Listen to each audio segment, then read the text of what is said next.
Hello everyone, if you're new to my channel, consider liking and subscribing. It will make me feel wonderful if you do that. Thanks. By the way, I also have another Naruto and Luffy fanfiction channel. If you are interested, link is in the description. The Supernova 11 by Phalanx. In any other reality, they would have been called the 11 supernovas, and each of them would be notorious in their own right. In this reality, however, they would come together under the same captain, be part of the same crew, the Straw Hat Pirates. I don't own anything member list. Warlord, Garrick Russell. Warlord, Leilani Morris. Yonko, Taz Peterson. Adios. Chapter 1. The beginnings of brilliance somewhere in South Blue. I bet I could make that cannon 10 times more powerful, said the red-headed apprentice, who was dressed in the grease-stained overalls of a mechanic. I doubt it, his fellow apprentice, a tall girl with short dark hair, replied. You'd probably end up blowing yourself up, kid. Yes, do stop coming up with such destructive ideas. You're supposed to be learning to make ships, not weapons of mass destruction. The old woman who was the head of the workshop tried to look stern, but the good advice simply slid off like water off a duck's back. Why not? Demanded the boy. Ships should be able to do other things besides carrying people and stuff. Yes, but conducting genocide on a grand scale isn't one of them. Sensing defeat, the apprentice stalked to his workbench and sulked. Mercy. The manager sighed. How did I end up with such a bloodthirsty kid? Elsewhere in the Grand Line. Yo ho ho ho, yo ho ho ho. Bink sake. Arg. I can't take it anymore, the boy yelled, prancing around the campfire in a frenzy. It keeps playing over and over in my head and still I don't know the words. The old man sighed. I told you, that's all I remember. It's been almost 40 years? The boy sniffed as he adjusted his glasses. I bet if I'd been around at that time I'd remember. A song that some random group of pirates who stopped here sang decades ago. You are a talented musician of the Long-Arm tribe, boy. No doubt about that. But you give yourself too much credit. The boy pouted. Music sure beats trying to make a quick buck off the cultists. Getting no response, the boy started fiddling about with the tone dial he always wore around his neck. The dial had obviously seen a lot of use, for it was cracked in parts. It was quite a wonder that it still worked. A click of the topmost protrusion started it playing. The tinny sound that came from it somehow managed to convey the grand glory of the full band that had, in the years past, immortalized the rollicking tune. The boy listened, enraptured, but just as it got to the singing part, the damaged dial stopped playing, cutting off the words. The boy sighed. And you just had to sell the other good dial to them, Pa. Pa shook his head. You're hopelessly obsessed, though. I wonder if the person who bought it ever managed to make use of it. One day, I'll find out, said the boy, dreamily. Somewhere on a ship in the Florian Triangle, a lonely skeleton sneezed. Somewhere in the West Blue, the lifeboat drifted aimlessly. The two survivors on board were seemingly more dead than alive. One was asleep, taking refuge from the cruel sun in the shadow of the second. A wave slapped the little boat roughly and the sleeper stirred. There's been no sign of a boat yet, the second survivor whispered through parched lips. Go back to sleep. I'm so hungry. We're all that's left, aren't we? While adult in appearance, in many ways she was still a child. Don't talk. Save your energy. Her face crumpled. I should have known. I always bring disaster to everyone around me. Don't cry. It's a waste of moisture. There was a hint of annoyance in his voice. You should have left me to die alone. Listen to me. The girl found herself forced to look into the other's angry, sunburned face. Remember what he told you. It's all right to want to live. They were dying in a boat, in the middle of the ocean and no hope of rescue. It's all right to want to live, the other repeated softly. High above the Grand Line. Welcome back, High Priest. He was a man of enormous presence, and revered amongst all who lived in Bilka. The Pilgrim High Priest, he who bravely descended into the blue sea below for months and even years at end, all to bring back wondrous marvels and knowledge of other cultures. But even the sturdiest of adventurers appreciate a place to call home, and he was glad to be back in the temple with the memories of his 3-year pilgrimage behind him. The acolytes were busy carrying the fruits of his labor, assorted artifacts and multiple scrolls, all obtained via the trade of the dials that were so valued in the blue sea below. It has been too long, Brother Reese. The high priest's smile spanned from ear to ear. Bilka rejoices at your return. The head priest of the temple bowed to the larger man. What is this wondrous object you have here? The wondrous object the high priest was holding was certainly something out of the ordinary. It was small electric blue oval, about the size of a small chicken egg, with a dense covering of swirling bristle-like hair. Some sort of fruit. I found it floating near the shores of one of the islands I visited, the high priest said. It was such an unusual-looking object that I thought it would be worthy to find out what it was. Did the Blue Sea dwellers not know what it was? I suspect they did, for though they did not tell me, they tried very hard to cheat me out of it. But the heavens do not favor those with deceit in their hearts, and I refrained from dealing with them. Unfortunately, they did not take my refusals kindly either, and I was required to dispense heaven's judgment upon those heathens. With that in mind, I think it would be safer kept in the temple before I make inquiries about it in my future travels. Alas, the next trip will be longer, won't it? As we venture deeper and deeper into the Blue Sea, yes. It can't be helped, but we are always grateful for your selflessness, High Priest. Ah, Enel. The temple priest motioned to another acolyte. Take this artifact to be stored in the temple vaults, will you? The young acolyte smiled, his golden hair and perfectly formed wings giving him the appearance of what the Blue Sea dwellers would call an angel. Certainly, father. Another time, in the East Blue. The swordsman downed the last of the sake in one shot. I told you before. The earrings on his left ear tinkled as he shook his head. If I can't be the boss, I'm not interested. Mr. Seven smiled thinly. Well, I have to say I'm surprised that such a lucrative offer would be turned down by the one who calls himself the Pirate Hunter. I never gave myself that name, said the East Blue native as he motioned for more alcohol to be brought over. And I don't see any benefit in joining your company. I'm doing just fine on my own, so why don't you go tell your boss to find someone else? Well, that's a shame. Mr. Seven began smoothly. The swordsman recognized the moment when the intent in the air changed.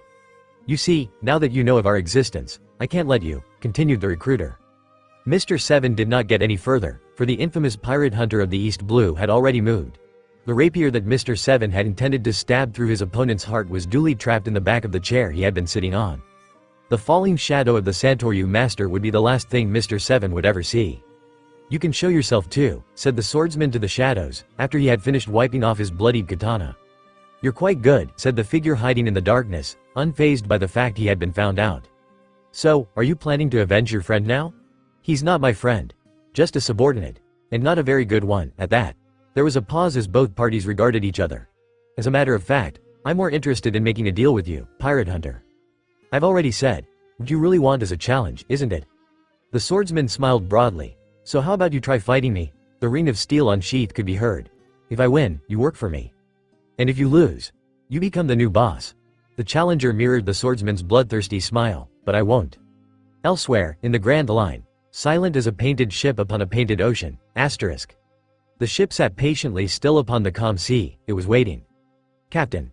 The robed crewman holding the Southbird was squirming nervously. Are you sure about this? Tiatus Ajaya. Perhaps they knew something we don't. It will come. The captain spoke with a chilling certainty, as if he had seen it all happen.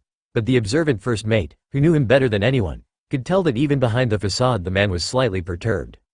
For one, he was still muttering to himself, the moon. He laid out the card depicting the globe nestled between the two towers.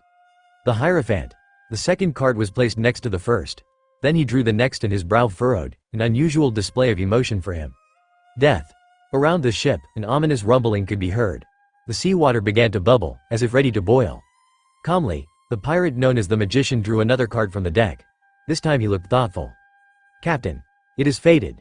No matter how I try, the sequence of the cards is always the same, the clairvoyant murmured. The moon, the Hierophant, death, and after that. The knock-up stream had arrived, just as the captain had predicted. The Wheel of Fortune, somewhere in the West Blue. The shady figure who sat upon the table was counting the stacks of belly that were scattered around its polished surface. He was carefully arranging them into neat stacks, to be transferred into a suitable case later, unlike the now deflated sack that had previously held those contents. Vulgarity in action, he thought in disapproval. Such disrespect for money, just chucking it higgledy-piggledy into a sack as if it were a pile of waste paper. These young upstarts had absolutely no sense of class or decorum. Although it had to be admitted that they paid well. It had been a job well done, but then, for someone like him, smuggling was child's play. He did wonder though, why in the world would anyone want to be smuggled into the East Blue, of all places? Deep in the fog of the Florian Triangle. Dr. Hogback was not pleased. He was in the middle of a breakthrough, and the last thing he wanted was yet another interruption by an enraged fanboy. But the uninvited visitor was having none of it. Give her back, he snarled as he wreaked havoc upon the lab. Oh, one of those. It's a corpse you're after? Well, you're going to have to be a bit more specific, he told the intruder, nervously edging away. The intruder was specific all right. If specific meant viciously waving around a pair of honking huge sickles and threatening to cut his head off. Undead fodder number 56 and longleg spliced longarm number 2, those were annoyingly rare, were doing their best to defend their maker, but the agile attacker was making short work of them. Absalom is coming. One of Perona's little ghost projections had popped out of the woodwork. About time, said Dr. Hogback in relief, as a decapitated head went flying through the air. Not cute at all, but he's very scary, isn't he? Are you thinking what I'm thinking? I'll inform Moria-sama. The ghost of the girl replied and faded through the wall. Dr. Hogback smiled. This intruder was going to turn out to be something of a windfall after all. Moria-sama was going to be so pleased. Somewhere, in the Grand Line. He lay on the floor of the dungeon, watching the warmth of his breath condense into visible wisps of mist. For days he heard the screams outside as the pirates ravaged the villages, and he was the captain of the guard, sworn to protect the kingdom. Yet he'd never even had the chance to die doing his duty. It would have been preferable to the torment of knowing that people were dying and he'd been prevented from intervening. Yesterday had been silent. Perhaps they were all dead by now, left to their fates while that coward of a king fled to save his own skin. It was hopeless, but still he remembered the words of that man. I will not die here, he told himself firmly.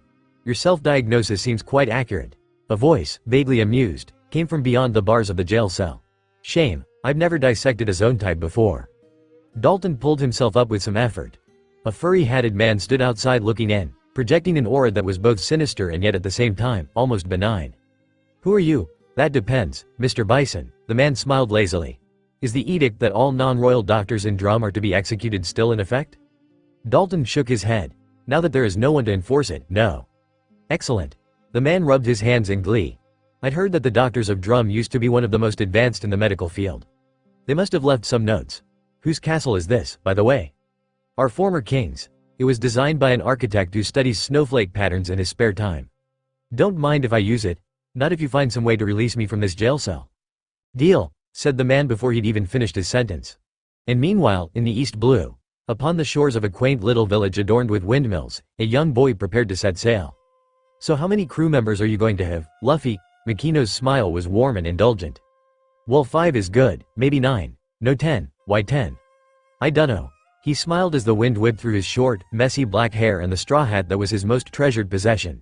The oceans of adventure lay ahead, waiting for him. Well, with 10 crew, and then yourself as captain, that would make it 11. Really, he began counting them on his fingers. Time to find some good nakama, and then go to the Grand Line, said Monkey D. Luffy to himself. 11. He grinned. It's a good number. The Sea King known as the Lord of the Coast fell before him easily, because he was strong now. Nothing would stand in the way of his dream. Shanks would be proud. Exuberantly, he yelled his challenge to the waves. I'm gonna be the next pirate king. It had to be said that in all his years as sous chef, it was not often that Sanji saw another ship that could be mistaken for the Barati when in the presence of the real thing. And yet it had happened, and Sanji couldn't really blame anyone for thinking it. The ship that was anchored off the famous East Blue restaurant was bizarre, to say the least. And given that the Barati itself was shaped none too elegantly like a giant fish, that was saying something. Still, your average pirate did not sail in a ship that looked like it was made of layers of cake and candy, complete with frosting and sails that strongly reminded one of licorice and marzipan. The owner of the ship was currently ensconced comfortably in the Barati's vast dining room, surrounded by an ever-growing wall of empty plates and crockery. Sanji sighed in contentment. She might have bizarre tastes in ship decoration, but such a vision of loveliness that she was, if she deemed it suitable for her, it suited him just fine also. This fascinating girl with her pink locks of hair, delicate as the Sakura's blush in spring. Miss. You have some meatballs stuck in your hair. Patty was trying to point out. I'll just rem. Her melodious voice, like the song of the nightingale. Don't touch my food, and her pale skin, unblemished and perfect. Hey, you're splattering ketchup all over our table. A man from the table next to her was protesting furiously. And you're covered with it, you uncouth pie. The resounding crash of shoe meeting face sent owner of said face flying out of the restaurant. Is that any way to talk to a lady? Sanji called after him. Damn unmannered gluttons, always thinking that the world revolved around them. But his irritation instantly evaporated at the sound of her seductive siren call. Get me more pasta, right away. Bonnie Schwan, hearts in his eyes, the cook skipped his way into the kitchen happily, determined to prepare that dish himself. A woman after his own heart, could it be fate? Oi, Sanji. Due to the furious demand for food from the dining room, the cooks of the Barati were being put through their paces. Normally they loved a challenge, but the distressed expression on that particular cook's face did not bode well. Motioning the sous chef over, a whispered conversation was had and one could almost see the color draining from Sanji's face. It was unprecedented. Impossible. Unthinkable. We're running out of food. 15 minutes later, Sanji was waving goodbye to the girl of his dreams. He was feeling a bit dazed. It's a shame you guys didn't stock enough food today, But your food is so good I'll overlook it for time being, the resplendent Bonnie Schwan had said. I'll be back tomorrow. But you gotta give me that recipe for your seafood linguine. She was a cook too, she was. Perfect. Patty had none too subtly coughed something about payment. Sanji had kicked him in the teeth for that. Of course, my discerning lady. Don't worry about your bill. You can settle it tomorrow when you come back and I'll have this lovely selection of recipes from my private collection ready just for you. She had been most pleased about that. Zeph on the other hand, had not been. It was a solid hour of lecturing about encouraging pirates to eat and run. Bonnie Chwan did not eat and run. Oof. Asterisk. Punctuated by kicks before Sanji found himself free and smoking outside the galley again. In the galley itself, the other cooks were complaining about Sanji and his recent string of outrageous doings. It was bad enough there was that earlier incident last week with the beating up of that marine lieutenant. He had come here with his date only to lose her to a flirting Sanji, and then lost to the cook when they fought over her. And then that smoking Casanova wannabe, Sanji, not the marine lieutenant, had insisted on feeding that escaped prisoner from the said marine lieutenant's ship after being explicitly warned not to, and now there was this. Fortunately the Barati had enough of a reserve that they could afford to restock without payment once or twice, but that Bonnie woman had better pay up the next time she showed or they would be in big trouble. At least as a consolation, the sous chef was surely sabotaging his own chances of becoming the head chef of the Barati in the future. Hey you guys, speak of the devil, the bloody cook's voice was floating in from the outside. Why is there a barrel of supplies in the water? Are you idiots wasting food now? Patty and Carne exchanged puzzled glances. Food supplies in the water? That didn't sound right. What is he talking about? Us? Waste food, as if. The cooks made their way outside just in time to see Sanji fishing out the aforementioned barrel. He was peering closely at the markings on its side. Hang on, it doesn't seem to be one of ours. What is it doing? And that was when the barrel exploded. When the shower of wood splinters had subsided, the cooks of the Barati found themselves looking at an extraordinary sight. A young boy in a straw hat. Which was not the extraordinary part. In fact, there were many other things worth mentioning about him that could be deemed extraordinary. But none of them as prominent as the fact that his arms were extended. No, they were stretching at ungodly lengths and they had managed to punch through the upper decks of the ship, including Chef Zeph's cabin. Oh whoops, said the boy, sounding as though this was a common occurrence for him. Was that my fault? Several days ago, the pirate named Jin winced as he sailed his recently procured caravel away from the shores of the sleepy little village. The cuts he had received still hadn't stopped bleeding. He hadn't meant to kill that man. No, after the act of kindness he had experienced from that Sanji-san, he'd truly meant to hold back and just get away with minimal bloodshed. But that had been the only seaworthy ship on that island and that fool had refused to just let him take it and leave. And then he had proven to be so unexpectedly dangerous that Jin hadn't been able to beat him without killing him. A lucky crushing blow to the skull had been his only recourse. It couldn't be helped. He had to get back to Don Krieg. Funny. Jin couldn't help feeling he had seen that man's face somewhere else before. Back in Syrup Village, a boy named Usopp and a manservant named Mary were trying their best to comfort Kaya, the former owner of the same caravel. Why didn't he ask for help? Wondered Mary. He must have just tried to fight off that pirate all on his own. Oh, Kurahadal, Kaya was sobbing. I feel bad about the things I said about him now. Usopp shifted guiltily. He was a good guy after all. I wish he had just let him take the Mary. It wasn't worth his life, it wasn't. The manservant could only nod in agreement, but the storyteller took a different approach of comforting the grieving girl. Let me tell you the tale of Kurahadal, a brave but misunderstood butler who worked for a beautiful princess. Began Usopp. As adept as he was at lying, one could still notice the lack of enthusiasm in his voice at the amount of praise he was heaping posthumously on his former nemesis. But it worked. Kaya's sobbing slowed, and she asked for him to continue. Then one day, an evil bandit came to the kingdom and tried to kidnap the princess and steal her away in her own ship. But the brave butler wouldn't let him, for he was secretly a retired swordsman, and the princess's parents had made him promise to always protect her. And he did. Even though he had not fought in years, his hands did not forget his skill. He fought the infamous bandit to a standstill and drove him off. That the butler was actually a diabolical pirate captain in hiding, and that the only reason he had tried to silence the Don Krieg pirate was to prevent undue attention from the Marines from fouling up his plans, was never made known. Sometimes ignorance is bliss. When it was over, and the princess was safe, but the heroic butler co his wounds. But with his death, he inspired a new generation of heroes from the youths of the kingdom. And one of them, the great bandit hunter Usopp, swore that his bravery would never be forgotten. Does he go after the bandit in the end? Yes, he disguised himself as a wandering bard, and tracked down the bandit responsible. Kaya wiped her tears away, and while she did not smile, she did stop crying as a new resolve overcame her. With the princess who had become a great healer at his side, of course. Usopp nodded. and together, they defeated him and avenged the heroic butler. And so, life went on. Sadly, Usopp never spoke of wanting to become a pirate or a warrior of the sea again. Instead he talked of traveling, and becoming a collector of tales and a writer of books. He also started collecting wanted posters, but no one from the village took serious notice of that. Kurahadal was promptly buried and mourned as a hero, and the residents of Syrup Village were never to know how close their fates had flirted with disaster, and how a pirate named Jin had inadvertently saved all their lives. So you're saying that you set sail from Fuchsia Village to become the Pirate King, and the boat that you were in got sucked into a whirlpool, and you sealed yourself into the barrel to avoid being drowned? Zeph looked as skeptical as an old wizened man who, despite wearing an exaggeratedly long hat, could only look. The boy with the straw hat nodded. Yep, shaking his head, Zeph wondered how the kid was still alive. By all rights that should not have worked. In fact, how he'd managed to float all the way out here. No, he hadn't experienced such wackiness since the Grand Line, and even then there had been a kind of warped logic to the madness of that place. This kid, however, was just plain madness. He made logic warp around him. Well, you'll have to pay for the damages to my ship, he said at last.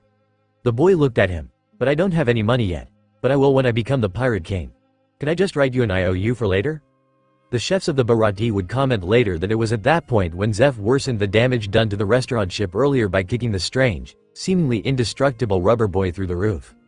Sanji couldn't comprehend what Zeph was thinking when he made that boy. What was his name again? Right, Luffy. The busboy for the Barati. Granted, the little lug had proven to be penniless and thoroughly incapable of paying back the damages incurred to the Barati. But at the rate he was going, eating food meant for customers and wrecking dish after dish, they would be stuck with him forever. He definitely did not want that squirt serving any of the food he'd prepared for Bonnie Schwan when she came by later today. It wouldn't survive the trip to the table, he was sure. Bonnie Schwan. The chef gave an excited wiggle. The love of his life couldn't show up soon enough.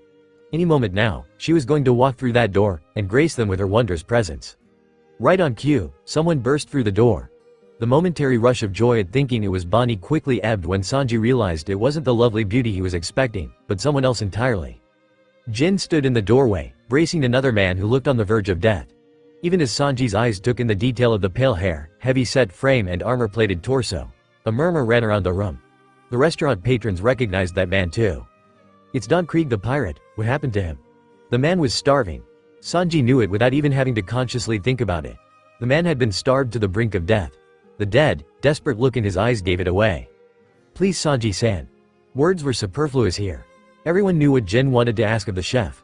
And everyone knew that it was a request better not granted. Every sane bone in his body was telling him to say no, he didn't owe Jin anything. If anything, it was the other way around.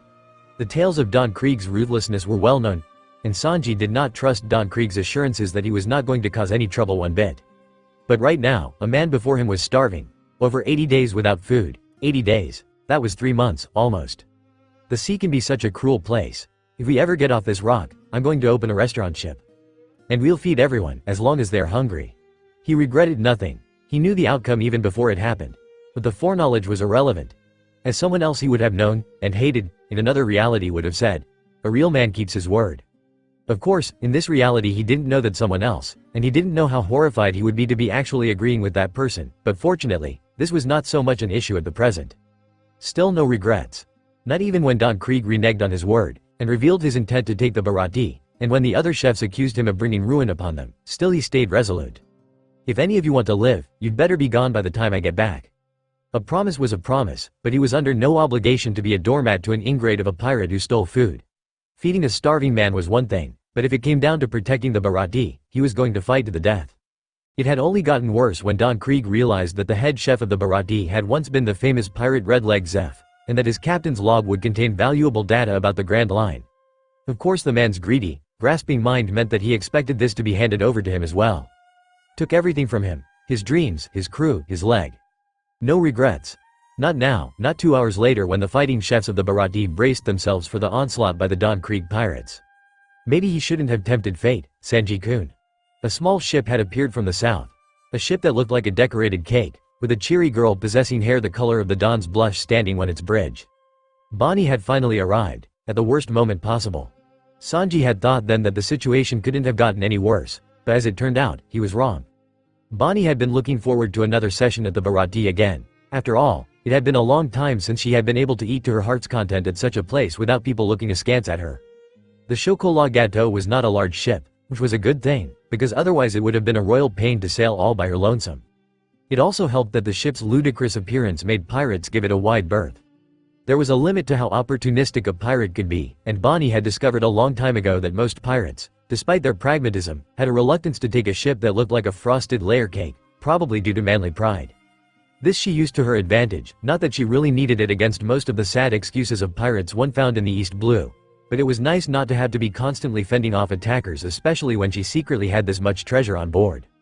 True, she had parted with a rather significant portion of it to be smuggled out of that place, but it had been worth it to throw them off her trail. They'd never find her in the East Blue. And maybe, just maybe, she could finally settle down for a little while in relative peace and just live. For a moment, the specter of a memory leapt up, but she forced it down determinedly. All that was over. She was going to have a new life, and now she had the means to do it. Sanji from the Barati was so nice, she mused. She looked forward to seeing him again. She was glad that business appeared to be good for the Barati, since there was that huge galleon in front of the restaurant ship. But she was sure he had saved a table for her. Hopefully the food stocks were up to standard this time around. Never take anything for grandiloquent and lose your advantage. That was how he had suffered his first defeat so many years ago. A quiet but prosperous little village. Such an easy target. Never underestimate anything, no matter how ridiculous it looks. A wannabe hero wielding a sword. Against him and his 100 men? Preposterous. He'd learned that the hard way. It was impossible. They were defeated by a single sword-wielding villager, and he'd escaped only by pretending to be dead. He'd taken steps, damn it. The humiliation of that first defeat had led him into recruiting more and more men, employing more and more ruthless tactics. Perhaps 100 men could still be defeated by a skilled swordsman, but 5,000 should know, they could not possibly lose.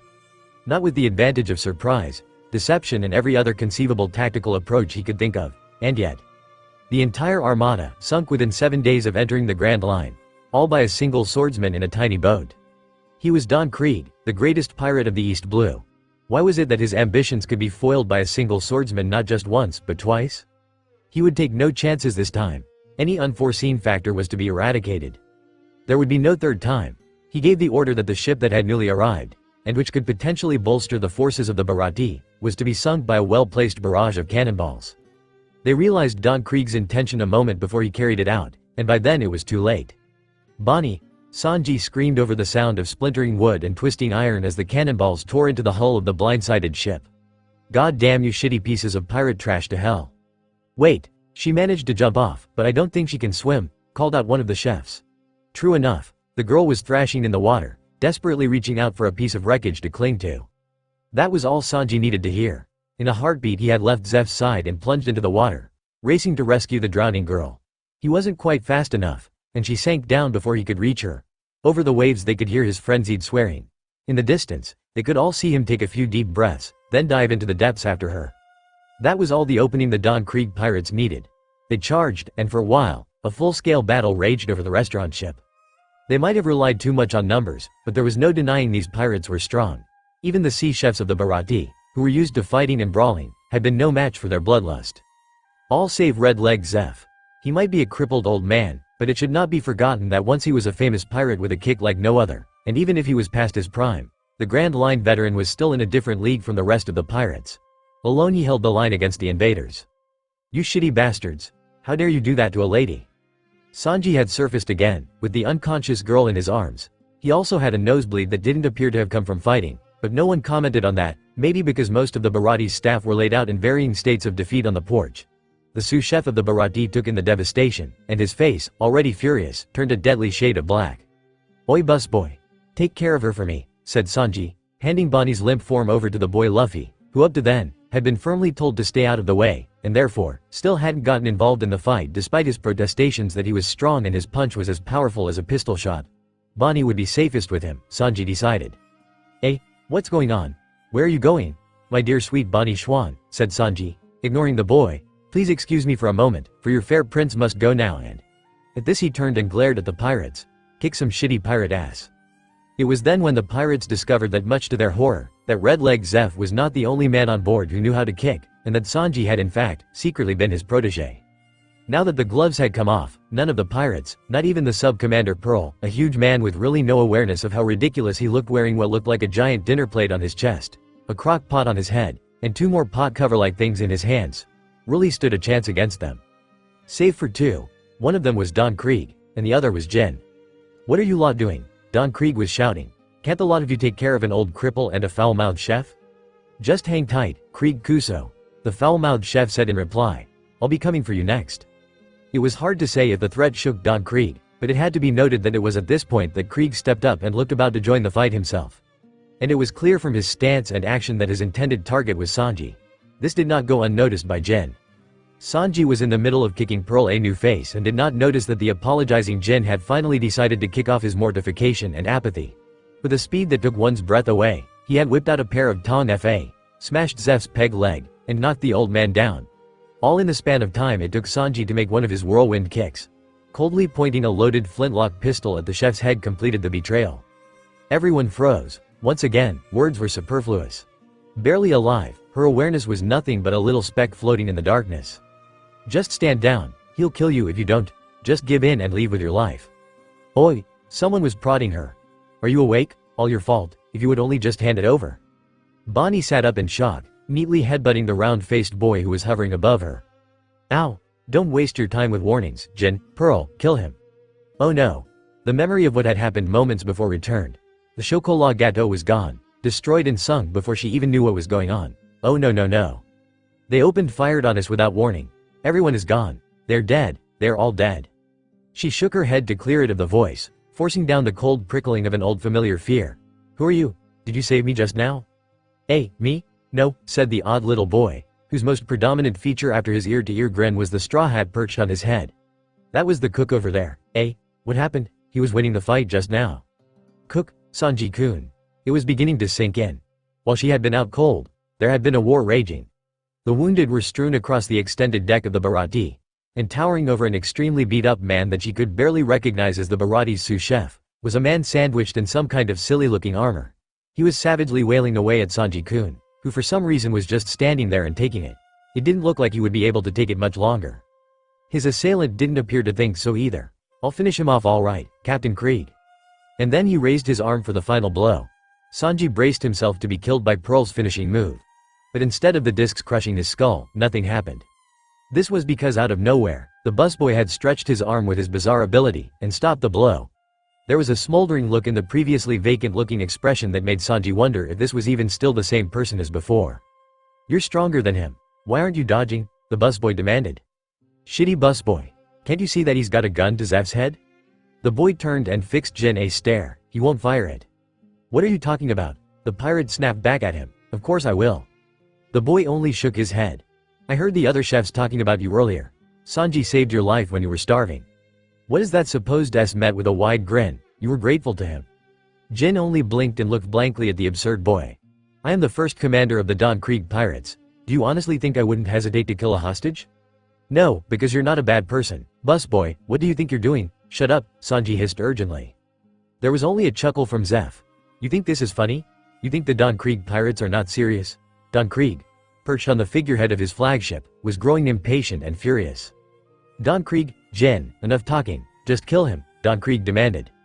He could see Jin's hand shaking as the pirate gathered up his resolve. "Kill him." A shot rang out, and then another. Everyone watching the fight was filled with confusion. Now that was futile. Don Krieg looked singularly disgusted and unimpressed. "I'm curious, Jin. What did you hope to accomplish by attempting to shoot me?" The shot had simply deflected off the giant man's armor.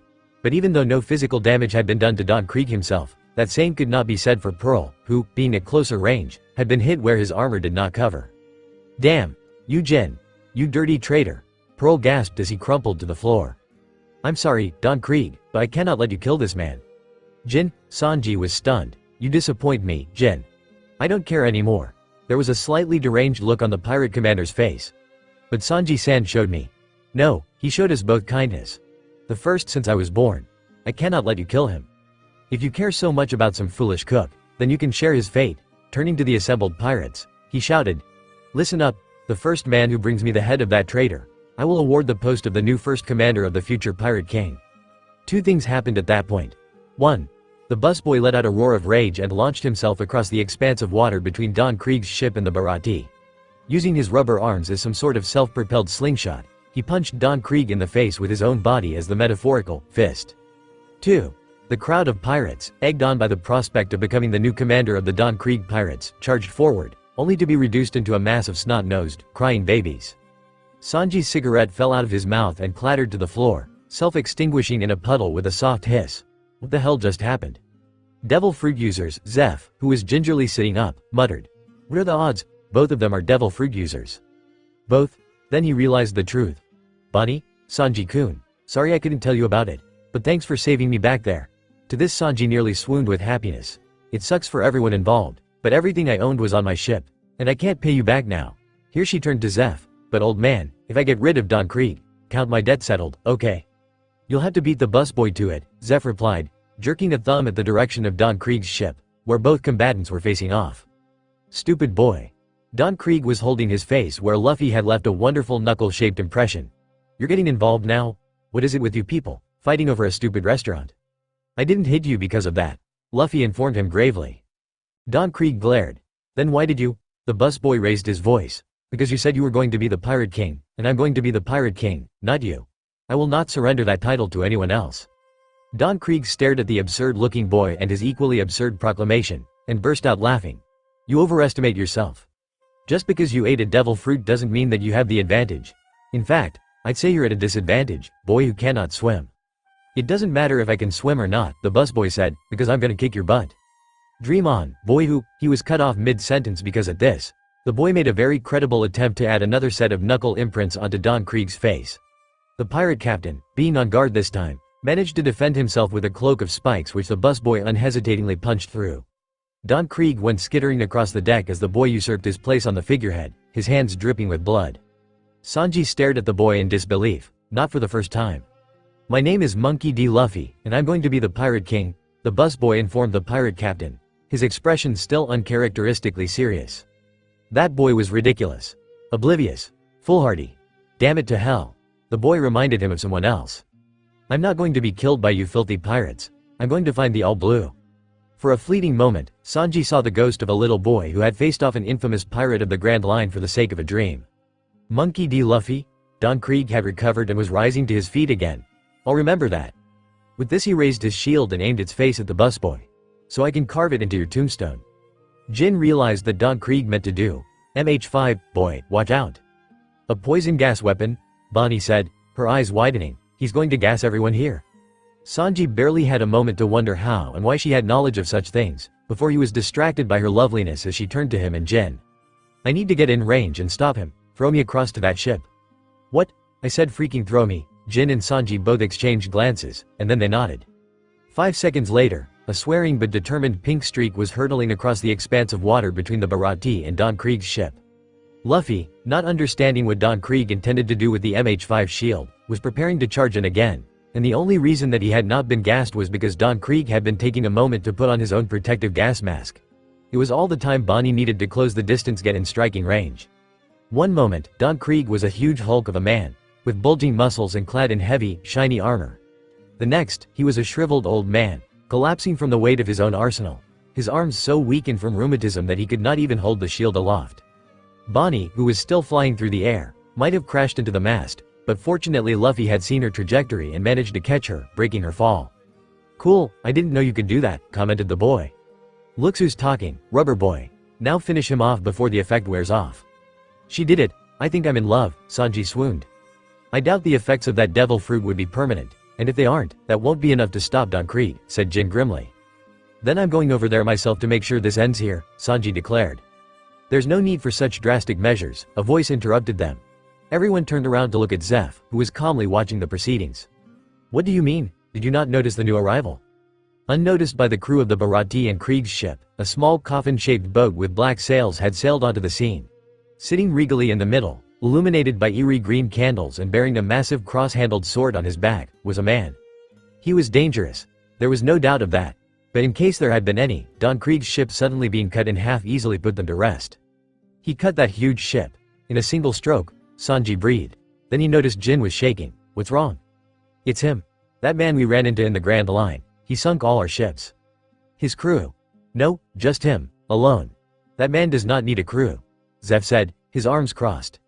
That man is Hawkeye's Mahawk, the greatest swordsman in the world. It was Don Krieg's misfortune to run into him. You want me to what? Turn him back to his normal age? It feels weird beating up an old man. He's not an old kid because I turned him that way. Yeah, but it doesn't feel right. Bonnie sighed in exasperation. Who cares? You know he's not an old man. He knows he's not an old man. We all know he's not, and he deserves it for what he did to my ship and what he's trying to do to the Barati. The busboy's, Luffy's, response was to give her a pleading look with a pair of very huge puppy dog eyes. Bonnie sighed again. Fine. Fine. Have it your way, rubber brain. But if you don't manage to beat him, I'm turning him into a baby and tossing him overboard, okay? You won't need to, vowed Luffy with glee as Bonnie reversed her devil fruit effect on Don Krieg. You stinking witch, I'm going to kill you first. Don Krieg had never been so humiliated before. Luffy. Gomu Gomu. Abruptly, the ship split in half. Bonnie shrieked and grabbed onto Luffy as the two halves of the ship tilted and began sinking into the ocean. I didn't do it, said Luffy, in the tone of a boy who had been caught in some sort of mischief. Forget it, rubber boy, we need to get off this wreck, it's sinky and inga. She didn't really need to say anything else, as Luffy had already grabbed the railings on either side of the ship, catapulting them off Don Krieg's doomed ship and back to the safety of the Barati. Behind them, an angry scream cut through the air. You. Don Krieg had noticed and recognized the boat that had arrived, and his rage at the rubber boy and the age-manipulating girl was nothing, absolutely nothing, compared to the hatred he had for the man who had sunk his dreams into the depths of the Grand Line. I will kill you all. The man simply gazed back at him with wry amusement. There is a saying of the Wano Kingdom that goes like this: never tickle a sleeping dragon, asterisk. It is wise advice, and the failure of Don Krieg's armada to substitute the words tickle and dragon with disturb and shichibukai led to its destruction and their subsequent fleeing from the Grand Line. But now that the aforesaid dragon had been disturbed, Don Krieg proceeded to do something even more unwise. He attempted to pick a fight with it. Perhaps it was due to his military might being shown up by a ragtag bunch of chefs, a pink-haired girl. How could you take being defeated by someone with pink hair seriously, and an unarmed rubber boy? After all, the man had spent an ungodly amount of effort and resources into building up his arsenal, from his advanced weaponry to the impenetrable steel armor. Sadly, none of it would help him against a single man with a sword. Again, Hawkeye Mahawk lazily deflected Don Krieg's missile barrage with a flick of his black sword, and with the backstroke of the same motion, effortlessly bisected the giant man, armor and all. At least Don Krieg was right about one thing: there would be no third time. There was an awful silence amongst the participants of the battle for the Barati, when Don Krieg, so alive one moment ago, fell to the deck in a lifeless mass of flesh and cloven armor. The majority of those present were not innocent of bloodshed, it was true, but for someone so strong to be so utterly destroyed with so little effort was mind-shatteringly unfathomable. For a moment there was no sound but the lapping of water against hull and flotsam as the man, having dispatched the pirate admiral, turned and fixed his piercing gaze upon the motley bunch assembled on the Barati. I was hoping for something that could have held my interest, said he at last. Shell-shocked stares were his only replies. Finally one man broke the silence and stepped forward. Let me handle this, said Zeph to the gathered chefs and pirates. The head chef of the Barati then turned and greeted the warlord. What brings you to the East Blue, Hawkeyes? Did that obtuse bunch disturb your nap or were you simply looking for a challenge? It's been a while, Red Leg, was the warlord's reply. To be honest, the Grand Line has been lacking in entertainment recently, but don't bother challenging me to a fight. You're not a swordsman, and even if you were, the distinct lack of one of your famed red legs means I have no interest in fighting you. I see. Normally I would suggest that you try a meal at my restaurant, but as it turns out, we seem to be experiencing some kitchen troubles at the moment. If Hawkeyes regretted the loss of that opportunity, he certainly didn't show it. As it happens, that was not on my itinerary. However, I must express that my curiosity has been piqued by seeing another face I recognize out here. Puzzlement flitted across Zeph's face only for a moment. Then everyone's gaze followed Hawkeye's, to rest upon an ashen-faced Bonnie, who was doing her best to hide behind Luffy and Sanji. I'm curious, girl. How did you manage to get all the way from there into the East Blue undetected? The normally brash girl's demeanor had given way to terrified silence. This proved too much for Sanji to take. Hey you, yelled the sous chef. Don't keep on bullying her. He was silenced with a I told you I'll handle it stupid eggplant glare from Zeph. That girl is a customer of my restaurant, Hawkeyes. As a professional courtesy, please refrain from disturbing my patrons when they intend to dine at my establishment. There was a gasp from the assembled pirates at the head chef's daring. But this was nothing compared to the gasp that followed it when in response, Hawkeye's Mahawk burst out laughing. It was evident that whatever hidden interaction there had been between Zeph and him, it was sufficient to amuse the warlord of the sea. You haven't changed much, Red Leg. But have no fear, I did not come here for that girl. All that said, here he fixed his eye on the cowering Bonnie again. I would advise you not to loiter around this area now that your whereabouts have been revealed. Just a courteous warning. With that, having had his fill of entertainment for that day, he left. Bonnie watched Mahawk's boat disappear into the distance. She was still trembling. It was over, all over, and any hope of a peaceful period in her life with which to enjoy just living was gone. Once the word got out, they would be after her again, and then. She didn't like to think about that. She would have liked to stay at the Barati. Sanji was wonderful and old man Zeph was incredible. But if she stayed there would be no doubt that the fate of the Barati would be the same as every other place that she had ever dared to call home. They would stop at nothing to get at her. I just want to be free. The same person with the most freedom in the world is the Pirate King, said the voice of the busboy, breaking her out of her depressed reverie. That's why I want to be the Pirate King. Bonnie started, not realizing that she had spoken aloud earlier. That's the craziest way of going about it, but I guess I can't argue with that, she conceded. Luffy flashed an ear-to-ear grin. See? We'll be free. You won't have anything to worry about. I won't let anything happen to a member of my crew. What are you talking about? You don't have a crew. Yes I do. Counting myself and you I have 2 people. Hang on a freaking minute, you can't just decide to make someone a member of your crew. You didn't even ask me. Oh, you're right, there was a pause. Say, you want to be in my pirate crew? You can't just ask her like that, you shitty busboy. Sure, Bonnie interrupted quickly before Sanji had finished his sentence. WHAAAAT? The watching chefs chorused as all heads turned to stare at her. Every pirate king needs a cook, Bonnie attempted to say brightly. Sanji simply surrendered. He had far exceeded his surprise quota for the day. It's settled then, but I'm going to be captain, okay? You can be captain all you want, Luffy. I'm happy being your obscure and unknown cook. You're a cook? Awesome, didn't I just say I was a cook? Why else did you ask me to join your crew then? Your devil fruit's really cool. Bonnie would have made a sarcastic remark here, but it was actuousin. Okay. Fine. So, do you have a ship? Mine got sucked into a whirlpool, but I'll get another one. Reunite. While this exchange was going on, what was left of the Don Krieg pirates were still left gazing dumbly at the corpse of their former leader. What do we do now? Jin spoke slowly. Don Krieg is dead. There is no longer any reason for us to fight. Gather what is left of our fleet and pull back. There was a dumbfounded silence from the gathered pirates. If they had harbored any doubts about Jin, the power vacuum left by the demise of their captain seemed to have switched their loyalty back to their commander. One by one, they obeyed him and made preparations to leave, lashing together the wreckage of their flagship to form a raft. Commander Jin, what about the ship? The ship? The sheep. Oh, the sheep. What are those idiots talking about? Sanji wondered. Hey, what do they have there? Luffy was jumping up and down in excitement and curiosity. It's a ship. Hidden behind the giant flagship of the Don Krieg pirates was a small caravel with a sheep's figurehead at her prow. It had been such a small little thing compared to the larger vessel that it had been unnoticed until Mahawk's sword cut the former into pieces. Keep it, said Jin magnanimously. Think of it as compensation for the other ship Don Krieg sank. You're giving it to us? Said Bonnie in surprise. You're giving it to them? Sanji was secretly glad that he had given up on trying to keep track of his surprise quota for the day. Luffy grinned. I knew you weren't a bad person. Jin merely shrugged, but his face bore a small grin as well. What will you do now, Jin? Sanji asked the former Don Krieg pirate as he crossed from the Barati to where his men awaited. I'm still a pirate, said the man, who after getting over the shock of losing his captain, seemed to be growing into his new leadership role well. We'll start all over again. But this time, I'll live for my own dreams, not Don Krieg's. For a moment, there was no sound but the ocean as both men regarded each other.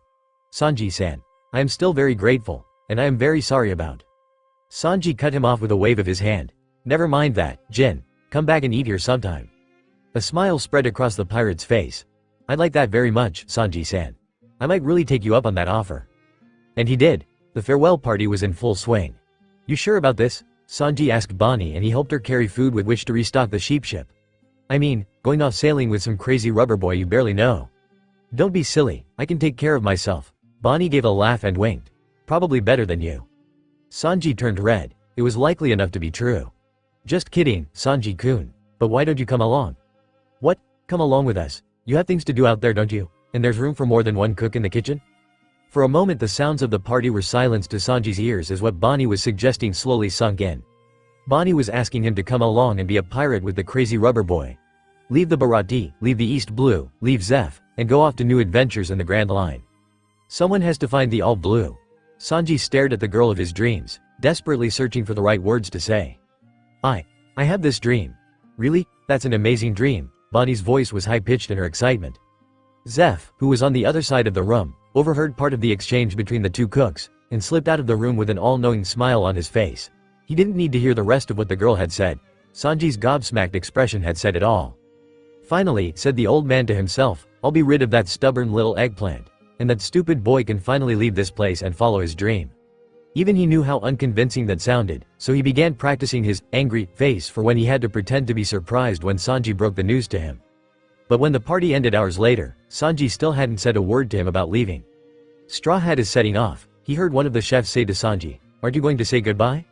Don't need to. You seen the shitty old geezer? Not sure? Why? None of your business. The old man could only come to the conclusion that his protege was still apprehensive about breaking the news to his mentor. Maybe it would be easier if he, Zeph, just let Sanji slip away without saying goodbye. Sometimes words were not needed between men. Certainly not men of strong ambitions and a common understanding such as them both. So he stayed where he was, hidden in the pantry, until he judged that enough time had passed for Sanji to make up his mind. Bye Straw Hat. Bye Miss Bonnie. Bye you all, come back again. So they were leaving. Bye everybody. And then Zeph made his appearance, just in time to nod and wave at the sheep ship, which was already far into the distance. But something didn't appear quite right. There were only 2 sets of figures waving from the deck. There you are. Where have you been hiding, old geezer? Zeph turned around in amazement. Why are you still here? What are you talking about, you senile old man? I work here. Sanji lit a cigarette and took a deep draw. I'm not going anywhere. You're a fool, little eggplant. Zeph's voice was trembling in disbelief as Sanji watched the sheep-headed ship sail away. You could have gone with that Straw Hat boy and found the all blue. Sanji continued gazing into the distance and didn't reply. And you would have been with her. Okay, that was a low blow. You know something, owner Zeph? Zeph started. Sanji had always called him shitty old geezer, or something along those lines. The respectful tone was downright unnatural. When I was a boy, I had a dream. As a child I wanted to find the all blue. But now I'm a man. I know what I really want is to stay here and fulfill our dream of making the Barati the greatest restaurant in the 5 seas. Stupid kid, I thought you actually believed in the all blue, never thought you'd give it up. Like how you gave yours up. I thought I had passed my dream on to the next generation, Zeph snarked pointedly. Didn't know he'd turn out to be an idiot. Well, I'm your protege, aren't I? The sous chef retorted just as pointedly. I followed your example. What do you mean, eggplant? I still believe in the all blue. Sanji smiled, oddly at peace with himself. I just passed the dream of finding it onto another person. Across the East Blue, a small caravel with a crew of 2 was sailing. Bonnie, food. You ate just an hour ago, but I'm hungry. Hey, you're eating too. I was just snacking, they were so going to run out of food before the next island. What's this? Luffy asked as he stole a sandwich off her plate. Wait a minute. Bonnie, how could you? You took Zeph G-chan's journal. That's not it, dumbass. Bonnie snapped, protectively gathering the book and notes that she had been examining. This is Sanji-kun's journal. He gave it to me. It's got recipes in it. Oh, Luffy's expression went back to normal. That's okay then. Bonnie shrugged. Some things it was easier not to have to explain to her prospective captain. And some things he didn't need to know. Like the other journal she'd gotten from Sanji-kun. Yes, the other journal which she now kept in the drawer, with its meticulous notes and annotated maps which would no doubt come in handy when they got into the Grand Line. A leather-bound notebook, with the words, How to Find the All Blue, scrawled childishly on the cover. Elsewhere in the East Blue, 2 years ago. What the hell was that? The swordsman was on one knee, panting heavily. You're going to complain that I cheated now? I thought you wanted a challenge, the victor smirked. Perhaps I should have held back after all.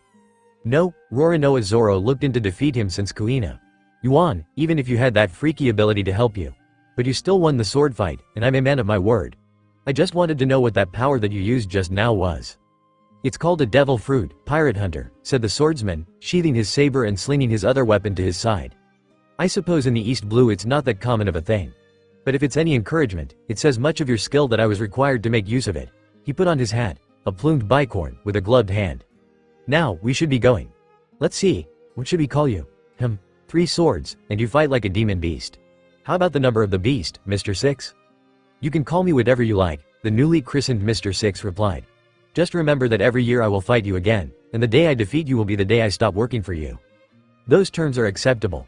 They made a striking pair. 2 swordsmen, each with a menacing aura of their own, walking out of the wrecked bar. So you've codenamed me Mr. 6, but what do I call you? You can call me. The light from a nearby lamp gave a glimpse of his new superior's masked, hawk-nosed face, Mr. 0. Somewhere in the East Blue, there is a peaceful, prosperous village called Kokoyashi. And at the present, at that very village, a little memorial party was currently in full swing at a certain house half hidden amongst the orange groves. Have some more of the orange pudding, Smoker-san. Najiko proffered the brightly colored confection to the marine officer, topping it with generous helpings of cream. Nami made it especially for you, you know. The attractive teenage girl, on hearing her name mentioned, smiled, waved and stuck her tongue out, before resuming filling the gift basket of Mikan meant for him to take back to Logatown. Nami, is that any way to behave towards our honored guest? Genzo's tone was gruff, but you could tell that he did not mean his reprimanding words. After all, Smoker-san was close to the two girls. They both saw him as a cool older brother. Well, he was a brother, only because he'd refused to let them call him Uncle Smoker. The rest of the village of Kokoyashi saw him as their savior. It had been 8 years to the day since the fearless marine from Logatown, then a lieutenant, had by sheer chance stumbled onto the whole Arlong incident. He'd come to deliver a message to Belmere from one of his higher-ups who had happened to be an old acquaintance of the former Marines. Rear Admiral Momonga had been complaining about Belmere's lack of letter writing and had requested that someone be sent to check in on the retired Marine. Smoker, who had displeased his superiors and was being punished with carrying out such trivial missions, had arrived to find the woman murdered and her adoptive daughter taken hostage by Pirate S. The young lieutenant had been furious. A former Marine who had given her life for justice deserved better. He'd reported the situation to the nearest Marine authority, and had been promptly told to head back to Logatown and let the local subdivision handle things. Any other Marine would have probably obeyed like a good boy, but not Smoker. Sensing that justice had gone amiss somewhere, he'd headed straight back and single-handedly taken on the Arlong pirates. The epic fight with the legendary ex-Sunny pirates had reduced Arlong Park into ruins, but in the end, it had been Smoker who had emerged victorious with 8-year-old Nami safely tucked under his arm. Small wonder that the girl hero worshipped Smoker after that. She smiles a lot these days, Genzo observed. It used to be so rare back then, when she was under the thumb of that monster. He even branded her with his mark, you know. Smoker scowled. He didn't like thinking of what the poor girl had gone through, forced into working for the S that had murdered her mother right in front of her. If only he had come earlier. Didn't you mention that the last time you rode, she was getting it removed? Yes, actually, but she had it replaced with a different tattoo. Did you get a good look at it yet? Smoker squinted at the mark on the girl's left shoulder. Then his eyes widened. The word, justice, had been emblazoned there. She's been talking about joining the Marines recently. Just like her mother did, Genzo said softly. I think the example of a certain someone else she admires probably inspired it as well. Nojiko added, winking at the astonished Marine captain. The thing is, because of her past with Arlong and all, she's scared they won't accept her, but she's determined. You will help her, won't you, Smoker-san? So that's why you had me come here. Smoker puffed his cigars rapidly as he digested the sudden news. Then he sighed. Well, can't be helped I suppose. I'm sure Toshigi will be happy to have her for company. Yay! Smoker-san. You're the best. Nami gleefully hugged the bulky Marine, who suddenly looked awkward at the display of affection. I'll be sure to repay you, with my Nami. There was laughter in the house amongst the orange groves. All in all, Smoker was glad to be there, but he couldn't help the uncanny feeling as though his presence on Kokoyashi on that particular day had once again changed the course of history. Logatown Marine Base was in chaos. Warrant Officer Tashigi was doing her best to hold things together, but the sudden arrival of 4 devil fruit users had been more than she could handle. What a bad time for Captain Smoker to be out of town, groaned one of the other Marines as the casualties began to rack up. Do you think the pirates all knew that? The new petty officer, who had transferred from Shelltown, asked. I mean, it's kinda of a strange coincidence, I guess. I mean, it's like I've never seen so many devil fruit users all show up in the same place at the same time. And who would have thought they'd all start fighting each other too? Though it's a good thing they are. I mean, if they thought of ganging up on us, I don't think we'd stand a chance. This was true. While the pirates were indeed rampaging all over town, that was because they were busy fighting each other and everything else was collateral damage. Toshigi just hoped that there would be enough of Logatown left when Smoker got back. So tell me again why we are fighting these pirates when our original plan was to quietly restock in Logatown, maybe recruit a few people before heading to the Grand Line. Bonnie asked Luffy as she introduced the wonders of rheumatism to a group of carnival-themed pirates. Well, I wasn't planning on running into them here. So you have met them before? Well, I ran into the clown at a town I stopped at before my boat got sucked into a whirlpool. That was right before I ended up at the Barati, began Luffy as he bazookaed another pirate into orbit. He was kinda being mean to the townspeople, so I beat him up. Right. And what was that about that slippery woman pirate whom my attacks kept sliding off? I dunno. Maybe I fought her before or something, but I don't remember. Bonnie huffed in exasperation. Luffy, is it a habit of yours, going around beating up other pirates and saving townspeople? Because if it is, I'm gonna have to let you know that's not what pirates are supposed to do. But they were my friends, the rubber boy pouted as he stretched his arm and decked a pair of pirates across the jaw. They were nice and gave me food. So I beat that clown up because he was hurting my friends. Bonnie opened her mouth and shut it again. It was really hard to argue against that kind of logic without coming off as a heartless monster. Unbelievable. The weapon seller's name was Ippon Matsu, and he was still staring at the strange swordsman. This might not have been such an unusual occurrence if it weren't for the fact that there was massive pile of belly being stacked up in front of him. And he, known for being a greedy money-grubbing merchant, was not paying any attention to it. I hope this will be enough, said the swordsman's companion, an elegant girl who was so different from the former that Ippon Matsu had difficulty believing she had voluntarily chosen to travel with the man. 10 million belly for the sword Yubashiri, and the price of the other red sword. That sword is free, the weapon seller said faintly. How long it had been since he had met a real swordsman amongst the throngs of pretenders? That's too generous, we can't possibly. Old man, I thank you. But Mr. Six, Miss Mother's Day, interrupted the swordsman. One day you might learn enough to respect the passing on of a swordsman's dream. Until then, just thank the man or stay silent. If any other person had been spoken to so rudely, they probably would have blown up at their companion. But not this girl. This girl, known as Miss Mother's Day, had been chosen from the ranks of Baroque Works to be Mr. Six's partner because she had been the only one with the right temperament to handle the position. All of Mr. Six's previous partners had been sent packing, barely alive, after less than a week of being assigned to that man, for reasons ranging from whiny to annoying. As Mr. Six was undoubtedly the most powerful frontier agonos, Mr. Zero himself had instructed that he was to be kept pacified. And so, the rising star amongst the frontier agents, Miss Monday, previously Miss Wednesday, who had been known for her diplomatic skill and charms, had been reassigned to the surly swordsman and recode-named Miss Mother's Day. Mr. 8, whose partner she had been, hadn't been pleased about that, but his protests had been overruled by the boss. And no one contradicted Mr. 6 either, because on top of being the most powerful non-officer agent in the Baroque Works, he had a friendly rivalry going on with the boss that involved a no-holds-barred duel every year at Whiskey Peak. This is a good sign, said Mr. Six as they exited the shop. This will be the year I defeat Zero. I know it. Miss Mother's Day was too tactful to point out that that was exactly what he had said the year before. Instead she focused her attention on a disturbance that seemed to have started while she and Mr. Six had been preoccupied in the weapons shop. What's all ruckus going on over there? Trouble? Pirates? Mr. Six always had a nose for a good fight. Shall we investigate, Mr. Six? There might be some bounty heads in that group. A slow grin spread across Mr. Six's face. You take care of that. But I would like to try out my new swords on someone before I face Zero for our yearly duel.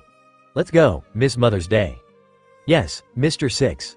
So why were you late? Smoker tossed a mic into the recipient of his questions, who deftly caught it and began to peel the fruit, before tossing the rind over the side of the moving ship. Well, got a bit sidetracked back in Shelltown. My ship stopped there to restock, and on a tip I decided to go walking about town, in civilian clothes. Smoker smirked. If the tales told by his newest petty officer, the one who had been transferred from Shelltown, were true, he could pretty much guess what happened next.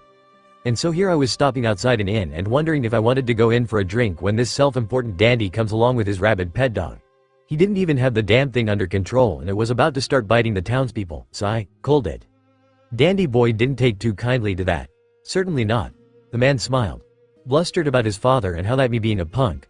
I'd regret it and they were taking me into custody of the Marines and I'd have to face Captain Morgan himself. So I decided to play along.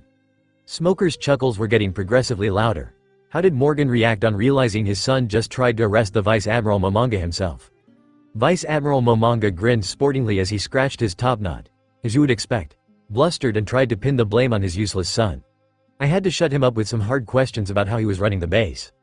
What happens to him now? Momonga shrugged. Since I was in a hurry and off duty anyway, I let them know they were going to be getting an audit shortly. But most likely the place will be under new management soon. I sent a message and Iokiji said Garp'll take care of it, he's East Blue like you after all. He sighed. Anyway, how did the party go? And how are Belmir's girls, were they disappointed? I'll have to schedule another trip to visit them later and make up for it. Well, Nijiko will be forgiving I'm sure. As for Nami, why don't you go and tell her yourself? She's down below. She's on this ship, girl wants to join the Marines. You're serious? Yeah, imagine a Belmir version 2 coming along. That would be just. Smoke, eh? Smoker gave his superior an odd glance. Momonga was not the type to nickname anyone. Wordlessly Momonga pointed at the horizon. A dark column of smoke was rising into the skies. From this distance it was barely a wispy spire, but the two seasoned officers knew that in scale, that was an abnormally massive pillar of smoke, the type you get when an entire town is being set ablaze.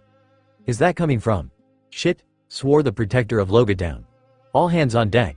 I want this ship full speed towards Logatown NOW. A head poked out from the cabin. Smoker-san. What's going on? Oh, Momonga-san. I didn't know you'd arrived. I don't care if the wind's not in our favor. Use the auxiliary engines if you have to. Smoker's voice drowned out Momonga's as the unfortunate crew scrambled to obey their captain's orders. Ah, Nami.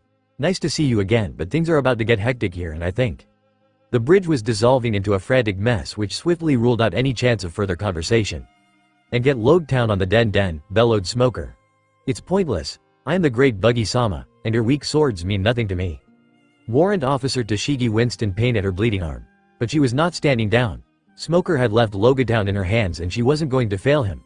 Except that this devil fruit user was proving impossible to cut, and with Toshigi being reliant on her swordsmanship, that was certainly going to be something of the problem. You're not burning down Logat on my watch, Buggy. Hurry up, Straw Hat's getting away. The other pirate, the, admittedly, gorgeous woman, called imperiously. In the name of justice I will not allow you to. Iron Mace Alvida hefted her trademark weapon and raised it high. So talkative, this one. Let me fix that. The pirate woman brought the bludgeon smashing down, but the blow never fell. With the clang of cleaving metal, she found herself holding the severed handle of the weapon itself having been neatly removed by. Nice, Mr. 6. Watch out for the red nose, he's Buggy the Clown, bounty of 15 millio. WHO, are you calling red nose you blue-haired freak? Toshigi blinked. A man, clad in a green haramaki and wielding 3 swords, had darted between her and the 2 pirates. But Buggy dear, isn't your own hair blue as well? Mr. 6, that woman's Iron Mace Alvida, she's worth 5 million. 20 million, eh? This should buy me another good sword. 3 swords. With a thrill, Toshigi suddenly realized that she was looking at the pirate hunter Zoro, East Blue's most infamous bounty hunter. He had disappeared from the weakest of the 5 oceans almost 2 years ago. Most people had speculated he had gone hunting for more worthwhile prey, but why had he shown up to interfere in this fight now? She wasn't the only one to recognize the swordsman. So, you've finally come for my head, pirate hunter Zoro. Well, if you wanted all 15 million of it, you're going to have to earn it. And as I was saying, your weak swords mean nothing. The clown pirate had whipped out more of his knives in preparation for the fight. However, his melodramatic speech was cut short as a fresh squadron of Marines came rushing into the square. Hang on in there, Officer Toshigi, said one that appeared to be a higher-ranking Marine. More cannon fodder, said Alvida dismissively, unfazed despite her destroyed mace. Not really, Toshigi couldn't keep the triumphant tone out of her voice. With a bland, the 2 devil fruit users found themselves encased in an iron net that had them rendered powerless. Sea stone net as ordered, ma'am, said the Marine to Toshigi. Good timing. Toshigi got to her feet and brandished her sword. I told you wouldn't be able to get away with it, didn't I? She said as she regarded her new captives. Well, that was anticlimactic, groused pirate hunter Zoro as the Marines clustered around the prisoners. What happened to the other 2 devil fruit pirates? Toshigi asked the men, who shrugged. As if on cue, a boy with a straw hat and a girl with a green non-straw one suddenly ran past from where they had been hiding. Hey, thanks for getting rid of them, Sword-chan. Damn it, Luffy, don't draw attention to us, too late. The companion of pirate hunter Zoro immediately took notice. 6, that one's worth 50 million. 50 million? Such an amount for a bounty head had been unheard of in the East Blue since the days of Gold Roger. Bo and his partner were already off in pursuit of the 2 fleeing fugitives. Zero would never let me live it down if I let a big one like this get away, said the pirate hunter as they ran. And 50. He must be a good fight at the very least. Toshigi stared after the pursuing pair and wearily turned to ask her men if they had had any more sea stone nets on hand. Sorry ma'am. That's all the ones we have on hand with us right now, ma'am. If the stories they tell about pirate hunter Zoro are true, I guess we'd better have that 50 million on hand to pay up then, shrugged Toshigi philosophically. At the docks of Logatown, a member of Buggy the Pirate's crew was busily trying, and failing, in an act of arson. It was because of the heavy rain that Moji was failing in his very important mission of setting fire to Straw Hat's ship. And it was a very important mission. It was a necessary countermeasure in preventing their escape from the rightful vengeance of the great Buggy-sama. He hadn't expected the rain, true, but what he really didn't expect was the pirate hunter Zoro himself suddenly jumping out of a window and beating the stuffing out of him. Mr. Bushido, came the voice of a very annoyed female. I told you before, Straw Hat didn't go that way. Well, you said the left turn. I said take the left turn, not turn right and jump through someone's window, through their kitchen and then through new doors that you cut into the kitchen walls of 10 of their neighboring houses before jumping out of another window. Then there was a pause, although by doing that, I'm not sure how we ended up here at their ship before they did. So it worked out all right, see, we even had time to get rid of their crew member who was left on guard, said Mr. Six as he kicked Richie the lion in the face. The pet combat animal had objected to the pirate hunter's treatment of his master. I guess we can wait for them here, Mr. 6. You're calling me Mr. 6 feet again. I guess that means you're not mad anymore, so you admit I was right. This is not the time, Mr. Bushido, again with the Bushido. Naturally, it was in the midst of this argument that the two pirates showed up. Hey, which one of you two is the captain?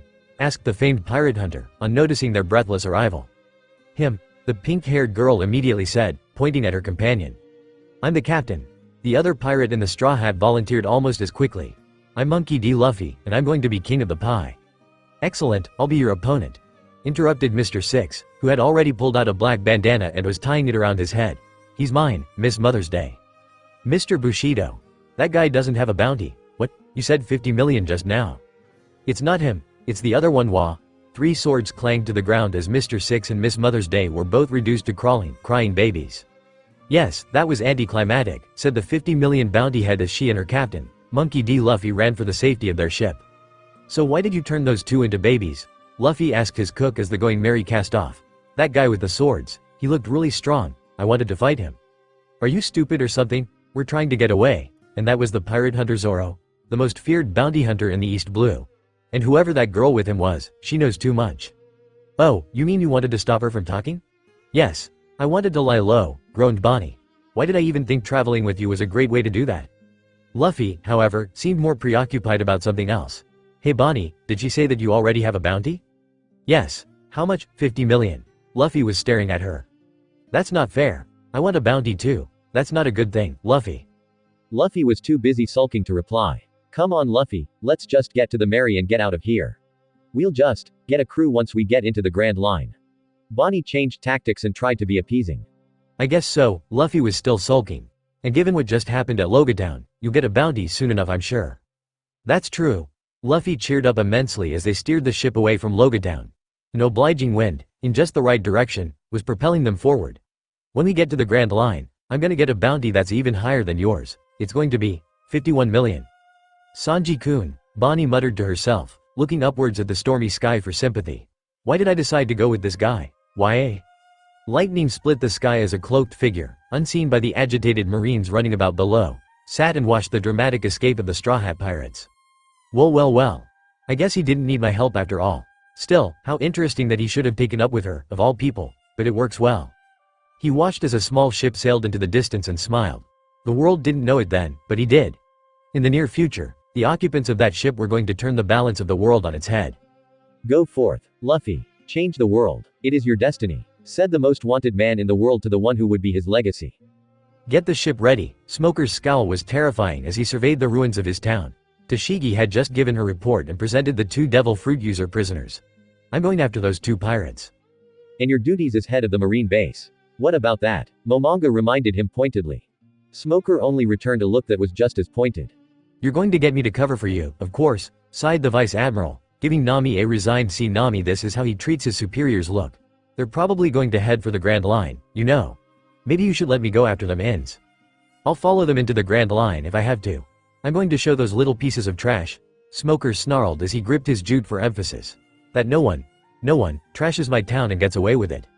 Why didn't you warn me earlier that that girl had devil fruit powers? Mr. 6 was extremely displeased, to say the least. Sorry, I forgot, said Miss Mother's Day, mortified. She was steering their ship in pursuit of Straw Hat's ship, but with the current weather conditions, the smaller vessel had scant chance of catching up with the caravel. HMMPH. A devil fruit user again. It's always those devil fruit users and their powers. Unforgivable. Not all devil fruit users are, began Miss Mother's Day, before she thought the better of finishing the sentence. Never mind, Mr. 6. We'll catch them after they get to the first island of the Grand Line. True, but this had better not interfere with my duel with Zero. We'll send a message to Whiskey Peak, said Miss Mother's Day, and not to worry, we'll have a warm welcome ready waiting just for them. Elsewhere on the Grand Line. Are you sure of this, Miss All Sunday?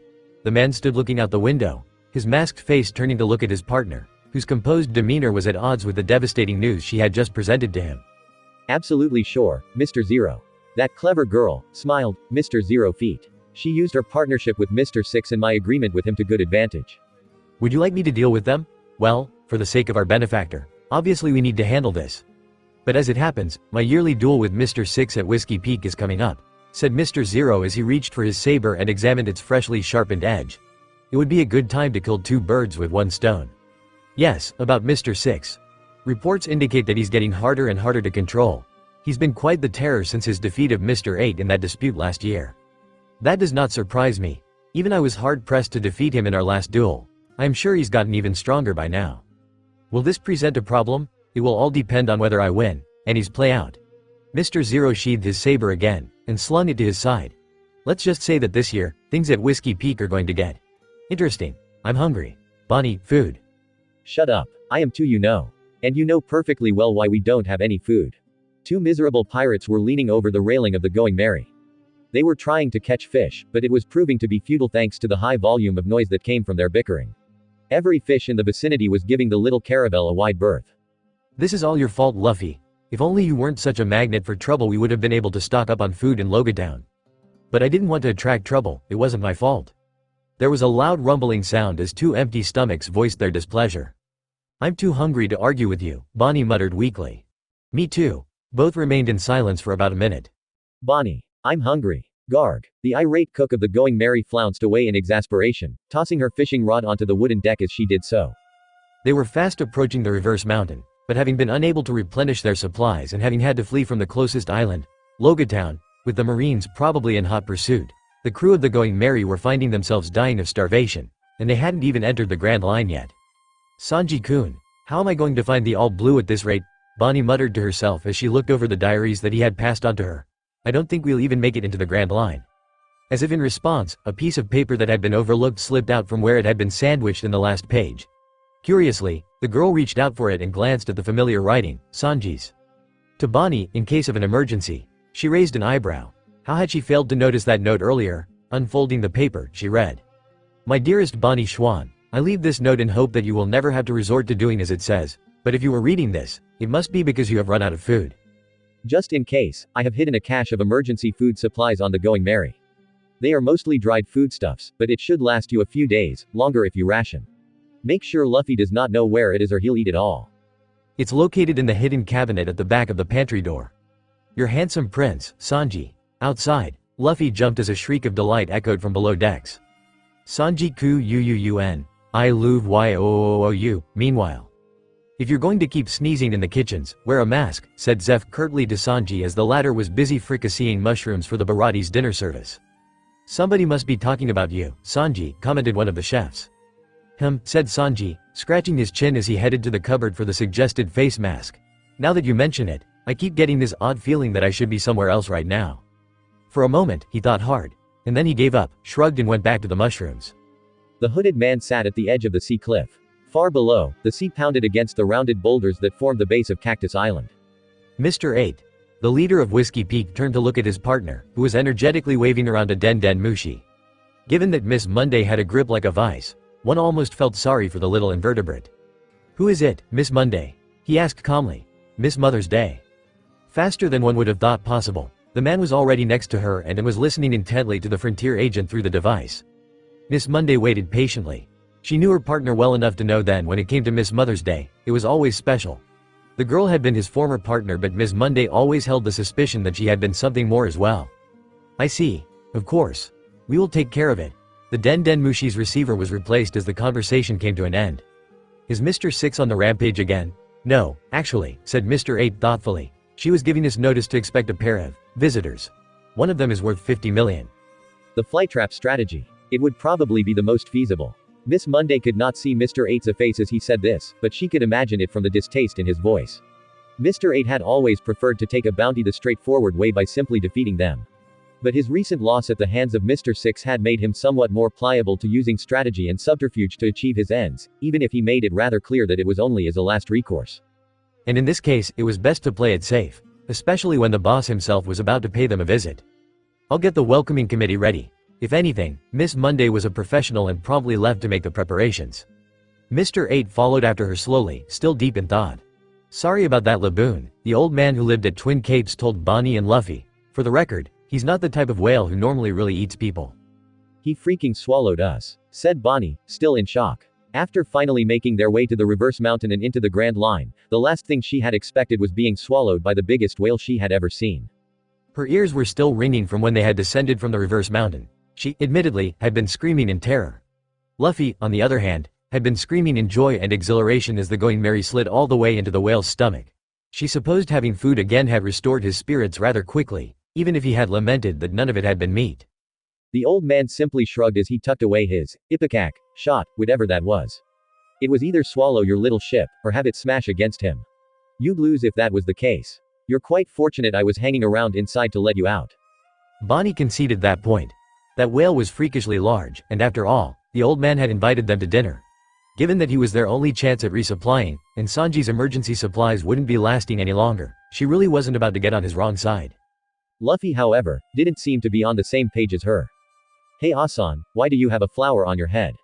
He asked their host bluntly. Bonnie sighed. No tact at all. Momonga sighed as the girl in front of him pleaded once more. No sense of self-preservation at all. But Momonga-san, Nami was trying her best I'm about to cry look. But unlike Genzo or even Smoker, Momonga was completely unmoved by her theatrics. Well, that was not strictly true. He had been moved, but he'd managed to shake off the effect of her tear-brimmed eyes and was standing fast on his decision. Absolutely not. His voice was edged with steel. I will not allow it. You're joining the Marines is one thing. But wanting to go with Smoker into the Grand Line in pursuit of a 50 million belly pirate is another. May I remind you, young lady, that you haven't even started combat training? I'll learn as we sail. Miss Toshigi has already promised to train me herself. Nami insisted, and I'll earn my keep. You know I'm a really good navigator already. I can stay behind the lines at first and not get involved in the fighting. The Vice Admiral gritted his teeth. Why was he the only one with any sense around these parts? It was as though every Marine from the East Blue he had any dealings with had to have this same foolhardy sense of suicidal overconfidence and a total lack of understanding of the word consequences. Garp was legendary for this, but then again, he did have the strength to back it up. And then there was Belmere. She had really been a fearless hellcat, constantly throwing herself at opponents twice her size. And now it looked like Nami was going the same way. And of course there was Smoker, the very definition of a loose cannon if there ever was one. In fact, he had given Momonga more headaches than all the others combined. Although this was only because Garp's problems were in Goku and Suru and it was very rare that Momonga got involved. The Vice Admiral was sure that if he had been given the task of cleaning after Garp's messes, his mohawk would turn white very quickly. Handling Smoker was work enough as it was. In fact, if it hadn't been for the fact that Momonga and a few higher up constantly covered for the White Hunter, he would probably have been kicked out of the Marines long ago. Nami, I highly doubt that a ship sailing in the Grand Line will be able to get by without fighting. Some of the ship's crew, like the cook, don't fight, either. Usually they don't. But they have been trained to, actually. Unlike yourself. Nami, please be reasonable. Your mother's ghost would haunt me if I let anything happen to you. Belmere wouldn't have wanted me to be a scaredy cat, Nami pouted. Momonga scowled. That was true enough. He cared for Belmere's girls dearly, but by George they sure knew how to play dirty. It's not about holding you back, Nami. I just can't let you go somewhere that dangerous without sufficient preparation. I'll be safe as long as Smoker-san is around. Momonga-san, please, I owe him so much, and he's sailing off to the Grand Line and I'm scared I might not see him again and I just want to help him. In the end, Momonga could only hold out so long. Fine, I'll make the arrangements. No direct fighting until you pass combat training. If there are any skirmishes I expect you to be at the back with the non-combatants. And tell Tashigi and Smoker that they had better not let anything happen to you, or they'll be hearing from me. And you'd better hurry, I think Smoker's setting out soon. Yay Momonga. You're the awesomest, Nami squealed as she flung herself at the Marine officer. Momonga flushed. Nami's impulsive blomping hugs really did remind him of Belmere a little too much. That old man sure gave us a lot of food, Luffy said happily. Never underestimate the power of nostalgia, Bonnie said smugly as the Going Merry sailed away from the Twin Capes. The old man, Crocus-san, had been pleasant company. And generous too. In addition to gifting them with food, he'd also supplied them with a log pose, which she had intended to get in Logat Town, but Luffy's run-in with those clowns pirates had ruined those plans. Of course, she had managed to please him by using her devil fruit powers to turn Laboon into a baby whale for a little while. The old doctor, he said he used to be a ship's doctor, had said that in addition to making it easier to treat the whale while he was that much smaller, it brought back memories of a happier time. And that whale was incredibly cute as a baby. Even she had secretly squeaked at seeing it. The old man had gone on to talk about the whale's original companions, who had left him there for his own safety while they all sailed further into the Grand Line. Luffy had been hanging on to his every word, right to the tragic end of the story where the doctor told of how he had followed after them and discovered that the entire crew had perished. The calm way the old doctor relayed their brutal ending had sent a chill down Bonnie's spine. It was a good idea of yours to challenge Laboon to a fight, I have to say, Bonnie remarked to her captain, who was in a good mood as well. The dinner Crocus-san had put up had featured a lot of sea king meat. I hope it's not going to keep hurting itself after this. How did you know that making a promise to challenge it like that would make it stop? Luffy looked at her with a seemingly blank expression. Well, Flower Asen said Laboon's Nakama couldn't keep their promise cause they died. And the reason he's waiting there was to keep that promise. So it's simple, he just needs another promise to keep him going. Bonnie looked at her captain in surprise. It was a surprisingly deep insight from a guy whose thoughts only seemed to revolve around meat and fighting. I guess I'd feel like that too if I lost everyone too, she said aloud softly, in quite a different voice from her normally brash self. The log pose had set some hours earlier and was pointing them to the next island. At first Luffy had been the one assigned to keep it, but Bonnie had rapidly discovered it was a mistake as the rubber boy was so careless, it was in danger of being smashed every 5 minutes. Also, he kept digging his nose and leaving boogers on the glass housing. For that and several other reasons, it was now perched on her wrist. Sure, it was a pain to work in the kitchen wearing it, and she had to take it off every time she did the dishes, but at least she had the peace of mind knowing they weren't going to lose their main means of navigating on the Grand Line. Still, their lack of manpower worried her.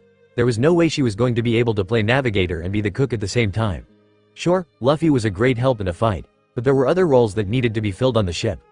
Bonnie had quickly realized that if there was any planning to be done, she was going to have to be the responsible one to do it.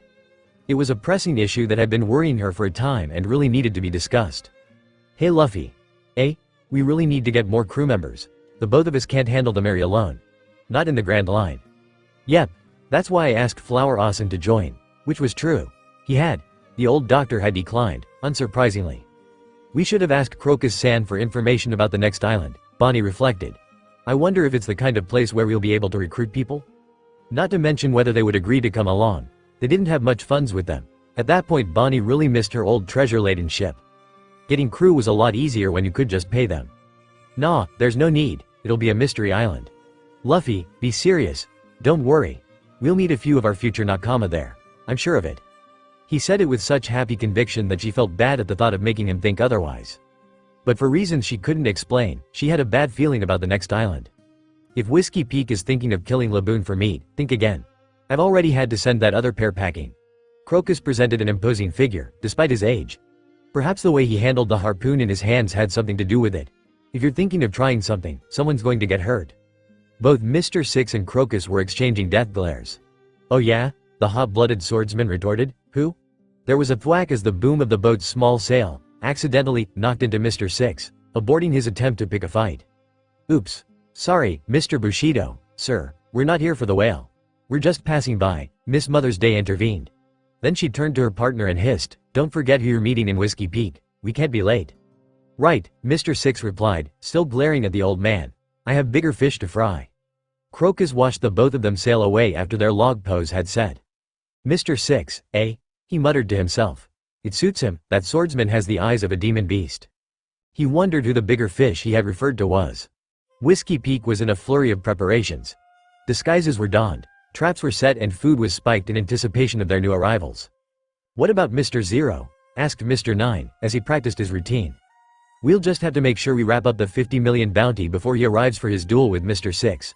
Mr. Eight's brow furrowed with worry. If those pirates didn't show up soon, things could be awkward. It really was bad timing. He particularly hoped that their arrival wouldn't mess up their other schedule. Has there been any word from Miss Mother's Day? He asked Ms. Monday. We received a written report that they made it into the Grand Line. And the preparations, all ready. Good. Mr. 8 sat down and leaned over, in a manner that reminded one of a predator waiting for prey. Now we wait.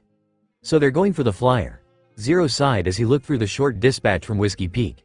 Still, I suppose without Mr. 6 present, 50 million without resorting to subterfuge would be something of a handful for that lot. The fly trap. Isn't that the one where they lure the bounty head in with food and drink and take them unawares later? Classic, isn't it? Miss All Sunday. Sometimes hidden ways are best. Miss All Sunday shrugged. Mr. Zero had resumed polishing his gleaming saber and didn't respond. It had to be in perfect condition for the upcoming fight. You're being unusually pensive, he said suddenly. The masked man's eyes flickered away from his sword to focus on his longtime companion. If there had been an observer to their conversation, they might have noticed his tone had changed. Where are you planning? Nothing to worry about. Robin, Drake, the woman said in response, cutting her partner off. Don't worry about it. It's be fine as long as you can beat Mr. 6 this year. There was a moment of silence as the man scrutinized the woman's composed face. Finally, he replied. Even if he has gotten stronger, It's still far too early for a whelp like him to beat me. You will have to be careful. It isn't going to be just a simple rematch this year. This time, there is going to be the question of that other one. I don't worry about that. Knowing you, you've already called in Five and Valentine to handle our other little friend. The woman smiled. Touché. You know me well, Mr. Zero. Of course I do. Miss all Sunday. This island is the best. Luffy yelled happily as he stuffed another plate of spaghetti alla carbonara, generously fortified with chunks of pan-fried Sea King bacon, into his mouth. Keep talking, Luffy, and you're going to fall behind, Bonnie warned jokingly as she ate from 2 plates at the same time. There was no reason for her to have to demand for more food as was her wont. The servers were efficient and kept the food coming. Look at them go. Our 2 new contestants are really breaking the records for the annual Whiskey Peak Extreme Eaters competition, the announcer roared in excitement. The 2 pirates had arrived at Whiskey Peak to find friendly townspeople, much to their surprise and delight. In addition to throwing a welcome party, the townspeople had insisted on them joining in on their annual eating competition. It was no surprise really, that Bonnie and Luffy both had enthusiastically agreed to this.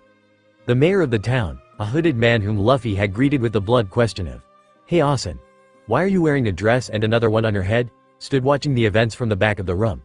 Other than the initial welcome, he was extremely well spoken and hadn't even been offended. Bonnie noted, he hadn't really said much else, and seemed to be content to let his subordinates do the entertaining. Just because they were having the time of their lives didn't mean that Bonnie had completely let her guard down, however. So despite being surrounded by a stack of empty plates and being constantly offered filled ones, when one of the townspeople approached the mayor and whispered something into his ear, she still managed to take notice. But it wasn't really until the mayor's quick exit upon hearing the message, did Bonnie really shift her attention from the event. Something is up. She hadn't come this far without learning to listen to her gut. In more ways than one. Something was not quite right with their present scenario. Miss, more linguine? She took the plate, but one might have noticed that her eating rate had slowed down and was falling behind her captains. When did Mr. 6 and Miss Mother's Day arrive? Mr. 8 walked quickly, following Mr. 9's lead. Not 5 minutes ago. I told Miss Wednesday Miss Mother's Day about the progress of our plan, but then Mr. 6 heard and he.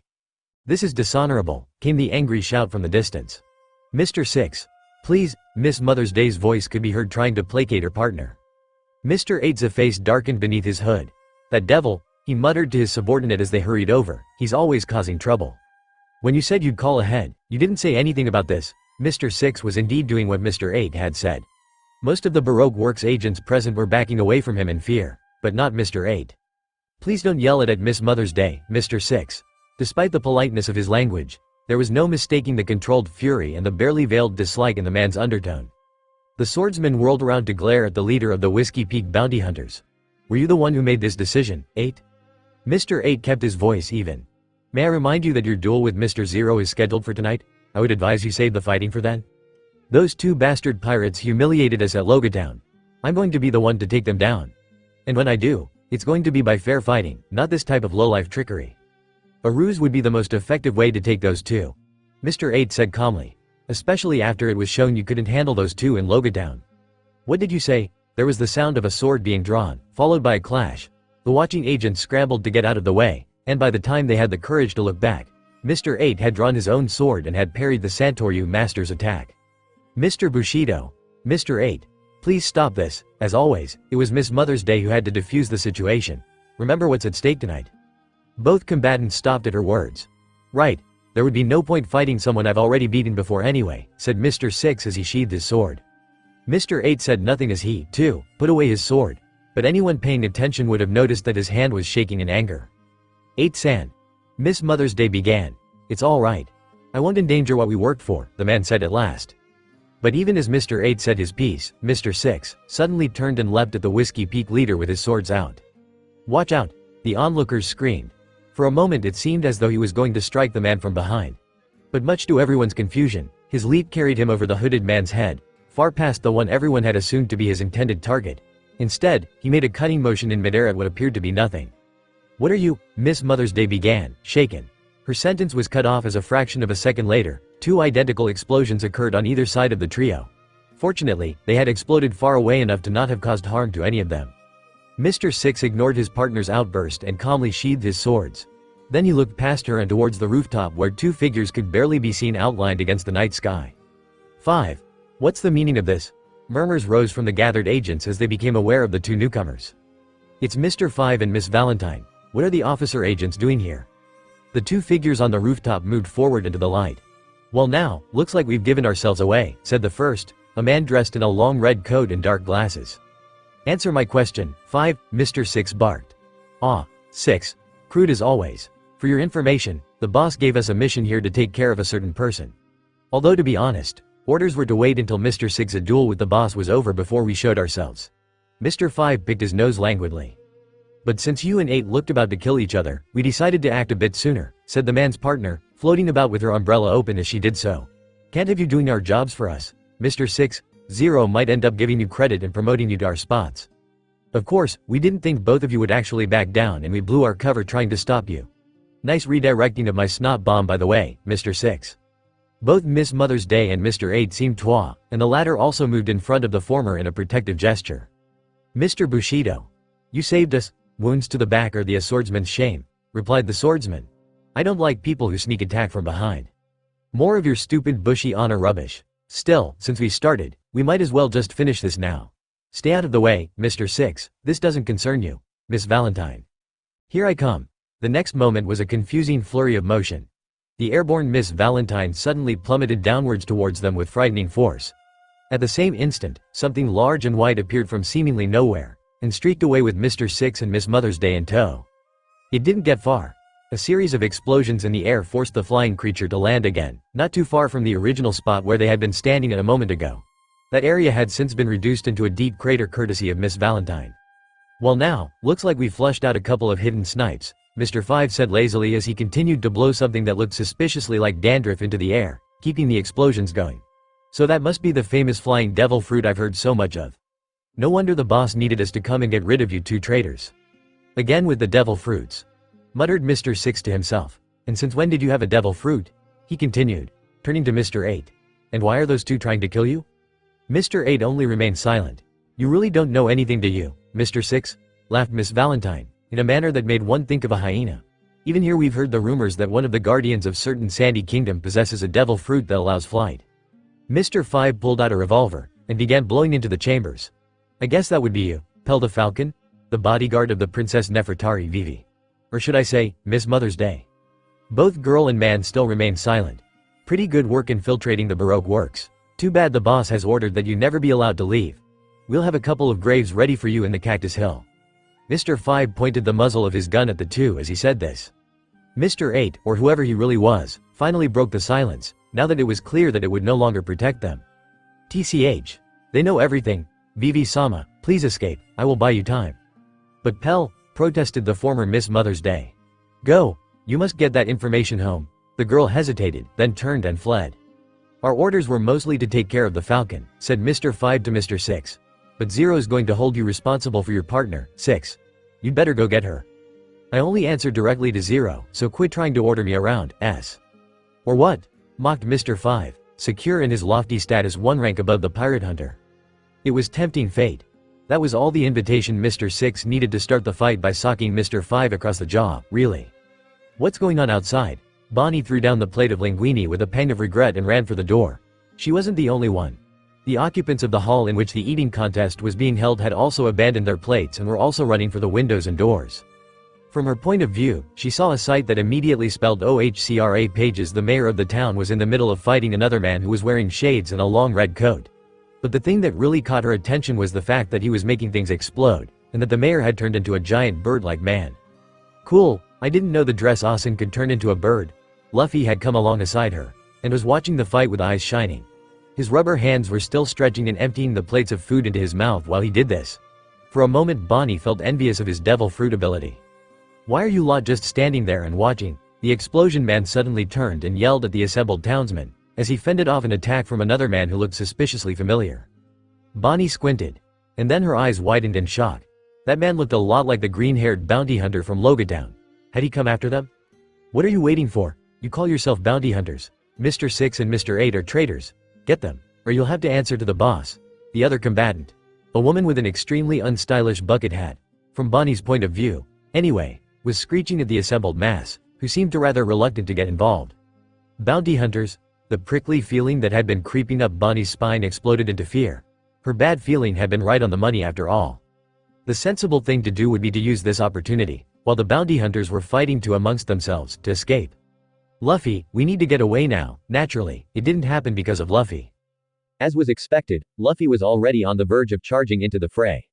Hey, they're trying to kill the Dress-Osan, he said in a rage. We gotta help. The Dress-Osan gave us food and was nice to us. Without further ado, he rushed in.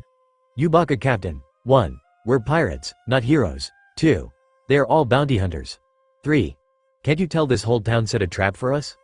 She might as well have just yelled at the wall, for all the good it did.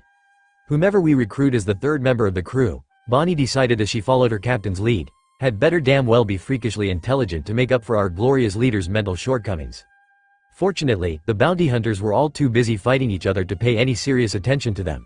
At least, until Luffy did what he was best at doing after eating and fighting, attracting unwanted attention. Hey, Dress-Osan. Luffy hollered, do you need some help? Help, said the mayor, without missing a beat as he fought off a sword-wielding bounty hunter who was dressed as a nun. Luffy, wait, don't you see who's with him? Bonnie had caught up and now saw too well that was indeed the pirate hunter Zoro who was fighting alongside the mayor, which meant they were probably in cahoots when it came to hunting her and Luffy. She braced herself and prepared to turn the both of them into babies. And was once again left speechless as the duo paid both of them no further attention, and continued fighting the other bounty hunters. For a moment Bonnie felt a bit insulted. She hated being hunted for her bounty, but now that it was being disregarded, she suddenly felt as though she'd lost some of her worth. Which was stupid now that she thought about it. She chalked it up to having spent too much time together with Luffy. Speaking of Luffy, he was watching the fight with some appreciation. Actually, I guess Dress-Osan is pretty strong. I guess he'll be okay after all. Yes. Let's just get away from this island as fast as we can, Luffy. If it is help you offer, I do have a request, said the mayor suddenly, as if an idea had just struck him. 5 minutes later, Bonnie couldn't help but wonder why even she'd agreed to the request or why Luffy was so damned happy about the whole damn thing. While the combination of Mr. Five's explosive devil fruit and Miss Valentine's density manipulation fruit might have been sufficient to take care of the threat of the Falcon Devil fruit user, having Mr. Six involved in the brawl made it an entirely different story. Even after the majority of the agents joined in, some apologizing as they did so, on the orders of the two officer agents, the tide of the battle never wavered away from the two swordsmen's favor. Miss Valentine was having a bad time of it. Her entire fighting style had been centered around staying out of her opponent's reach while floating above the air. But tonight it had hit a snag. To be able to float required her to decrease her density, which had the unfortunate side effect of making her vulnerable to the flying man's attacks. Buddy meant she was grounded and far too heavy to move, much less attack. Normally her partner's ability would have been enough to cover her, but Mr. Five was learning the hard way that just because he was one rank above Mr. Six didn't mean that he was one rank above in terms of power.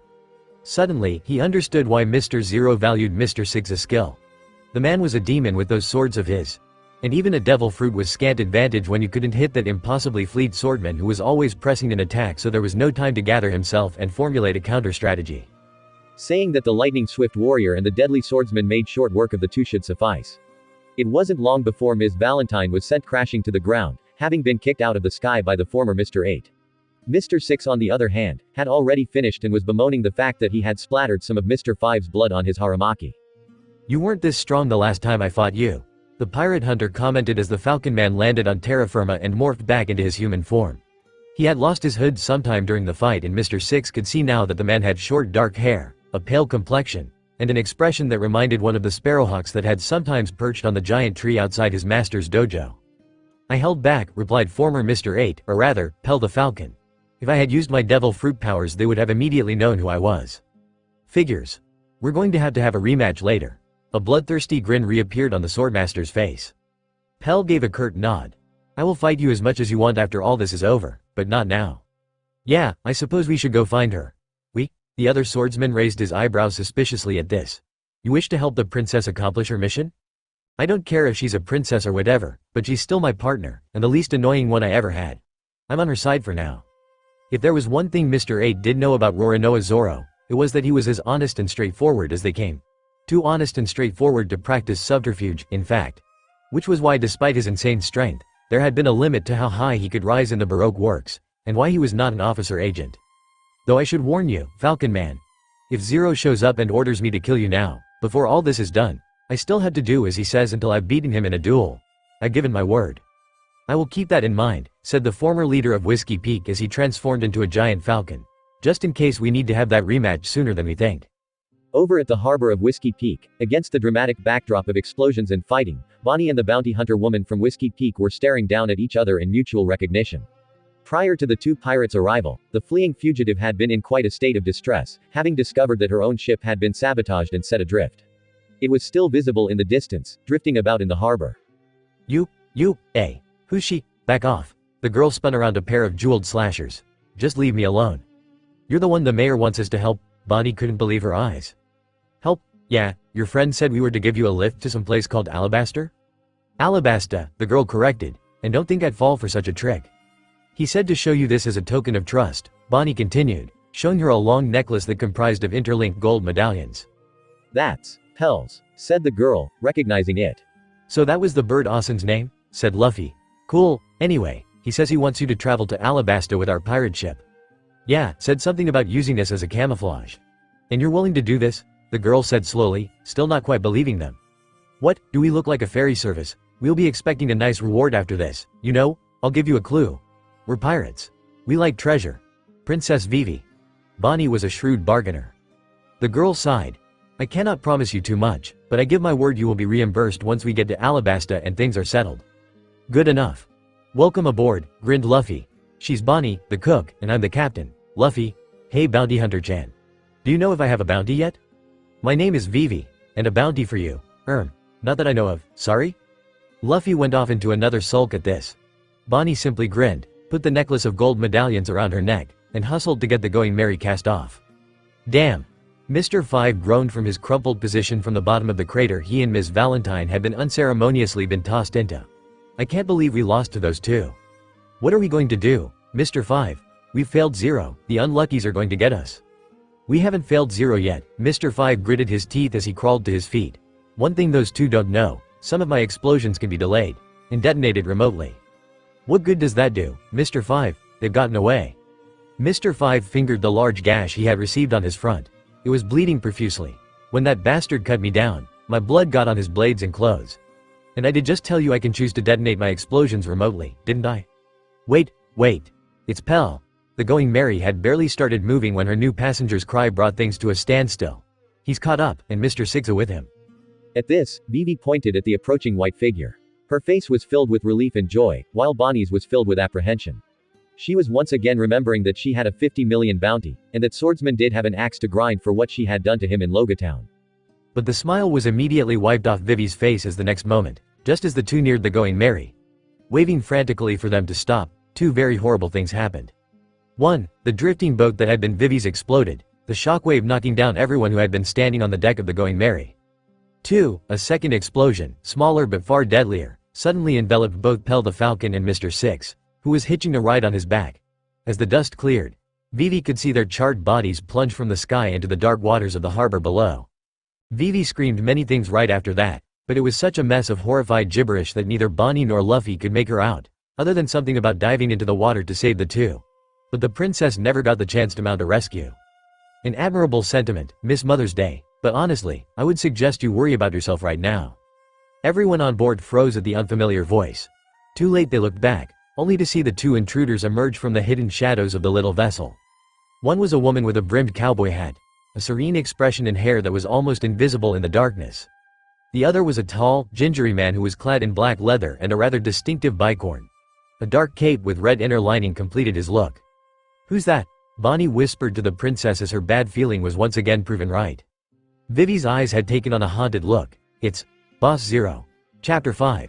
The Princess and Her Priorities. Baited by Kaiosama Lubarna Palace, Alabasta, several years ago. The sound of the sharp slap rang through the air, followed by silence, and then gasps of horror from all who had witnessed the unthinkable act. Vivi could feel the burning sting from where Pell had slapped her. Her cheeks smarted and throbbed, and for a girl who had never received any form of corporal punishment in her privileged life, the sensation of pain was a completely new one. But that wasn't what hurt her the most. Pell, her cool friend whom she adored, had raised his voice and his hand against her. His eyes, which had never looked at her with anything but fondness and respect before, had been so angry, so fierce, so disappointed in her. Pell, how dare you lay a hand on the princess? A very furious Igaram had suddenly appeared out of nowhere, was spitting out each word with effort. You're finished. Fired. If the king sees fit, X. Igaram, wait, her father, ever the voice of reason, had stopped the captain of the royal guard's ranting rage. It didn't matter that she was the princess and he was but one of her guardians. To her, Pell was, no, had been, a friend, and now he surely would no longer be. Not after what had happened. And she had only snuck into the gunpowder room to try and make some fireworks because she'd wanted to celebrate the day of his joining the guard. Then his voice, gentler in tone now, startled her out of her sniffling. Vivi, if you had been hurt just now, I don't know what I would have done. She didn't know what to say to this. She was a little girl, so she did what most little girls did in such a situation. She cried and ran off. Pell would have come after her, but even as she ran, she could hear Igaram's voice call after him. Not so fast, Pell. We are still going to have to discuss what just happened. Even with mitigating circumstances, laying a hand on the princess is a serious offense, and there will have to be consequences. Why, you're not going to be around anymore? Vivi couldn't hide the tremble in her voice. It was all she could do to hold on to Karoo for support. She'd been so happy to see Pell at the window. And then he had broken the bad news to her. Pell's smile was patient, if a little strained. The king has very kindly insisted that since I meant well, I was not to be punished. But Igaram is right. I overstepped my bounds as your protector. I have been assigned a different role now. Still as part of the royal guard, but no longer as your guardian. My new position will be in one of the remote outposts, far away from Alubarna. But, Vivi, I came to say goodbye, and to ask for your forgiveness. If I forgive you, does that mean you won't have to go away? I'm afraid I will still have to, but Pell, it's my fault. I was the one who kept going and doing things I shouldn't have, and that's why you got angry and slapped me. Pell, can't you just say sorry and make things the same as they were before? Nothing ever goes back to how it was before, little Vivi, he said gently, patting her on the head, triggering another round of tears. But fear not, I'm sure we'll see each other again. It's not fair. You're my friend. I wanted to do so many things with you. And you promised that when I was old enough so my father wouldn't say no, you'd take me for a flight, and now you never will have the chance. And, how can I forgive you for just accepting to going away like that? Princess Vivi, it's just a stupid thing that happened, and now everything's changed. The royal guardian knelt before the princess and put his hands on her shoulders, willing her to calm down. Vivi, listen to me. What I did wasn't right. Even if it was because I was worried about you, to physically hit your royal person before everyone was unforgivable. I set a very bad example, and if I were allowed to get away with it, it would be a setting a very bad precedent for the rest of the country. Well, I don't think it's unforgivable. I forgive you. He smiled at her. Then that puts my heart at rest. I couldn't care less what others think of me, but I would do anything to gain your forgiveness. Then, I want to go for a flight, Vivi said suddenly, realizing that it would probably be her only chance of doing so. Can we? Just this one time before you leave? Princess Vivi. Pell's voice was suddenly tense again. The two of them knew it was dicing with danger to do this, because her father had expressly forbidden this very thing. You said anything, she cajoled, tears still in her eyes. She could feel Pell's resistance crumble. Well, I suppose if we keep it secret. Suddenly Vivi, young as she was, had a realization that it was her disregard for rules that was constantly getting Pell in trouble. And there she was again, putting him at risk just for her own selfish desires. Wait, no. We shouldn't, Vivi blurted out before she even thought any further. That's what got you in this trouble in the first place, wasn't it? She knew that she had made the right move, because Pell looked visibly relieved at this. You have gained wisdom, Princess Vivi. I am sorry I will not be able to fulfill this request of yours. But I promise you, the next time you ask something of me, I will not refuse it, no matter what it may be. Promise? She held out her pinky finger.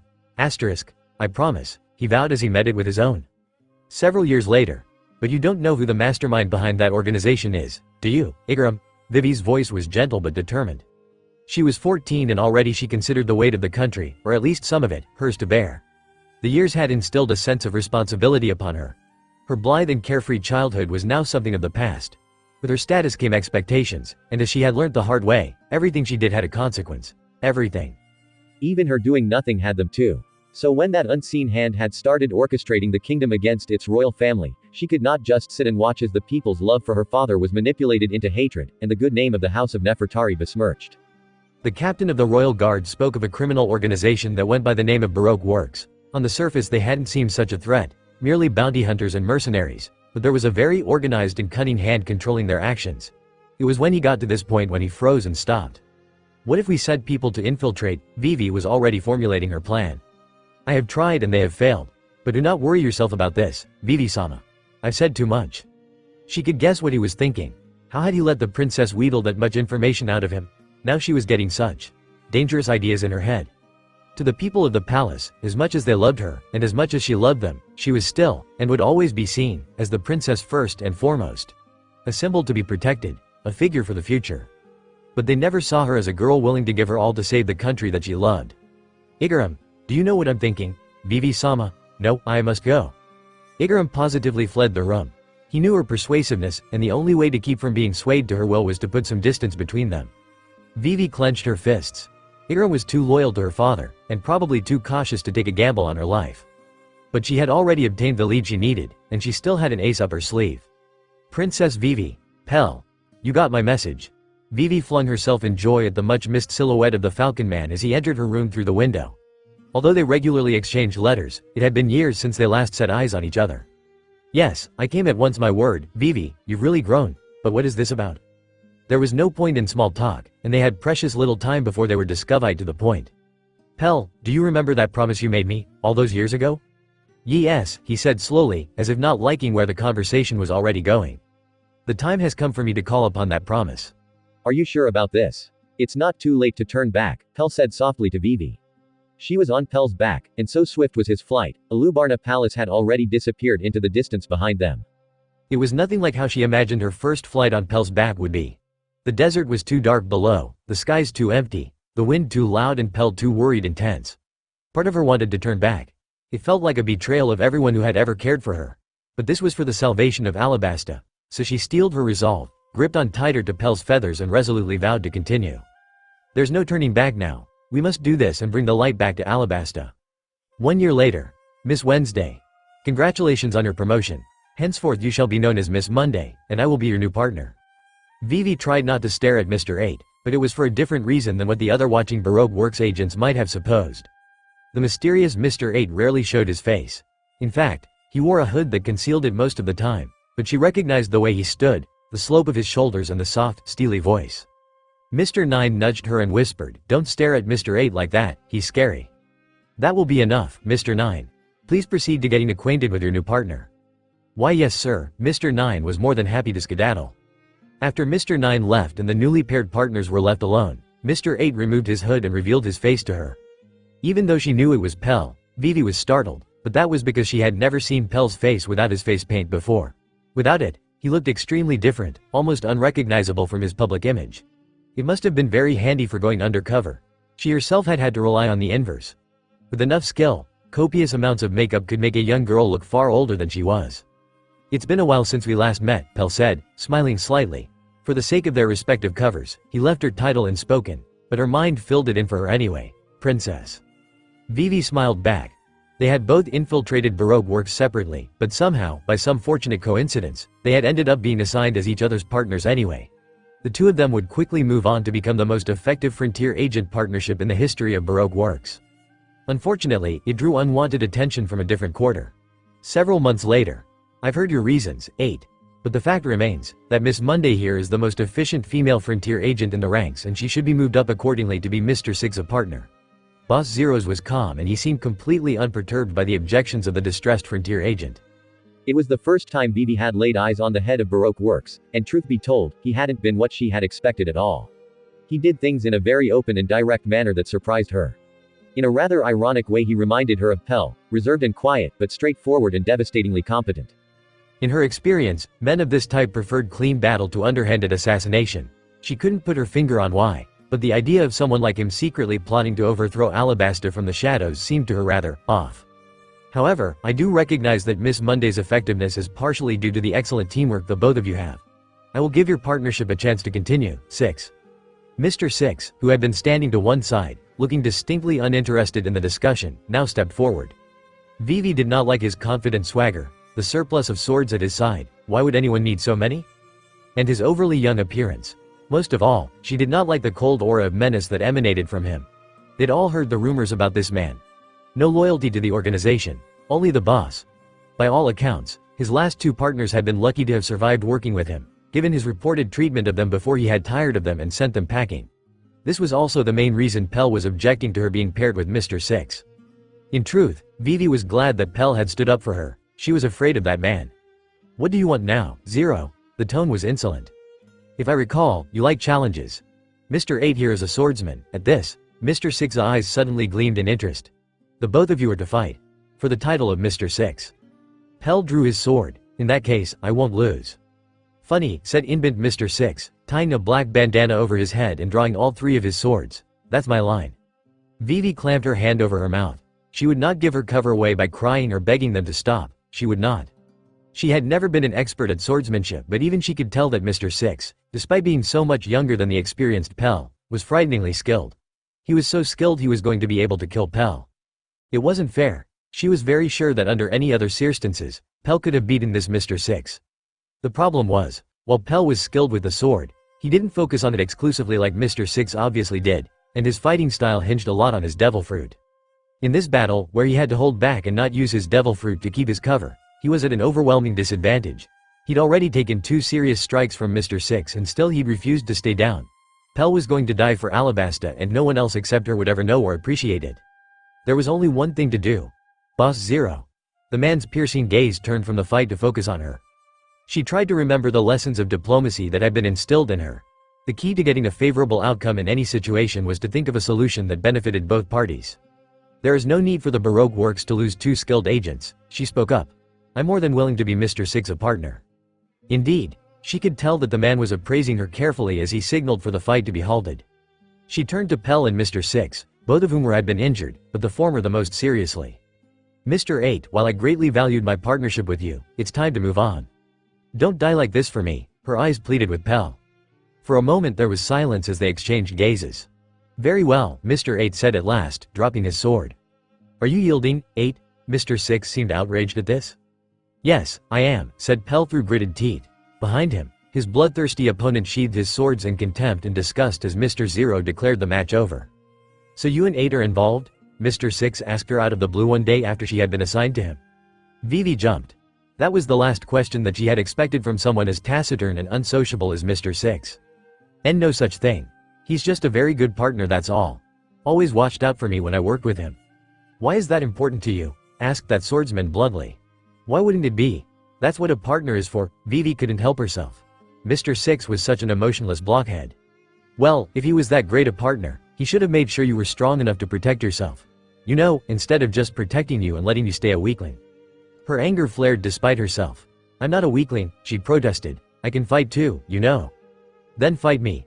What? Fearfully, Vivi couldn't help but wonder if this was the point Mr. 6's last 2 partners had met the end of their Baroque works careers. You're not bad, but you're not good, Mr. 6 commented after their fight was over. He had utterly destroyed her peacock shad, taken care not to hurt her physically. There had been no need to, he had defeated her too easily. So what now? Are you going to return to Zero and ask for a new partner again? She asked bitterly. Nah. See you back here tomorrow for round 2. Round 2? Wasn't he satisfied with beating her once already?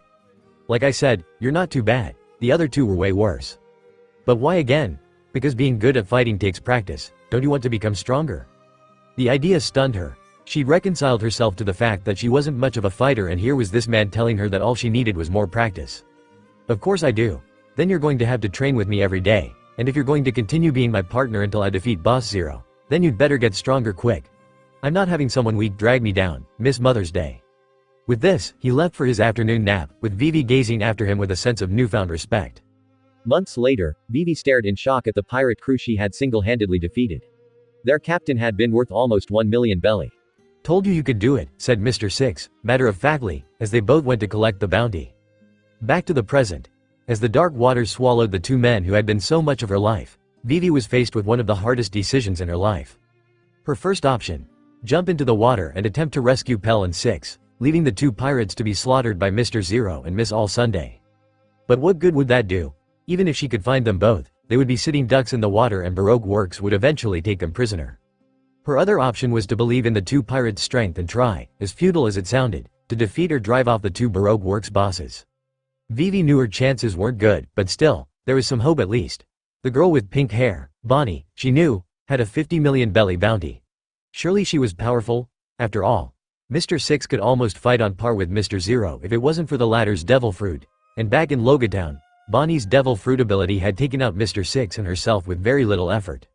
And if someone with a bounty that high was willing to follow someone else instead of being the captain herself, surely that meant her captain Luffy was even more powerful. Vivi had quickly learned from her stint as a bounty hunter that the captain of a pirate crew was almost always its most powerful fighter as well.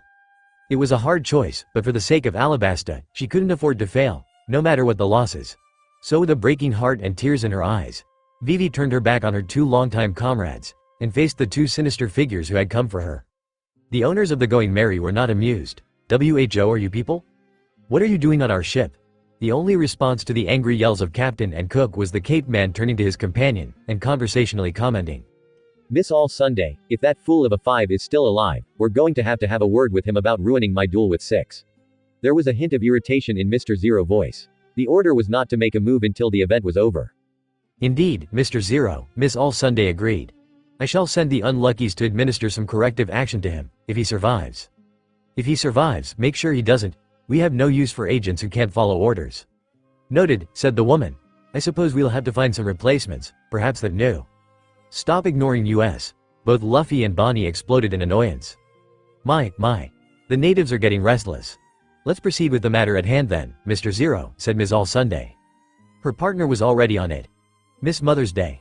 Or should I just skip the alias and call you Princess Vivi now? Your Highness. While I admire your resourcefulness in discovering the identity of our esteemed benefactor, I'm afraid you've caused us quite a bit of trouble by doing so. You're going to have come with us." "She's not going anywhere with you, Mr. Skanky Pants." There a stunned silence as both Baroque Works bosses took in Luffy's choice of insult. "Skanky Pants, Mr. Zero," the much-feared boss of the criminal organization repeated, as Miss All Sunday broke out in a fit of involuntary laughing. This immediately earned her partner's ire. "Oh, don't you start on that now, Miss All Sunday." "Well, I did tell you this before, do we have to do this now?" interrupted the boss, the irritation in his voice returning. Turning to Luffy, he asked, "Do you even know what that word means?" "No," admitted the boy, "but I heard some guys in Makino's bar use it before. So get lost, Mr. Skanky Pants." Despite the dire situation, even the two girls who were standing behind the straw-hatted pirate were biting their lips to keep from laughing as well. Regardless, Mr. Zero began again, a little more venom in his voice this time. "Princess Vivi is going to have to come with us." "And what if we say no?" Bonnie ventured defiantly. "Then we'll take her by force, and probably slaughter the both of you," Miss All Sunday added cheerfully. "After which we'll force the truth out of her. I'd rather not have to resort to that, but since we do not know the extent to which she has leaked information." "I don't know anything," Vivi said, her darting eyes betraying her bluff. My. Such poor memory," Miss All Sunday remarked shrewdly. How foolish Mr. 8 was, having died for such important information only for his careless little princess to forget. "Don't you dare insult Pelyu." A pair of arms sprouted out of the sides of Vivi's head and clamped over the girl's mouth. This was followed by a swarm of hands which rapidly rendered Bonnie, Luffy and Vivi immobile. "You should be more careful with your words, princess," cut in Mr. Zero, coldly. "You give too much away." "Nothing personal, but I'm afraid you pirates were picked for a job most unsuitable for you. You won't be escorting the princess anywhere," Miss All Sunday continued smoothly. The partnership of Zero and Miss All Sunday appeared to even extend to taking turns with their speech. A speech which was quickly derailed with an unexpected interruption. "Bitch, please." Bonnie had not been given her bounty for being a damsel in distress. As creepy as the sight of dozens of hands holding down 3 prisoners was, it was nothing compared to when the hands began to shrivel, with age. The hands weren't the only things affected. Miss All Sunday's face turned pale as her inky black hair turned white and her skin wrinkled. She fell to her knees, gasping as she was turned into an old woman. "Well, thanks for making it easy for me." Bonnie smirked as the 3 of them easily shrugged off the weakened hands. "Nice to have the enemy come to me for a change." She got more than what she bargained for with that taunt. Mr. Zero, after taking one look at the state of his partner, had already made a swift beeline for Bonnie, weapons at the ready. He was intercepted by Luffy. "I'll be your opponent," the rubber boy declared. Not interested. No one could actually pinpoint the moment when it happened, but in a blink of an eye, Mr. Zero's movements changed. Luffy's fist only found empty air, and something terrifyingly swift that didn't feel human vaulted over him. It was swiftly followed by the sickening crunch of breaking bone and splintering wood. The captain of the Going Merry turned around to see Bonnie's crumpled body lying where it had been sent flying across the deck. The cause was obvious. The blow from Mr. Zero's strange axe mace had hit her so hard that she'd crashed into the wooden railing and broken it. If Luffy had been more of the thinking type, he might have wondered why Bonnie hadn't turned Mr. Zero into a baby or something similarly harmless. What he didn't know was, she had tried, which was why she hadn't dodged the blow. And what he should really have been wondering about was why it had Zero did not seem satisfied with the damage he had already done, and had continued advancing on the downed girl with a chilling, implacable look on his face. "If I kill you, that should be enough to reverse the effects of your devil fruit, shouldn't it?" he said calmly to Bonnie as he brought his sword high up into the air. Bonnie, the rubber boy, had rushed forward to rescue his nakama, but someone who was closer to Mr. Zero acted first. "Peacock Catcher," The strange jeweled weapons and their deceptively strong wires wrapped themselves around Mr. Zero's saber, and Vivi held the other ends firmly in her hand, successfully preventing him from executing Bonnie. The former agent attempted to follow this up with a weapon disarming yank, but this was where she failed, for although her training with Mr. Six had given her above average strength, Mr. Zero, on the other hand, had a grip like a vice. Really, Miss Mother's Day, said the man scornfully as he whipped the string weapons out of the girl's hands by smacking his axe mace into the taut line. You'll have to do better than that. Vivi's offense had accomplished one thing though. She had bought Bonnie time. Time enough for Luffy to come charging in to the rescue with a well-placed rubber kick. Too slow, which missed Mr. Zero.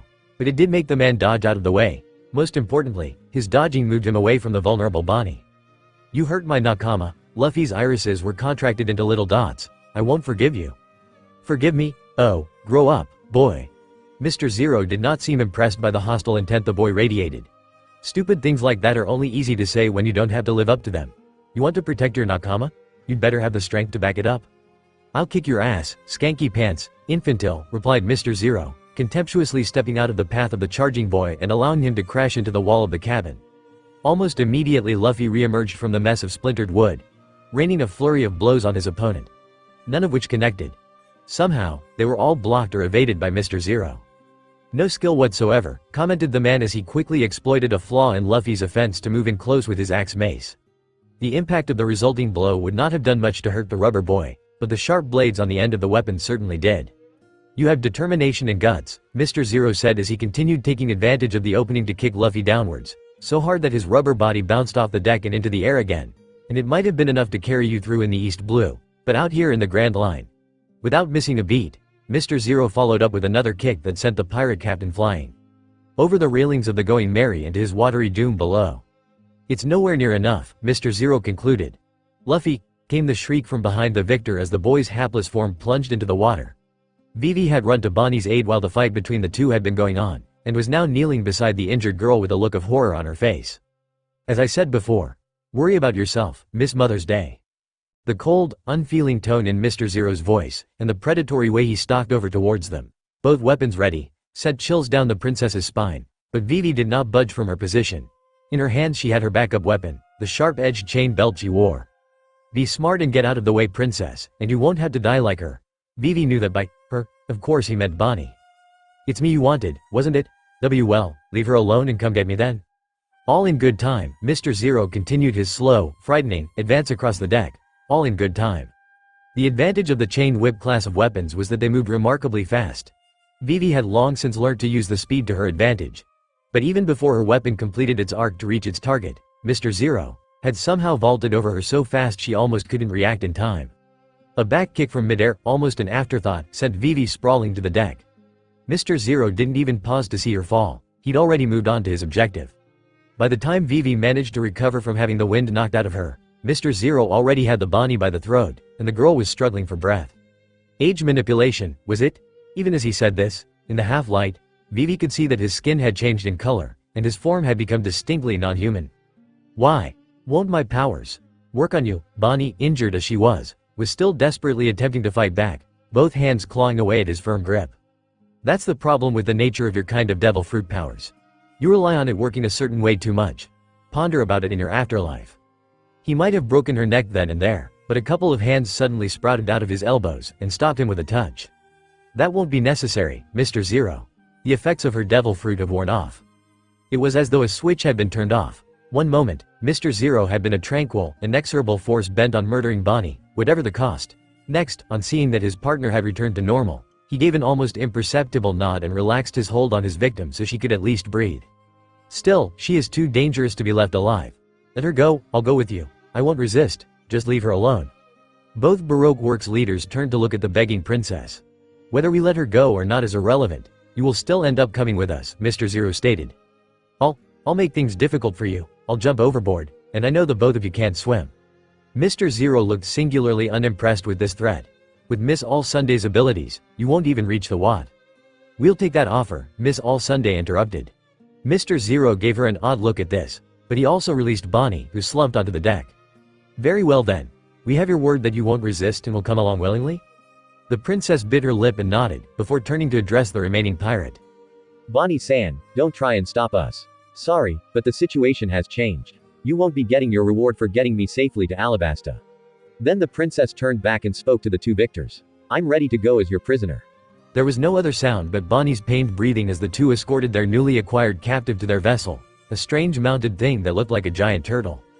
That was rather cruel, said Mr. Zero to Miss All Sunday as the giant reptile left the Going Merry behind. That pirate girl wasn't going to live for much longer anyway. True, but our dear princess didn't know that. It was less hassle. Sometimes, hidden ways are best, Miss All Sunday reminded him. By the way, about the pants. I don't want to hear it. Mr. Zero's voice was curt. Suit yourself, smirked Miss All Sunday. Luffy, wake up. Wake up. Luffy did as the voice commanded, and opened his eyes before sitting up with a start. The first thing he did was to purge a steady stream of water from his rubber insides all over the deck of the Going Merry. The next thing he did after that, disoriented as he was look for the source of the voice. Bonnie, she was sitting with her back against the side railing, next to a messy tangle of ropes. Despite the relief on her face, her expression was mostly fixed in a pained grimace, and she had her hand to her side. If Luffy was a more observant type of person, he would have noticed her face was far too pale as well. Are you okay? Even though she was wounded, Bonnie exploded in annoyance. Do I look okay? Luffy? That bastard hit me with that mace thing. I don't know why my powers didn't work on him. At this she rattled the necklace of medallions the mayor had given her earlier. Some of them were now misshapen. If it hadn't been for Thighs of the Blades, I'd think he would have killed me. That stupid skanky pants, Luffy vowed furiously. I'm going to beat him up next time. Good thing you managed to get me out of the water, Bonnie. It wasn't me, Luffy, it was that pirate hunter. Pirate hunter? Luffy repeated in puzzlement. Bonnie pointed at something behind him. The straw-hatted pirate turned around. Prostrate on the deck, unconscious, was the green-haired swordsman. And a little bit further away, where he had been flung in a last desperate effort, was the equally unconscious mayor of Whiskey Peak. Both he and the pirate hunter appeared rather charred. Yeah. After Vivi surrendered and left with that Mr. Zero and that woman, I heard that pirate hunter call for a rope. I managed to toss a line over the side. I don't know how he survived that explosion, much less rescue and throw you two hammers up here, but he collapsed after he climbed on board. Wow, he's really strong or not, those two are going to die if we don't do something. It's okay, we'll just find a doctor. There was a pause as something else she had said registered. What? Vivi went with Skanky Pants and the hand woman? We need to go get her back. No, we can't, we have to. I said we can't beat those two. I don't care, we promised Bird Awesome to take her home safely. Luffy, listen, she said our agreement's changed now. She's not important anymore, this is. At this, Bonnie took out two objects that had been hidden under her hat. The princess had slipped them to her earlier while Mr. Zero had been preoccupied with Luffy. The first was what looked like a sealed letter. She said that no matter what happens, we had to deliver this dispatch for her. The second was an eternal pose. On its wooden base was carved a single word. Alabasta. The days that followed were the hardest the two Straw Hats had ever experienced. Neither the Falcon Mare Man nor the pirate hunter regained consciousness, although both continued to cling on to life with a tenacity that was surprising. Despite Bonnie's initial insistence that her injuries weren't serious, it soon proved to be untrue as, with each hour that passed, the pain only seemed to worsen. Bonnie's deteriorating condition hampered her ability to help sail the ship, which meant that Luffy had to take up the slack, with varying degrees of success. In addition, Luffy had to care for the wounded and keep the ship sailing for Alabasta. But no one could blame him if he gave more attention to Bonnie than the other two passengers. However, it wasn't until Bonnie, who took being a pirate very seriously and scorned any display of weakness, finally collapsed and began crying because her wound was hurting so much, when Luffy stopped being worried and became absolutely terrified that he would lose the first and only member of his crew.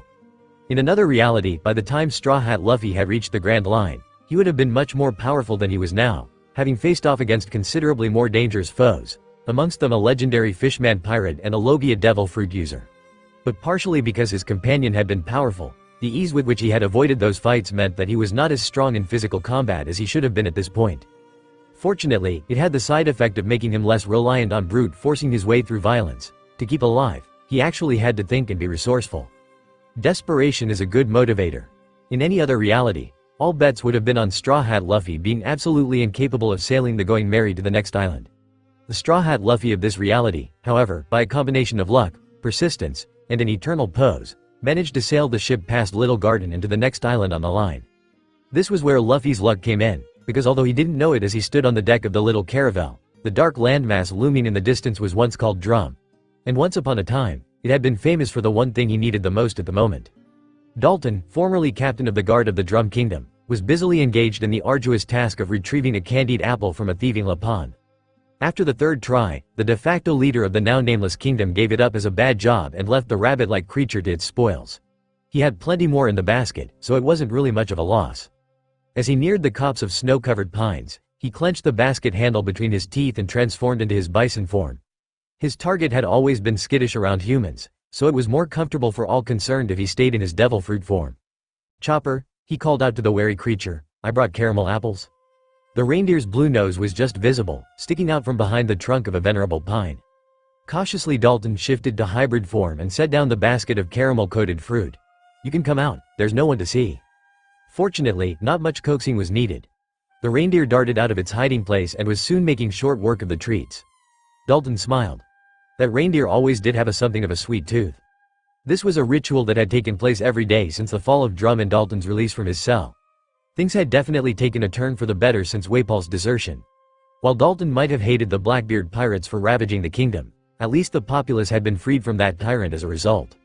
It was not too bad a trade-off. Their losses had been heavy, but they had gained their independence, and other things, besides. Unfortunately, Dalton's musings were suddenly interrupted by Chopper suddenly pricking up his ears, sniffing the air, and bolting off in a panic.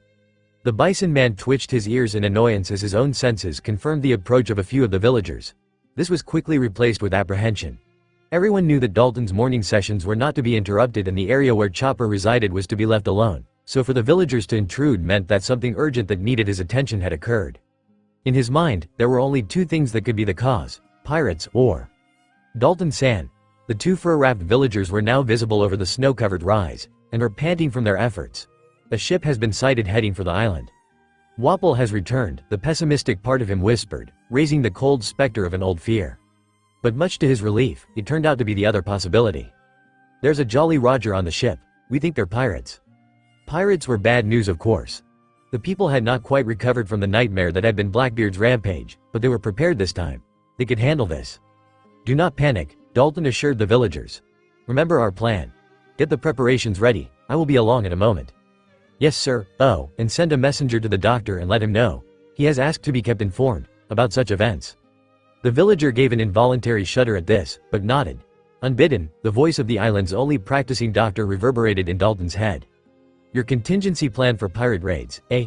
Well, I'll be happy enough to provide treatment for any villagers who need it afterwards. But remember, Mr. Bison, I call dibs on what's left of the pirates after that, dead or alive." Not for the first time, Dalton reflected, as invaluable as the doctor was to former Drum Kingdom, how disturbing that man was. Then he shook his head and trudged through the snowdrifts to prepare for the upcoming battle. Mr. Zero had never liked this part of his job. By nature he was a straightforward man, and preferred the direct approach to solving problems. Which was why he was currently wondering why he was wasting his time interrogating their newly acquired captive. "How did you know about the existence of our unseen benefactor?"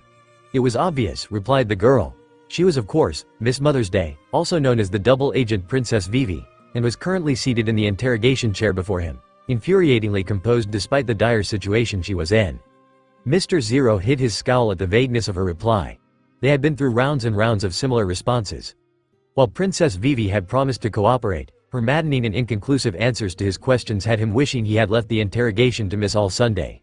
His partner was much better at extracting information than he was, especially with someone of Princess Vivi's mental acuity. In any case, Mr. Zero was tired of the game. He got up and made to leave.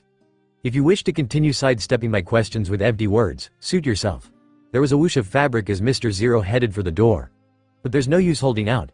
If I don't get the information I want out of you now, I will just have to employ more effective means. You should know what that entails." Princess Vivi did. Perhaps that was what moved her to speak again. "My father kept hunting hounds," she suddenly said. Mr. Zero stopped at this. "Chaka used to bring me to the royal kennels to play with them," Princess Vivi continued serenely, as Mr. Zero turned around and looked back at her curiously for her strange choice of topic. "Even though those dogs could be so ferocious when hunting game, they were always gentle when they played with us. One day Chaka told me something interesting about those hounds. He said that even though those animals were actually powerful and intelligent enough to take game on their own, they had been conditioned from birth to be loyal to their master and never do anything without the huntsman first commanding them to." "Why are you telling me this?" interrupted Mr. Zero, somewhat impatiently. "You asked me earlier how I knew about the existence of your benefactor, Mr. Zero," the princess replied calmly. "The answer was because I had met you in person. The way you conducted yourself, the way you ran the organization, The way you knew to value people who are efficient and who can follow orders over those who would curry favor. Normal people don't have this kind of discipline, that kind of single-minded focus in carrying out an objective. That gave you away. You're not just some common bounty hunter or pirate, Mr. Zero. I know, because I can recognize a well-trained hound when I see one. Mr. Zero's eyes narrowed. But the thing about trained hounds is, they don't hunt for themselves. No, if there is a hound, there must be a master controlling it somewhere. So now that I've said all that, Mr. Zero, at this Vivi raised her gaze and looked directly into the man's piercing green eyes. I want to know. What do you intend to do with me? For several tense moments they held each other's gaze in a match of wills. It would really depend on the huntsman's command, wouldn't it, princess? With this, Mr. Zero turned on his heel and swiftly left the room, his red cape billowing behind him. Dalton peered through the binoculars intently. The pirate ship was sailing up the river mouth, but the former captain of the guard couldn't help but feel somewhat disturbed. The Jolly Roger fluttering from the crow's nest marked the pirate ship for what it was, but it seemed to be sailing without any visible crew on deck. A caravel of unusual design. There is no steering wheel on the bridge. They're not very good sailors, these pirates, commented one of the villagers. They're coming in way too fast to dock. Dalton blinked and put down the binoculars. The ship was now so close that they weren't necessary. He squinted, then started. Are those pirates insane? The sheep-headed ship, which still looked deserted, continued its course without slowing or veering, and plowed straight into first the riverside ice, and then into the snow-covered bank. The villagers winced at the sound of the wooden keel scraping over the rocks beneath the snow as the out-of-control vessel ground to a halt. The poor ship. What kind of crazy pirates does it have sailing it? Wondered one of the villagers. Dalton noted that it was Old Man Wright from Gyasta. It was the kind of thing the old shipwright would say. But before Dalton could comment, his sharp eyes had noticed movement from the cabin door. Be on your guard, here they come, he warned. The villagers tightened their grips on their weapons and readied for battle. But much to their surprise, only a single figure emerged. The boy who appeared on the bridge looked more like a desperate castaway than a menacing corsair. His dark hair was wild and ruffled, his clothing ragged and dirty, and his body sagged with fatigue. The dark circles under his eyes told of sleepless nights and a terrible anxiety. The aura of desperation he emanated was something the villagers could sense, even though they did not know why that was. If this was a pirate planning on sacking the town, he did not look very impressive or intimidating. This is as far as you get, pirate, Dalton warned sternly, although he'd involuntarily tempered the harshness of his tone due to the sorry appearance of the pirate. We are the Drum Island Militia. Your kind are not welcome here. Leave now, and we will let you go free. But if you try to step foot on this island, we will be forced to defend our homes. The pirate didn't seem to have heard him. At least, he did not respond, and just stood there staring at them with wide eyes. If he didn't sway a little as he stood, Dalton would almost have thought the boy had frozen into a statue. Do you understand what I am saying, doctor? There was a sudden hush as the pirate started speaking deliriously. Need. Doctor. Or Bonnie will die. We have no doctors here for you. Pirate, yelled one of the villagers, taking aim at the potential intruder as he said so. So do as Dalton-san says and get out of here. No Bonnie will die. Like we're falling for that trick, in fear or anger, another man raised his gun at the boy. And by accident, it went off. For a moment, it seemed as though the shot had hit and killed the pirate boy. He even swayed and took one step back from the impact of the bullet. Everyone expected the body to hit the floor, but their expectations turned out to be off the mark. Dalton was the first to react, and he barely did it in time. His spade blade just managed to block the bullet that had somehow been reflected back at them. A gasp of horror rose amongst the ranks of the defenders. It's a zombie, a cursed undead creature that cannot be killed. And reflects bullets. This was followed with cries of fear. Dalton-san, what do we do? A villager said, turning to the former captain for leadership. A doctor, moaned the zombie boy, not appearing to have even noticed that he had been shot. Need a doctor. Go away, yelled one of the villagers, almost hysterically. Be gone, foul scourge of the unliving. Why won't you let her see a doctor? We only have one doctor here on the island. Dalton replied as his keen senses studied the boy. Despite the panicking villagers, the bison man was pretty sure that the boy was no undead. We cannot risk you harming him. As if that were even possible, murmured a villager underneath his breath. Dalton's sharp senses heard it, but he decided not to comment. I promise. We won't. Desperate, the boy knelt and touched his forehead to the wooden deck. Please, or Bonnie, and the others will die. A sudden memory stirred in Dalton's mind at the familiar gesture. It was seen he had had to witness time and time again, but Dalton had never been able to keep from cringing inside each time. Please, great Waple. This time it's shaking, tears dripping from his eyes as he bowed low and begged. My wife and son are both very ill. Please let them see the Ishi-20, they will die if they don't. Waple merely threw his head up and laughed. I'll think about it. Come back and beg again tomorrow.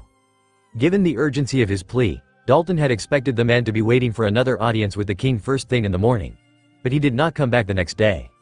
It was none of his business, of course, but in the end Dalton's curiosity got the better of him and he found himself seeking out the man's house once he was off duty. What he found there was a grieving man sitting alone in the snow in front of his doorstep. Apparently, both members of his family had died sometime during the night. You have no right to demand to see a doctor, pirate. Even with that despicable coward of a king absent, Waple had still left his mark on them. Dalton gritted his teeth. No, he would not follow the example of that loathed monster. Pirate boy, how many wounded do you have? Can I trust your word that you will not attempt anything? Dalton-san, protested one of the villagers. Have you all forgotten what Waple did to the people of Drum? Dalton asked sternly. He made us beg and grovel for medical treatment. It did not matter whether we were peasants, travelers or nobles. It was all the same. We will not let his legacy taint our actions any longer. I will not. Even if the person begging is a pirate, how are we any better than Waple if we deny him access to medical treatment? Hushed murmurs greeted his speech. Dalton-san is right. But, I have promised not to cause trouble, the boy pledged. Then it is settled, Dalton said firmly. Bring your wounded in. There is a blizzard coming, they would be safest in my house. Dalton's house was modest but cozy. A fireplace with glowing embers which he quickly stoked into flame kept the room warm enough to be comfortable, despite the stiff chill outside. As Dalton had predicted, a blizzard was well on its way. This village is called Bighorn. It was buried under snow for 7 days in the last blizzard, he said as he tended to the fire. The girl, whom the boy kept calling Bonnie, was quickly given the only bed in the room. Despite his condition, the pirate boy had insisted on carrying the girl there himself. The blizzard will be a problem, Dalton warned the boy as he inspected the injured. The doctor lives on the top of the Drum Rockies, and it's all but impassable in this weather. We must wait out the storm out before we proceed. Dalton was of the opinion that the boy himself looked about to keel over, but he said nothing as he had his hands full with the other two wounded from the pirate ship. Something about one of them, the dark-headed one, seemed vaguely familiar, although Dalton couldn't place it. Perhaps he had seen him in a wanted poster before. But no, that couldn't be right. Even the man's scent, contaminated with the smell of burned flesh, was vaguely familiar, even if Dalton couldn't place it. He wondered what had happened to them. Both men were unresponsive but alive. While they looked worse off than the girl did, he did note that despite being covered in burns, their vitals were fairly steady. Which was something he could not say for the condition of the girl. Her breathing was erratic and there was a dark and ugly bruising on her torso area that disturbed Dalton. It reminded him of an incident where one of his men had been kicked in the stomach by a Lapoon years ago. The soldier had laughed it off, mentioning how he had a massive bruise the shape of a Lapoon's footprint on his stomach. And then he had collapsed almost half a day later. The doctors had managed to save his life, but had bemoaned the foolishness of the man for delaying medical help. The animal part of Dalton gave him a gut feeling that this was something similar. I don't claim to be a doctor, but I have seen this kind of injury before, Dalton told the pirate boy, his face scrunching into a worried frown. If I am not mistaken, time is of the essence. The sooner we get her to the doctor, the better, as soon as the blizzard is over. The moment he said this, a cold gust of air filled the cabin as the front door was opened. Boy, what are you doing? The ridiculous pirate boy had gathered up the girl in a bundle of blankets and was already halfway out the door. Bonnie needs a doctor as soon as possible, the boy replied, not looking at him as he spoke.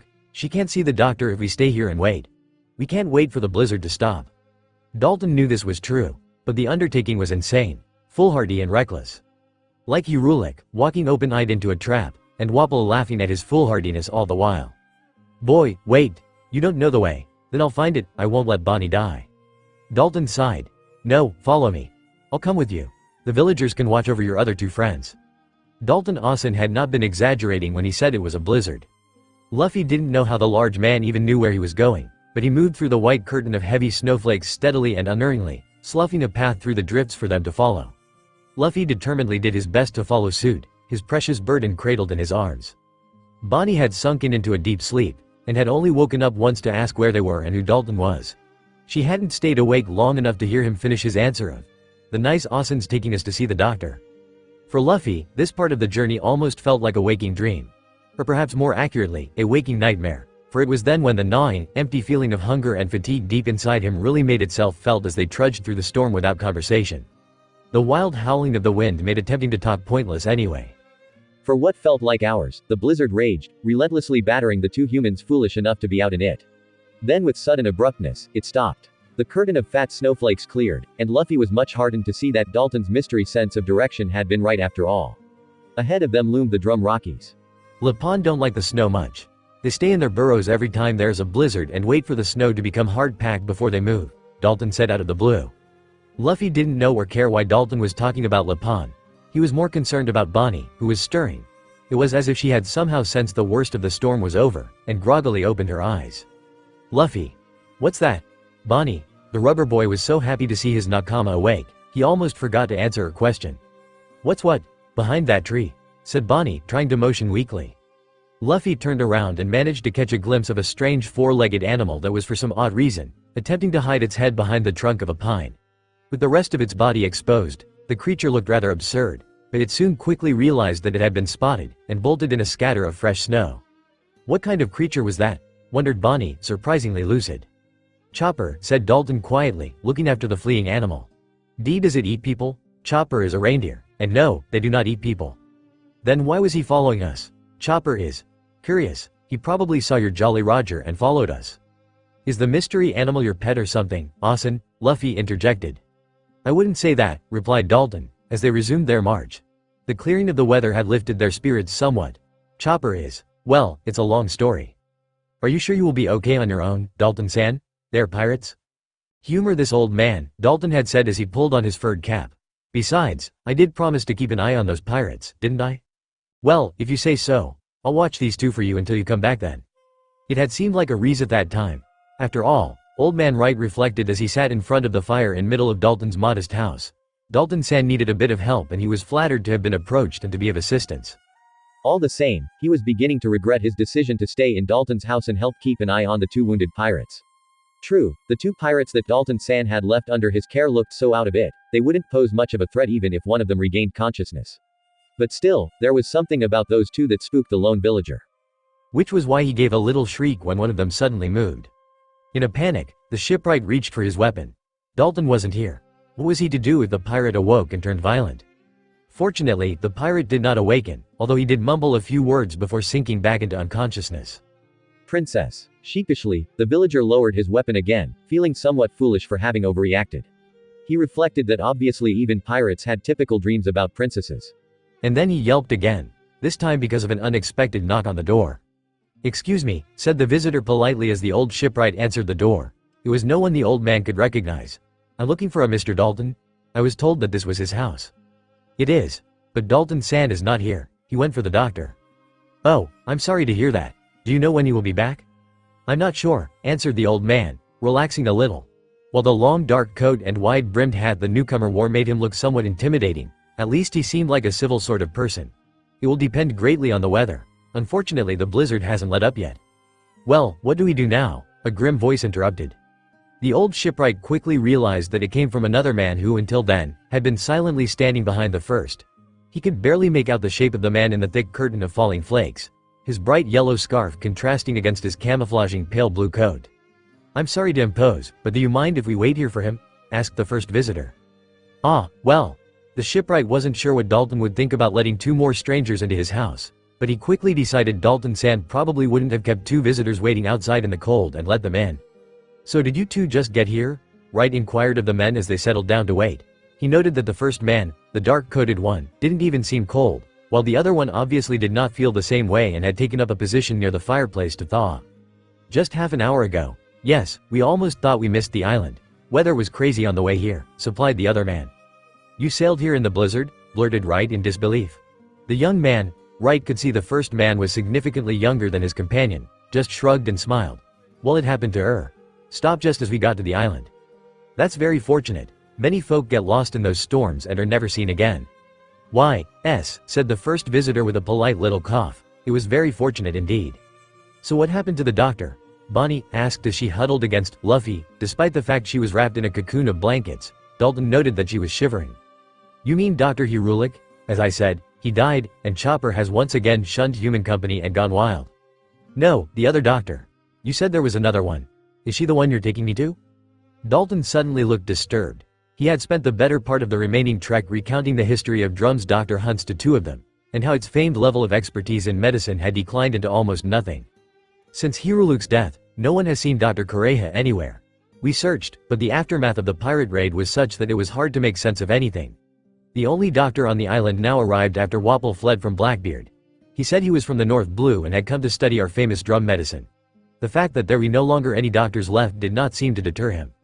So why does he live all the way up in the castle instead of in the villages? Most of the Ishii 20's medical notes and equipment were kept in the castle. Dr. Law found them a precious resource. Bonnie suddenly slumped against Luffy's shoulder. She had seemed alert and cheery earlier, but now the pain had returned. Dalton remembered that the soldier who had suffered a similar injury had seemed to improve right before collapsing as well. It's getting harder to breathe, the girl murmured to her companion. Yes, we are quite high up now, and the air thins. Dalton hesitated, not wanting to alarm the two by sharing his suspicions. We don't have time, we must move quickly. And then, just as he turned back to look at the two, he froze, staring at something far behind them. Boy, Dalton said slowly, trying not to spook Luffy. Take your friend and go on ahead without me. Eh, why, aren't you coming along? Dalton continued speaking, as if he hadn't heard Luffy's question. Go, whatever happens, keep going, don't stop. Luffy did not know what had disturbed Dalton enough to order them on alone, but there was an urgent note in Dalton's voice that told him he ought to listen. He had enough to worry about himself. Bonnie had suddenly fallen silent again, and he was alarmed to notice her eyes were closed and her face had turned almost as pale as the snow that surrounded them. There was no time to waste. The boy captain took one last look at Dalton, who now stood like a statue with his strange spade blade drawn, and faced the towering heights of the drum mountain. Double-checking that the fastenings that kept Bonnie attached to him were secure, he gritted his teeth and began forging ahead. Behind him, muffled shouts carried over the snowdrifts. The doctor had always liked the snowstorms of Drum. Maybe it was because they reminded him of the harsh climate of his native North Blue, which when one thought about it, was a strange thing, because the doctor did not have fond memories of his home ocean. I wonder how Mr. Dalton is doing with those marauding pirates. The doctor mused to his test mouse. The white rodent immediately dropped the lab block it had been nibbling and quickly darted into the corner of the cage furthest from the man. I suppose the storm's been keeping any new messengers from arriving, but I'm bored and an autopsy would be just the thing. Yes, he was bored. That was exactly the problem. He, Dr. Trafalgar Law, was bored. It made no sense, of course. Here he had almost everything he needed and a lifetime's worth of work ahead of him.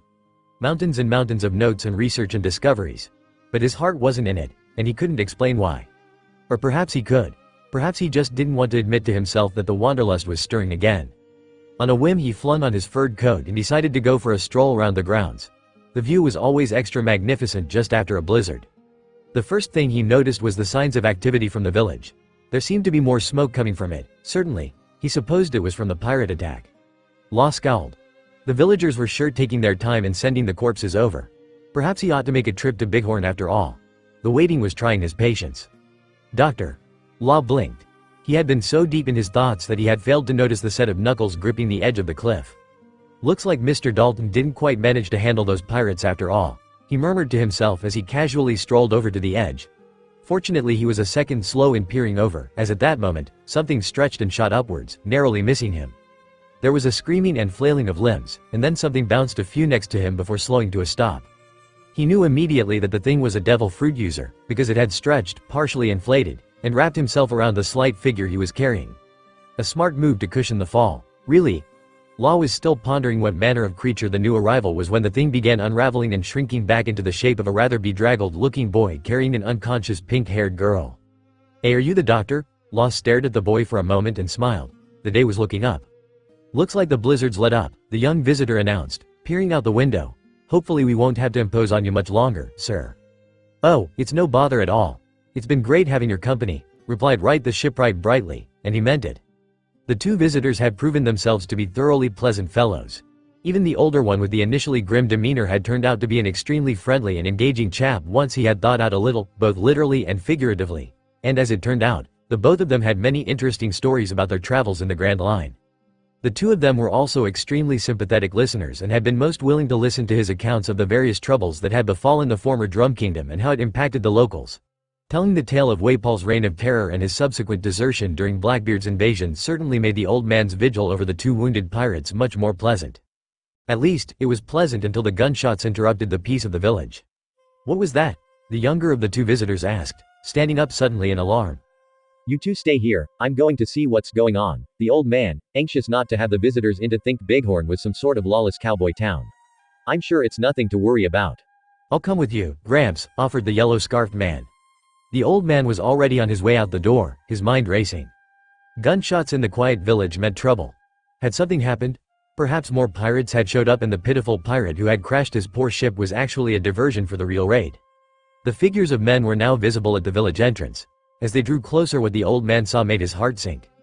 "Oh, looks like your local militia's already handled the problem," his companion, who had seen the same thing, pointed out cheerfully. Several armed men were standing guard over another group of men. "That's the uniform of your armed forces, right? Is Dalton-san with them?" "Hey, Gramps, what wrong?" The old man was shaking in fear and horror. "Our village militia does not wear uniforms. Those men are from the army of our former king Waple." "So you're saying, Mr. Straw Hat, that Mr. Dalton felt sorry for you lot and decided to lead you guys here to find me?" "Yes, Austin did. And he still did this after you told him you were pirates?" "Yeah, he's a really nice Austin." The strange straw-hatted boy, while initially desperate, seemed to have cheered up massively on finding out that he had successfully brought his companion to the doctor. This the doctor already found remarkable, considering the boy himself was in very bad shape from the climb up the sheer rock face, if his frost-bitten fingers and multiple lacerations were any indication. And he looked as though he could have used a square meal or two, too. And where is he now?" Law asked the boy casually, peering at the boy's lacerations and mentally correcting himself as he did so. What he had thought were lacerations were actually areas where the skin had frozen solid, lost its elasticity, and cracked open to expose the flesh inside. Definitely painful, yet the boy didn't even seem to be bothered by the injury. "Well, just now when we were at the bottom he started acting all weird and told me to keep going on alone." "It does sound like something is amiss," muttered Law as he turned his attention to his prospective patient. Young girl, aged between 16 and 18. Pale and sweaty despite being dressed extremely inappropriately for the freezing weather of the winter island. Pulse weak but fast, breathing erratically accelerated. The ugly bruising on her exposed midriff made diagnosis easy enough. "Internal bleeding. And you said she hasn't been treated for days?" The strange stretchy boy nodded. "Interesting. Quite the medical miracle." The doctor prepared to move the girl. "I'm surprised she's lasted this long. Come on." "Where are we taking Bonnie?" "Surgery room," replied Law as the two carried the girl towards the castle. "I'll have to operate at once if there's to be any chance of saving her." Anxious to help, Luffy ran ahead to help open the main door, but quickly found himself perplexed as the main door turned out to be frozen shut. In fact, it appeared to have been left that way for a long while. He was about to attempt to break it down when the doctor stopped him. "Don't break it down. The castle will be too cold and drafty if you do, and I use a different way to get in." Barely a minute later, doctor, girl and boy were all inside the castle. Law smiled a little at the boy's gaping reaction.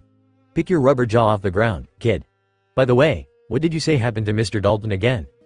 In the village of Bighorn, a tense face-off was currently taking place. "Don't move, all of you." The soldiers had their rifles trained on the newcomers. "Right. They ambushed us in the blizzard," one of the villagers, who was being held prisoner, yelled suddenly. "Run for it. You must find and warn Dalton-san." There was a scream as a gunshot rang through the icy air. The villager who had spoken out had been silenced. "Oi, this is really unnecessary. We're just," began the traveler, palm facing outwards and trying to pacify the soldier. It didn't work. "Save your breath. As for that old man Dalton, you need not worry about finding him. Waple-sama beat you to it." Elsewhere, at the foot of the Drum Rockies. "I can't believe it, Waple-sama is beaten." Waple-sama lay in the snow where he had fallen. Dalton's blade had struck a mighty blow and felled the deserting despot. While Waple was down, Chess and Kuromarimo, the two ministers, were very much alive, and were now engaging the former captain of the guard. They were finding out, however, that their former comrade hadn't spent the last few months sitting around in a submarine playing pirate. In fact, he had been going around preparing the country for independence, which had included plans for what to do when Waple and his men returned. True, the arrival of Straw Hat Luffy and the fluke blizzard had presented something of a spanner in the works, and the militia had been taken by surprise when their de facto leader had been absent. But Dalton himself had been mentally and physically prepared to fight his former king any time, and the training and preparation had paid off. "Why, you traitor Dalton? How dare you strike your king and comrades?" Kuromarimo spat out at Dalton. "What kind of a king flees and leaves his subject to the mercies of raiding pirates?" Dalton responded angrily. "What kind of comrade locks one of their own in a dungeon and leaves him there to die?" The bison man roared in rage as his blade bit into Kuromarimo's afro, slicing his coiffure into ruination. He followed up with cutting the man himself with the backstroke. Kuromarimo went down with a scream. Dalton's animal senses detected the approach of Chess whistling projectiles. He barely managed to dodge the arrows in time, before turning into a full bison and charging into the archer, ramming him hard and sending him flying. All three down. That was good. As Dalton transformed back into human form and caught his breath, he turned and saw that Waple's fallen form was now surrounded by his posse of doctors. They were the famous Ishii 20. And each and every one of those incredibly skilled doctors were all treating the downed destiny thing to do. Dalton charged back towards the fallen monarch. Stop. The doctors did not stop operating. Their attention remained fixed on their patient even as Dalton closed in on them, blade held high and ready to strike down the nearest medic. Stop, or I will cut you down, Dalton gave his last warning. Still, they did not stop. Forgive us, Dalton-san. The voice of the doctor he was about to strike was the hoarse, tired whisper of a man whose free will had been broken long ago. We doctors are just doing what our king commanded. It's the only thing we have left. Dalton hesitated as his weapon paused midair. It was true. It had always been true of the people of Drum. They had always unthinkingly followed their king's orders. And until that day Hirulik had broken Dalton out of his blind obedience, he himself had been the same. If the scales hadn't fallen from his eyes back then, would he still be just like the doctor in his condition thinking? Did that mean that if their situations had been reversed, did he deserve to die as well? Could he really strike down an unarmed man who wasn't even fighting back? Never. I am not like that monster. Dalton lowered his weapon. Poor kind-hearted little Dalton, a voice mocked. Dalton whirled around. Chess had recovered from the ramming and was drawing a bead on him with his bow. Dalton knew he should have been able to dodge the barrage of arrows, but even as his muscles tensed to spring out of the way, he quickly realized this was something he could not do. The Ishii 20 were standing right behind him, and Chess arrows did not discriminate between the allegiances of those they struck. Too late to block with his spade blade, but he tried anyway. Some of the arrows were deflected. Others found their mark. Dalton jerked backwards from the successive impacts and he half stumbled to the ground. You should have slaughtered the Ishii 20 when you had the chance. It would have been a tactical decision. But then, you always were weak that way, Dalton-kun. I'm not done yet, Dalton replied defiantly, forcing himself to his feet. The arrows had missed vital areas but they would be enough to cripple him for the rest of the fight unless he could take Chess out for the count. Oh, but yes, you are, a much-hated voice chimed in. And there, rising up behind him like a dark shadow, was Waple, now fully healed of all his wounds.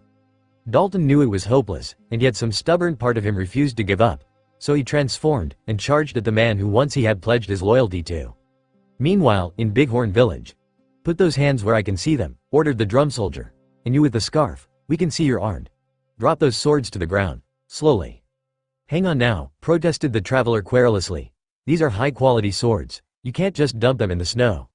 Shut up and do as he says. Look, I'd rather not get involved in your civil war. I'm just passing by looking for information on a pirate named Blackbeard. They told me that a Dalton-san may know more about him being here so I. The soldier wasn't interested in listening to what he had to say and ended that conversation with a gunshot. What was that? The wind had stopped howling for a moment, and it was at that same moment, the sound of gunshots far below managed to get through. Lop paused from his pre-operation preparations and looked towards the direction of the noise, his brow furrowed in annoyance. It looks like it's coming from the village. Rest of your people not the trouble-causing type, are they? Huh? Can't be. The Bird Austin and the Merimo man were both too beat up to do anything. Bird Austin, you have a zone type with you? Said Law, suddenly interested. He didn't get to question Luffy further as a loud, unrestrained yell pierced the frosty air outside the castle. There it is, and nothing's changed. Finally I will reclaim my castle and throne. Hey, Dr. Austin, who's that? Luffy wondered, peering through the panes of frosted glass. Straw Hat, never, ever call me, Austin, again. If you have to address me, it's Doctor or Dr. Law. And I have a very strong suspicion that maybe the former King Waple and his flunkies. They won't be happy to find us in here. Why? There was a shuddering crash and rattle from the front door. Hey, the stupid door's frozen shut. Let's break it down. Stand back. I'm going to eat it. Let's just say this is incredibly bad timing, Dr. Law said calmly as the sounds of a door being crunched echoed down the halls. If the stories about that guy are true, things will get ugly soon. Mr. Straw Hat, if you want that girl of yours to have a chance of surviving, hold them off. I can't fight and operate at the same time. Luffy nodded. I won't let Bonnie die. That's my job, corrected Law. Your job is to keep those idiots from interrupting my operation. There was no answer. The boy had already left to face the corpulent tyrant and his two commanders. And the odds were 3 against 1. The village of Bighorn was burning. When the terrified villagers realized what was happening, they bolted out of their doors in panic. There, they were greeted by the soldiers of their former King Waple, who roughly herded them into the town center. It was not the villagers whom the soldiers sought, however. In the eyes of the soldiers, the villagers were mere peasants, not worthy of their attention. No, their main concern was for something else. Keep searching, that damned swordsman can't have just disappeared, he's got to be around somewhere. Be on your guard, he's dangerous. The rest of the huddled villagers watched in bewilderment as soldiers ran in around searching for the single individual who had unbelievably managed to cut up an entire squadron all by himself. The feat had earned him enough fear that the soldiers were willing to torch the entire village to flush him out from cover. We have the advantage of numbers and there's only one of him. There's no way we can lose if we rush him all at once. This had already been proven untrue, of course, but it served as the soldiers' rallying cry anyway. Not too far away, the same swordsman the soldiers were looking for was taking cover behind a grove of wintergreens. While he was skilled enough to defeat most of them, he still did not like being shot at, especially when he hadn't been keen on getting involved in a fight in the first place. "Ooh, we'll just drop by drum," he said. "Make a few inquiries about that bastard and be on our way," he said, grumbled the swordsman to himself. "Well, if it was all supposed to be so simple, how the hell did you manage to get me caught up in a civil war, Mr. Smarty Pants?" The frozen landscape, with the crackling sounds of burning in the background, did not offer an answer. The swordsman sighed. "Well, fine. Just find that Dalton-san's house again. Get Mr. We'll just drop by, to help, ask questions, and get out. Hey, who's that coming?" From his place of concealment the swordsman saw a strange sight. More soldiers were marching in with several pink-gowned figures at gunpoint. A closer look revealed that these weren't women, as he had initially thought, but an assorted collection of intellectual-looking and very terrified men. "It's the Ishi 20, came a cry from the gathered villagers. They, at least, knew who these oddly garbed men were. "But why do the soldiers have Waple's doctor's prisoner?" wondered another villager. "Because this island is sick," muttered the swordsman to no one in particular. Since there was no one around to hear it, no one responded to his sage observation. Despite being held at gunpoint, Ishi 20 seemed to have little concern for themselves and appeared to be pleading with the soldiers. "Please, let us treat Dalton-san. He has been defeated, he's no threat." At the mention of the name, the villagers broke into cries of fear and concern. "Dalton-san? It's Dalton-san. Those monsters, what have they done to him?" The swordsman shifted a bit more to the side so he could see better. His eyes widened. Behind the heavily furred soldiers was the limp figure of large man in green. Stretching out behind him, marking the path where he had been roughly dragged, was a trail of blood-stained snow. "Oh crumbs. I guess we won't be getting any information from Mr. Dalton about Blackbeard anytime soon," the swordsman muttered. He was wondering whether to go back for his companion when he heard the sound of snow being crushed behind him. Hand on his sword, he turned around and found himself face to face with a towering, blue-nosed monster of an abominable snowman. Inside the operating room, the doctor was deep in the middle of surgery. Concentration on what he was doing to the internals of his patient at this moment was vital. But all the same, he could hear the sounds of fighting from outside, and every now and then his eyes would dart to his sword, the Nodashi, which was leaning against the corner. No sounds of anything disturbing the operating room door yet. But the doctor knew that unless that Straw Hat Boy was stronger than he looked, there could very well be a moment coming soon when he would have to abandon the scalpel for the Nodashi and fight for his life. "Not so tough, are you, boy?" Luffy was trying to drag himself up from the floor, but he could barely suppress the shaking in his limbs. Facing down Waple and getting into a straight-up fight had been a bad idea. Luffy was drained and cold and above all, hungry. Absolutely unfavorable conditions for fighting. It hadn't helped that his opponent, Waple, was constantly eating, which in turn kept reminding Luffy how hungry he was. To make matters worse, he was flanked by two helpers. One of them kept shooting arrows at the kid, and had hurt the otherwise impervious to blows boy. "Who is this piece of trash anyway?" taunted the man with the afro hair. "Who cares?" replied the other man, the same one who wielded the bow and those painful arrows. "He's weak fodder. A lowly rubber paramecia who thinks he's special." A flash of anger jolted Luffy to his feet. He knew he could not afford to show weakness now. Bonnie's life depended on it. If he didn't stop those three from entering the castle, they would surely find the other two in there. And even if the doctor turned out to be strong and could fight them off, the fight would interrupt the operation and Bonnie would be dead. And he, Luffy, could not let that happen. "You can't pass. I won't let you." Waple laughed in his face. "Who do you think you are, boy?" A sudden memory replayed in Luffy's mind. "Oh, grow up, boy. You want to protect your nakama? You'd better have the strength to back it up." Luffy felt another flash of anger. That damn skanky pants. "I said I won't let you." Waple's response was not in words, but a dismissive swipe.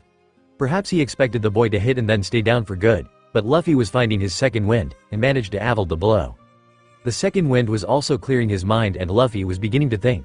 He tried fighting all three of them, but he was too weak, and he had failed. He knew now that he could not possibly beat Waple and his two henchmen in his present circumstances. He wouldn't last long enough. This time it was Law's voice which replayed in his head. "If you want that girl of yours to have a chance of surviving, hold them off. Your job is to keep those idiots from interrupting my operation." Luffy suddenly realized the error in his tactics. He didn't have to beat Waple. He just needed to keep them away from Law and Bonnie long enough for the doctor to finish his operation. He'd been so used to solving problems with his fists it had become a second nature to just jump into a fray and beat things up, but this was one time when he had to think differently. Hey Waple. You're fat. And ugly. Call me names? Is that the best you can do? Waple did not look impressed, and continued towards the door which the doctor had disappeared into. And you're a coward of a king. Luffy was remembering what Dalton had told him and Bonnie about the former king.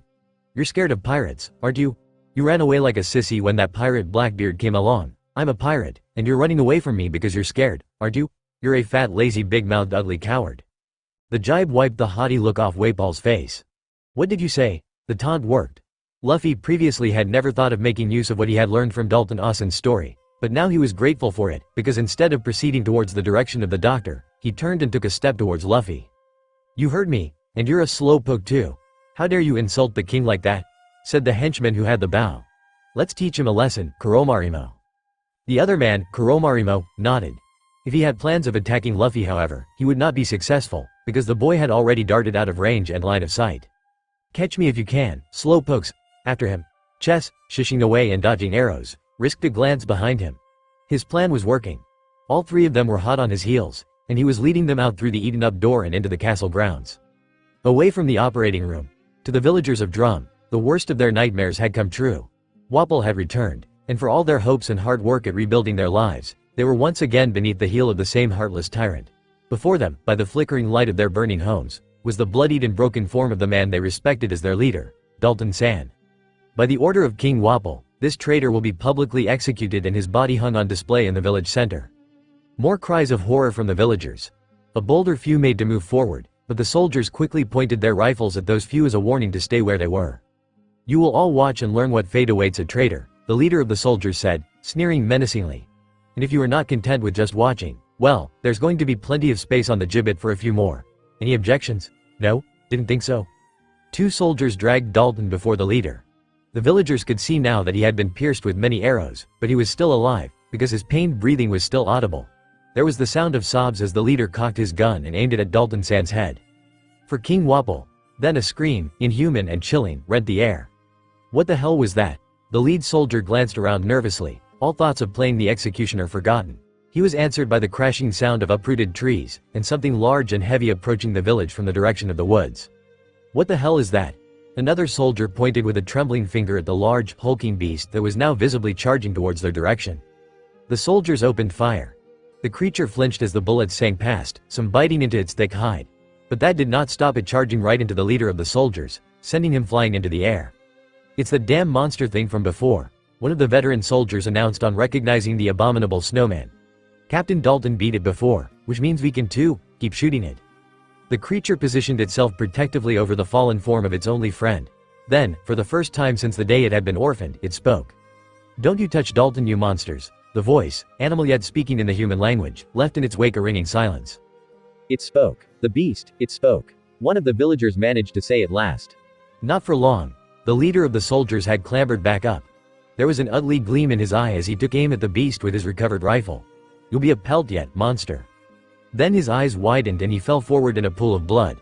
This was followed by the other soldiers around him collapsing as well. A few paces away stood the scarf-wearing swordsman from before. No killing the wildlife, he said sternly. No killing the man I came all the way here to see, either. This is not your war, outsider, one of the surviving the soldiers warned. Should have thought about that before you shot at me, shouldn't you? Now I'm mad, and in the mood to kick your asses. Not meaning to step on your toes of course, the swordsman added, shooting the villagers a look. There's plenty of them to go around. Right, the shipwright caught his eye, and was suddenly filled with a burning shame. How can we all be such cowards? Why are we depending on an outsider to save us while we just stand and do nothing? Even the abominable snowman's fighting to save Dalton. With this the villager charged forward. He was promptly shot and fell to the ground. At first the soldier who had fired the shot smirked, expecting to see the rest of the villagers cower at the sight of their fallen comrade. But the smile rapidly left his face when he realized that things would not quite happen this way this time. With fearless abandon, the rest of the villagers followed Wright's example. They were still charging forward, weapons raised, unheeding of the losses in their ranks as the spooked soldiers hastily opened fire. The soldiers realized too late that while they had the advantage of superior firepower and training, the villagers had the overwhelming advantage of numbers and one very deadly swordsman. There was no hope of taking all of them out before they closed the distance. Like a swarm of angry ants, the suicidal charge broke into the ranks of Waple's men and drove their formation into disarray. What the villagers lacked in combat skill they made up for in sheer fury. It was as though years of pent-up anger and resentment had finally broken loose in that one instant, and the smug soldiers quickly found themselves on the defensive. What the hell happened? Why aren't those villagers scared of us anymore? And why aren't their numbers lessening? The last was a very good question. It was quickly answered with a glance in the direction of the Ishi-20. The soldiers who had been put in charge of watching the medics had been distracted by the villagers, charging were all out cold on the floor. Sedative, said one of the doctors, waving his needle around proudly. The other doctors were busy tending to nearby villagers. The renowned skills of the famed doctors were not to be taken lightly, and downed villagers who had been treated soon found themselves well enough to fight and rejoined the fray. Retreat. Retreat. We have to find Waple-sama. Only he can teach his rabble a lesson.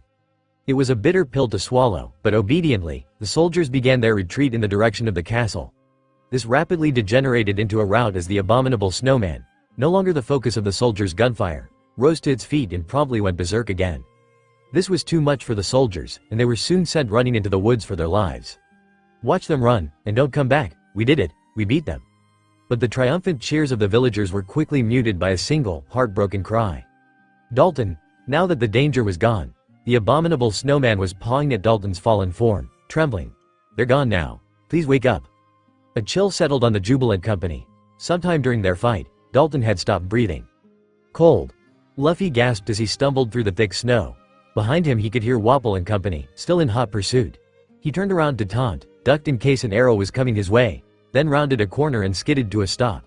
That had turned out to be a bad idea. In front of him was the edge of the cliff. Not so cocky, are you now, boy? Waple was slightly out of breath, but he had a jubilant glint in his eye. The grounds had been his home after all, and he evidently knew about the geographical advantages and disadvantages. You have nowhere to run now. The despot was right. There was no longer anywhere else to go, or anywhere to run. Luffy's tactics had bought him time, but now that he was cornered, it was time to pay up. The young pirate captain whirled around to face his pursuers. With some alarm he noted that there were only two, Waple and the man with the afro. The guy with the funny hat and painful arrows was nowhere to be seen. No time to wonder where he had gone. It was 2 against 1. While this meant that the odds did favor him in comparison to before, he was still at a disadvantage. The fight was ugly. Under normal circumstances, Luffy would have been able to give Waple more of a fight, but the strain of the last desperate week had taken its toll on the already weakened boy. It was not long before he found himself on the ground, having been knocked back by a barely dodged explosion from Waple's arm cannon. Finish him off, Kuromarimo. The obedient minion smiled in glee. With pleasure, your majesty. As Luffy scrambled to get up, to keep fight of the two preoccupied and not killing him or Bonnie, the taunting voice of Mr. Zero replayed in his mind. You have determination and guts, and it might have been enough to carry you through in the East Blue, but out here in the Grand Line, it's nowhere near enough. Despite himself, Luffy scowled. That damned skanky pants. The last thing he needed right now was be reminded of how the jerk had taunted him while somehow managing to take on 3 of them all by himself. But in the end, it was that line of thought that showed Luffy the way, because that was also how he understood the method Mr. Zero had used to defeat him so quickly. He glanced at the cliff edge. At this height, tossing Waple off would be every bit as effective as throwing him overboard from a ship. It would definitely give Dr. Torrid Truffalalo a lot more time to save Bonnie. The only hard part was making it happen. Kuromarimo brought his mace down hard. Thinking quickly, Luffy reached out and with both hands, grasped each of his executioner's widely spaced out legs. Using them as traction points, the rubber boy made good use of his elasticity and slingshotted himself out of harm's way. Kuromarimo's mace thudded harmlessly into the snowy ground. Luffy, on the hand, hurtled across the ground and slammed hard into Waple. Why you slippery? Swore Kuromarimo, who did not appreciate being made to look incompetent in front of his king. Stop making a fool out of me. Unfortunately for Kuromarimo, he said this just as Luffy, who had bounced off Waple's massive bulk, barreled back in the man's direction. He had just enough time to widen his eyes before Luffy collided into him and knocked them both over the edge. Chess had been smart. Instead of mindlessly chasing that irritatingly fleet rubber boy, he had hit on the bright idea of entering the castle and using it as a vantage point to shoot at the coward instead. It had been set up quite nicely anyway. Waple-sama had already eaten a large enough hole into the door for Chess to get through and make his way towards the parapets. Chess was by no means unobservant. As he made his way through the corridors, he quickly realized the castle had been inhabited by someone during their absence. It wasn't until he was running past one of the many rooms when he decided to stop, however. The reason? A flickering stream of blue light streaming from the gap beneath one of the closed doors had caught his attention. Someone was in there, and up to something. Some new devilry was afoot in the castle. and Chess promptly decided that it was his duty to investigate. The door jamb rattled uselessly when he tried to open the door. It was locked, of course. "Hey you, in there, you're trespassing, open up, or you'll make things worse for yourself when I get in there." The stream of blue light flickered and dimmed for a moment. Then it resumed. There was no acknowledgement from whoever it was on the other side. Chess made up his mind quickly. Waple and Kuro didn't really need his help, they were strong and would have no trouble taking care of a single measly boy. There was clearly someone on the other side of that door and he was going to pay for his audacity. He drew his bow and took aim at the door. This door was a flimsier affair compared to the front door, and it would only take a few careful shots at the hinges to bring it down. Dr. Trafalgar Law knew that he had run out of time. If Waple's men had made it this far into the castle, the rubber boy must have been defeated. The surgeon had expected as much. The boy had looked quite done in. It was a miracle he had even lasted this long, actually. The door began shuddering as whoever it was on the other side started trying to break it down. The doctor hesitated for the briefest of moments, but did not reach for his sword and kept his hands working away at his patient. He wasn't sure why he was endangering himself this much for a pirate, really. Perhaps it was his surgeon's perfectionism kicking in. They were already at the most crucial stage of his operation. If he didn't keep his focus on his ongoing surgery, the girl would be dead anyway and he might as well have not started operating at all. Leaving a job done in a half-assed manner always did irk him immensely. Behind him, the sound of splintering wood threatened his concentration again. That door might just hold long enough to complete the tricky part, but after that, unless he had a plan, being caught in the middle of an operation was going to put him at the mercy of that intruder. Waple was left to stare at the lonely edge in astonishment. Then what had just happened sunk in. "You useless Kuromarimo." The despot spat at no one in particular, showing little regard for his lost subordinate. Good riddance. Then he heard, faint upon the wind, a shrill yodel. He leaned over the edge of the cliff and looked down over the drop, but the swirling clouds beneath obscured the view. The sound was getting louder and louder. Waple leaned forward a little bit more, and was promptly hit in the face by the rough equivalent of a rubber cannonball which had been in the process of flying. No, bouncing back up. He had already been in a precarious position when leaning over the edge. The impact knocked the despot off balance completely, and he fell, unfortunately in the wrong direction. As he hurtled down the frightening drop, he was vaguely aware that someone else was falling along with him. It was the boy. Somewhere in the back of his panicked mind Waple vaguely remembered that the boy had already fallen down that way once before, and was somehow still alive if his screams were anything to go by. But as they neared the bottom, any hope he had of surviving his fall faded. At the bottom of the cliff there was only hard rock, and amongst them, the broken body of Kuromarimo. It was only then when Waple understood how the rubber boy had survived and gone bouncing all the way back up. Just before he hit the ground, the former monarch of Drum found himself wishing that the Baku devil fruit he had eaten had been a rubber paramesha instead. The much-abused door groaned for the last time before giving way and crashing down. Chess drew a bead at the lone occupant of the room, a doctor who was operating on a patient and ignoring him completely. "Who are you and what are you doing here?" Chess demanded. "You are interrupting my operation, Mr. Jester," the surgeon said calmly, still concentrating on his work. "Please wait for a moment and I will attend to you." Chess took a few steps into the room. He was used to dealing with doctors, but this one was out of the ordinary. Unlike the old geezers of the Ishii 20, he seemed to be operating solely using some sort of strange power. It emitted a blue light film that encompassed a small sphere inside the room. "You have an interesting devil's fruit power, doctor. It might even save your life." Chess took another step closer, still keeping his aim on the doctor. In doing so, he stepped over the threshold of the blue light sphere. It gave off a strange prickly feel when he entered it. You see, all non-royal doctors were outlawed on Drum Island by the order of King Waple. Normally we just kill them, but I might keep you alive for now and let His Majesty decide if you'll be of any use to him. Chess trailed off as he realized the doctor was still working away at his operation and was paying Chess' threatening speech no attention. "Hey, how dare you ignore me? Don't you know the peril you are in?" The doctor kept operating. Insulted, Chess decided that this really was the last straw and fired a warning shot. The arrow flew past the surgeon's ear and embedded itself into the wall behind him. Impressively, the man did not flinch. But he did stop operating for the moment. "Finally, you got the message," said Chess, smirking. "Now drop what you're doing, and come with me." The doctor looked up, scowling. "Don't order me around, Mr. Jester." Chess rolled his eyes and readied another arrow. On second thought, "You're not worth saving for King Waple. You really must be the ever-met. I'll think I'll just kill you here and now." The doctor quickly stopped operating and raised his hands in a gesture Chess took to mean his surrender. The blue light in the room faded. Chess was about to gloat about finally cowing the defiant doctor into submission when he suddenly became aware that he could not move. The arrows slipped and fell from his numbed fingers. "If your nerves feel like cotton, Mr. Jester, that is because I replaced them with the cotton swabs over there." the doctor said, smiling sinisterly and motioning at his tray of operating equipment. Chess felt a stab of fear as the doctor reached for a needle and began stitching away at his patient. Oh, don't worry, the process blocks your pain receptors as well, so you shouldn't feel a thing. As I told you before, do wait and L will attend to you in a moment. Despite their unexpected victory over Waple, the villagers of Bighorn were not celebrating. Their beloved leader lay before them on blood-stained snow, and kneeling over his unmoving body, was the abominable snowman, weeping in grief. Dalton, please wake up, I'll be good, I'll stop being wild and come live in the village. The creature choked back a sob. Please don't leave like Dr. Hirulik and doctoring. I don't want to be alone again. Oi, said the swordsman to the assembled Ishi-20. His eyes were suspiciously wet-looking. Aren't you lot doctors? Can't you do anything? There might be a chance, but the creature is clearly agitated. For us to get close would be dangerous. Can't you ask it to move? Ask the creature to move? Hey Mr. Yeti, can you move aside a bit? The doctors here are gonna try save Dalton-san. The creature looked up, surprised at being addressed like a human, but it also nodded and moved aside. There you go, said the swordsman. Can you save him now? The head doctor rolled up his sleeves. We are the Ishi-20 of Drum, he said simply, and got to work. Hey, Straw Hat, are you alive?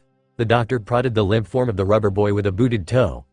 Under any other circumstances he would have assumed the boy was dead after falling all the way to the rocky ground at the base of the Drum Rockies, if not for the fact said boy was snoring very loudly. Straw Hat Luffy twitched and mumbled something incomprehensible. So you did survive the fall. Clever use of your rubber fruit, dragging them down with you like that. Did you know that your powers would give you immunity? The boy rolled over and attempted to go back to sleep. Sleeping.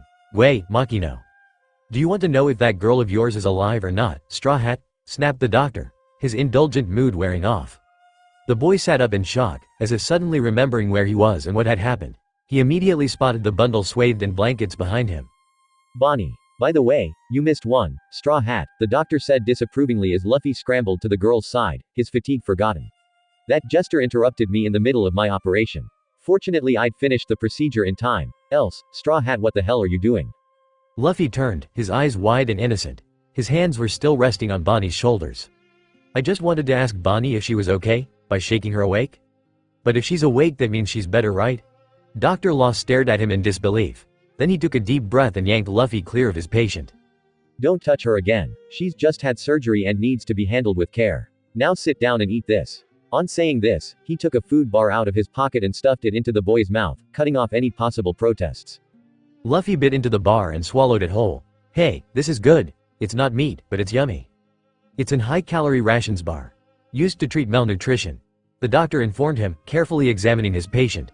The girl was still out, but her pulse was steady and she seemed stable despite Straw Hat's manhandling. He had qualms about moving her so soon after surgery, but with the castle no longer secure, bringing her along seemed like the best thing to do. He then turned and looked into the distance, over the tops of the snow-dusted fir trees. The red fiery glow reflected off the gray clouds and the dark column of smoke that accompanied it did not bode well for Bighorn Village. Hey Straw Hat, we'd better get moving. Looks like the village is in trouble. Your other wounded friends are still there, aren't they? Bird Austin and the bounty hunter guy. Yeah, you're gonna go treat them too? You're such a great guy, Dr. Trefangle. This was followed by a happy bear hug which the doctor, who happened to have his hands occupied with his patient, entirely failed to avoid. As I told you before, call me Doctor or Dr. Law, the doctor said, tensing up before peeling the rubber boy off himself. Okay, Dr. Law. Straw Hat flashed him a dazzling grin. The doctor winced at the mangling of his name but decided it was close enough and he couldn't be bothered to correct the boy yet again. As they made their way to the village, with the rubber boy bouncing happily ahead, apparently rejuvenated by his consumption of the food bar, the doctor reminded himself that this was an opportunity to study a rare bird zone which would make putting up with the hyperactive boy all worthwhile. Besides, a rubber paramecia could be an interesting study. As they neared the village however, Straw Hat suddenly stopped short, then stared at something. That's Dalton Austin's house, he said, pointing at what had been the village leader's modest abode. Law's gaze followed. It was now a husk of a building, the frame of which was still ablaze. Straw Hat, please don't tell me that the bird zone and your other friend were in there. There was no answer forthcoming from the boy, but the smile had gone from his face. Well, damn, said Law. Dalton wondered. He remembered this place. Mariajoy. The splendor of the palatial city had awed him the first time he had come here for the Summit of Kings with the King of Drum. The grand architecture with its sweeping terraces and endless series of columns and promenades had made Drum Castle seem rustic by comparison. The reigning king then had been Waple's father, a good man. He knew that the treasure of Drum lay not in material things but the skills of its people, and he didn't care for such ostentatious things and had told Dalton as much. Dalton's respect for the king had only increased with that knowledge. The second time he had gone to Mariajoy had been with Waple after the old king's passing. Mariajoy hadn't felt as grand that time round. He remembered that trip well. The incident with the princess of Alabasta had been perspective shifting to say the least. Even now, years after it had happened, the impression left by the little princess who had so wisely diffused a war-instigating situation stayed in his mind. It had also been the first time he had ever found cause to doubt the suitability of the young king Waple to rule. But this place wasn't Mariajoy as he remembered it. This version of the place was frozen in some sort of eerie twilight, and utterly deserted. How had he gotten here? At the back of Dalton's mind there was a pressing feeling of urgency that something was wrong and he'd left something important behind. He kept walking on, regardless. Princess. Dalton found his feet slowing. He wasn't alone after all. Ahead of him was a hooded figure robed in white. Dalton knew he had seen that man before. That man was one of the Alabastan royal entourage, wasn't he? Yes, one of the royal guardians. Why was he here, wandering as aimlessly as Dalton himself, as if desperately seeking something or someone? Where are you, Bibi? The other man called. A dread chill crept down Dalton's spine. That had been the little girl's name, hadn't it? Had something happened to her? What happened? He found himself asking the other man. I've lost her. I promised to protect her. I failed. At this the man turned, and Dalton saw E first time, and his animal senses recognized his scent. You, he gasped in surprise. You're one of the pirates who came with Dalton, the Straw Hat Boy, San. The twilight halls of Mariajoy faded away, and Dalton came back into the cold world of snow and ice again. Dalton San. He opened his eyes. It took him several moments to realize where he was and what had happened. The sky above him was tinged with amber, the air was heavy with the smell of soot, and his ears were filled with the roar of burning wood. The village was burning. He'd failed, hadn't he? Waple had returned, defeated him, and once again he had been left to lie helpless, listening to the screams of the people. Actually, they didn't sound like screams. They sounded more like cheers. With some effort Dalton sat up, shaking his head to clear it. Dalton. Something screeched shrilly in his ear and attached itself firmly to the side of his head. It was warm and furry, and he could feel it trembling and shedding wet tears. I thought you were dead. I thought I was alone again. Chopper? He tried to say, but his speech was hampered by the tangle of reindeer limbs across his face. Hey, Mr. Tanuki, you're strangling Dalton-san. Let go or he'll die, a cool voice spoke, coming to the rescue. Chopper hurriedly slid off, and Dalton could see now he was in what looked like a field hospital that had been set up in the middle of the village square. Through the gap that served as the entrance of the windbreak, he could see the houses that made up Bighorn Village were burning, but he could also see their owners crowded around the opening and around him, still cheering. He also spotted members of the Ishii 20 walking around, treating other villagers. What was going on? Dalton turned. Next to him was another makeshift bed, and on it was the pirate girl. She was awake, and attending to her was Trafalgar Law, the Dark Doctor himself. Okay, now as you can clearly see, Mr. Dalton is alive. So give him some privacy, will you? He needs rest and needs to be kept quiet right now. Don't you lot have a few fires to put out or something? The villagers quickly got the hint and filtered away. Their fear of the Dark Doctor was still strong. And you, Mr. Tanuki, give Mr. Dalton some space. Dr. Law, you can't speak to the monster like that, one of the Ishii 20 said at once. What if it goes berserk? He will not. Also, Chopper is not an it, and he is not a monster. Dalton interrupted firmly. He one of us, one of Drum. Ah, if you say so, Dalton-san, the Ishii 20 doctor said placatively. We are very glad to see you up. You had us worried for a while. Dalton watched his surroundings in increasing bewilderment. I don't understand. What happened to Waple and his army? He got his ass kicked by Luffy, the pirate girl informed him. That's what the doc here says, anyway. Is this true? The boy defeated the tyrant? In a way. You could say that, the doctor replied, looking thoughtful. Not very decisively, but he walked away while Waple didn't, so it does count as a victory. I have to say the big surprise was your villagers and the Ishii 20 defeating the army. That, I really wasn't expecting. The villagers, oh, they had help. The furry-faced strangler over there apparently pulled a last stand over your almost corpse. Triggered a revolution, in fact. Even bullets didn't stop him. Still won't let anyone treat him though. Dalton turned to look at Chopper, who was attempting to hide behind Bonnie's makeshift bed, which also meant most of his body was in full view. Chopper, you were hurt? Why didn't you let them treat you? Chopper sniffed. They were scared of me. They were scared of you because they don't know you. No more living out on your own. After this, you're coming to live in the village with me. If you trust me, you must learn to trust them too. The reindeer sniffed, nodded, and quickly jumped onto the hospital bed to burrow himself into Dalton's bandaged chest. Okay. Dalton winced at the contact, but smiled at the little reindeer's happiness, regardless. "Ah, that's so sweet," said the pirate girl. "Yeah, like diabetes," the doctor commented, rolling his eyes. The girl looked at him in confusion. "Who's diabetes?" The doctors from the Ishii 20, however, laughed at this. "Good one," one of them said, giving Dr. Law a thumbs-up sign. "So where is the boy now?" Dalton asked as he petted Chopper, who had finally consented to be examined by the gathered doctors. "Is he all right? Is everyone else safe?" At this, all gathered suddenly looked uncomfortable. Most of the villagers were out of their homes before Waple's army set fire to them, but Dalton-san, your house was burned to the ground. We couldn't stop it, sorry. The two wounded men who were in there, don't tell me they. The pirate girl looked disturbed at this. No sign of them. Luffy was pretty upset about that. He and the swordsman guy went to look in case they managed to escape the fire.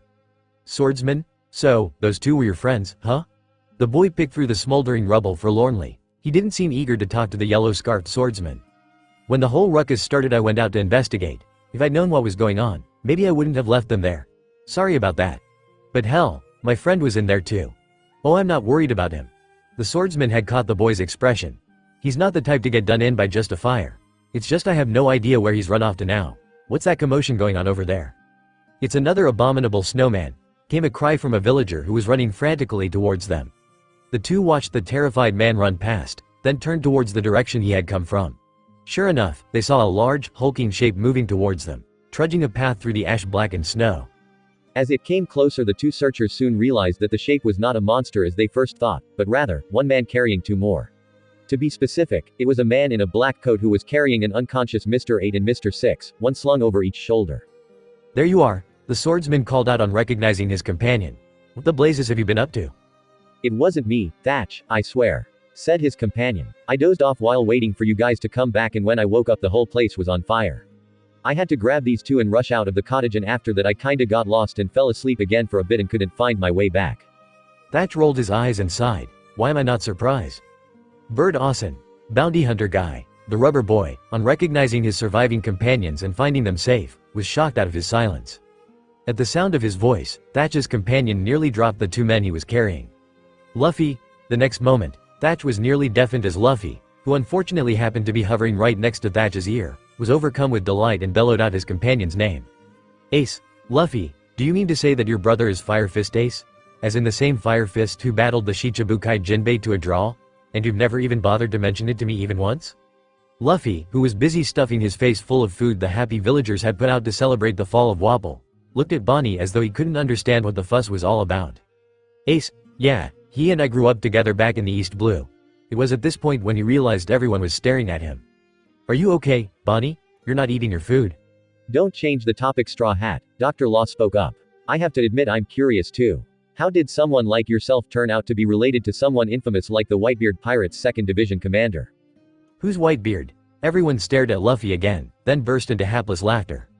Very funny guy, your brother. He had us for a moment there, said Thatch, between gasps for breath. But there were two people who weren't laughing. One was Bonnie. The other was Ace, who got up, smiled and turned to address everyone.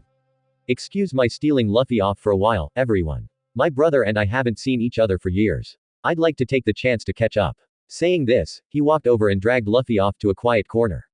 Once he was sure that no one was watching, he whirled around and bopped his brother on the head. Ow! What was that for, Ace? Luffy, what do you think you're doing? What do you mean? We're doing what we said we would, sailing the Grand Line and looking for One Piece. Well, you're in the Grand Line and looking for One Piece all right, but you've got to stop being so carefree and start paying more attention to important things. I mean, look what happened here. You're barely in the Grand Line and 3 of your crew are already badly hurt and you yourself got pretty beat up too. But Bird Austin and Bounty Hunter Guy aren't members of my crew, only Bonnie is. There was a momentary, stunned silence. You sailed into the Grand Line with only one other crew member? Ace bobbed Luffy on the head again for good measure. You really are an idiotic brother. You can't just do that, Luffy. You're only going to get yourself and that girl killed sooner or later. Oh, don't worry. Bonnie's strong. She's still just one person. Just because someone's really strong doesn't mean they won't get killed. Ace had raised his voice, much to Luffy's surprise. It was not that Ace never yelled at him, but there was something odd in his tone. Perhaps that was why Luffy didn't argue, but quietly nodded and said, Okay, I'm gonna get a doctor from this place to join my crew before I leave. Ace calmed down a little. Good idea. If you hadn't said that, I would have dragged you off and forced you into joining my crew. But I don't want to join your crew, Ace grinned. Who says I'm giving you a choice in the matter, little brother? Ace and Luffy rejoined the party to find Dr. Law in deep conversation with Thatch. So I have to wonder, Mr. Thatch, what are two high-ranking members of Whitebeard's crew like yourself and Fire Fist doing in this part of the Grand Line? Oh, we don't normally hang here, admitted Thatch. But we're after someone and he decided to travel this way, so here we are. Dr. Law Ed contemplatively for a moment, then he looked up and asked casually, Blackbeard the pirate? Blackbeard, Thatch confirmed, nodding approvingly. You're a sharp one, Doctor. He made quite a mess of Drum Country shortly before I got here. I saw the aftermath. Was that why you were after him? Thatch hesitated. Before he could answer, Ace cut in. I could lie and say that was the case, but it's not wholly true. Teach. He calls himself Blackbeard now, used to be a member of the Whitebeard Pirates. Ace's face darkened in anger. I was his division commander, and I'm here because it's my responsibility to hunt him down for what he did before he deserted. What did he do? Dr. Law asked curiously. It was Thatch who answered the question this time. Teach committed an unforgivable crime, the most unforgivable crime a Whitebeard pirate could ever commit. Thatch took a deep breath to compose himself before continuing gravely. He murdered one of his own crewmates. Dalton was content. The villagers of Bighorn had relocated to Gyosta for time being, and the small town hall there had been converted into a hospital for the Ishi-20 to use. The wounded from the Battle of Bighorn had been moved there too, and thanks to the presence of the famed doctors there had been no deaths other than that of Waple and his men. Right, the shipwright and several others had been wounded, but they would live to see the new drum, one without the shadow of Waple hanging over it for many years to come.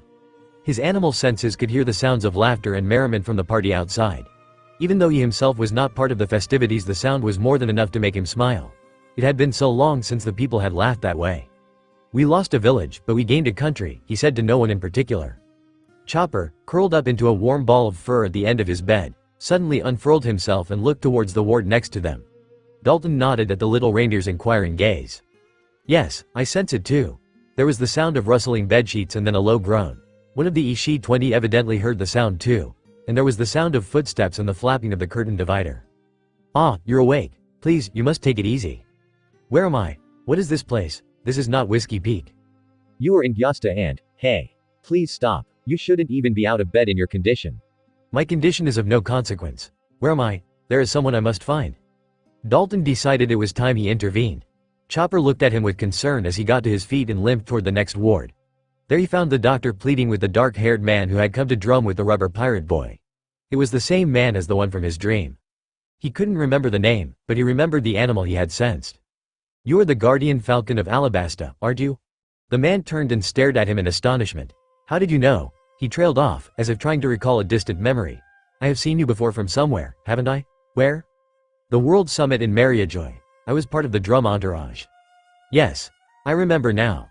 That kingdom with the prince who hid V. The other man stopped himself from finishing the sentence, realizing it would have been quite rude. Dalton wasn't offended, however. He himself knew the disdain was deserved, and he himself had apologized to the little girl on his king's behalf, after all. Besides, there were more pressing matters now that Waple was dead. How did you come from being a royal guardian to being amongst the crew of a pirate? What has happened to Alabasta? He could feel the other man's wariness. Whatever had happened to him, it was something highly sensitive. But if the Falcon was hoping for secrecy, that hope was promptly killed by the arrival of his companion, the other wounded pirate, who seemed to have regained consciousness as well. 8. Where are we? Where's Vivi? I do not know. The last thing I remember was Whiskey Peak, and now we are here in Drum? 8 said, shooting Dalton a questioning look at the last bit. The former kingdom of Drum, Dalton corrected. This is the village of Gyosta, which holds an ice skating festival every year at the first frost. The most obvious question came next. How did we get here? Perhaps you should ask the one who brought you here, Dalton replied, gesturing at the partying figures outside the field hospital. His timing was impeccable, as Straw Hat Luffy chose that very moment to burst in the door, saying something that sounded very much like, "Join my crew." This turned out to be directed at Dr. Law, who had been on his way to check. "I told you, Straw Hat, I have too much to do, and important research to take care of," the doctor told the boy with some asperity. Then he noticed the congregation of people in the ward. "What are you all doing out of bed? You need the dressing on your burns changed." "Oh, I have taken care of that, Dr. Law," said the doctor from the Ishii-20 at once. "We've also seen to the other one and all the gunshot wound victims too. They're all good for the night, so feel free to continue with the festivities." "I see." Despite the other doctor's eagerness to please, Dr. Law didn't seem thrilled at the prospect of having some leisure time. "I should get back to my research on Kestia mutations then." "Did you say Kestia?" another Ishii-20 doctor asked, perking up. "Ancient diseases are my speciality." I have studied everything you'd possibly want to know about Kestia. I'd be more than happy to share my knowledge with you as thanks for taking care of the people in our absence. You know what? I'll just give you a copy of my entire paper. It's the definitive word on the subject and it will save you oodles of research time. I don't, began Dr. Law, who looked rather taken aback and strangely enough, a little unhappy. We'll give you copies of our research as well, chimed in the other doctors, not to be outdone. Don't worry, Dr. Law. We truly wish for you to have it. Luffy pouted as Dr. Law was duly mobbed by the mass of doctors, depriving him of his potential recruit. It was while this was going on when he finally realized that the other two wounded from his group were conscious and apparently well enough to stand. Bird Austin, bounty hunter guy. You're okay, he said beaming, his good mood restored. 8 did not seem as happy however. Boy, where's the princess? Why are we at Drum? Did you escort her to Alabasta as promised? Luffy suddenly looked serious. This skanky pants guy and creepy hands woman attacked us. He took Vivi. What? The former guardian had turned pale at the mention of the two attackers. At the mention that the girl had been taken, he looked as though he was about to murder someone. You let them take her?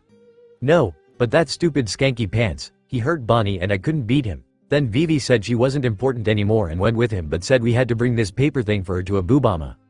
Alubarna. What was this thing she asked you to bring? Quote. Bonnie knows where it is. So this thing is a dispatch to be sent to your king? 6 asked curiously as 8 pored over the scroll Vivi had passed to Bonnie.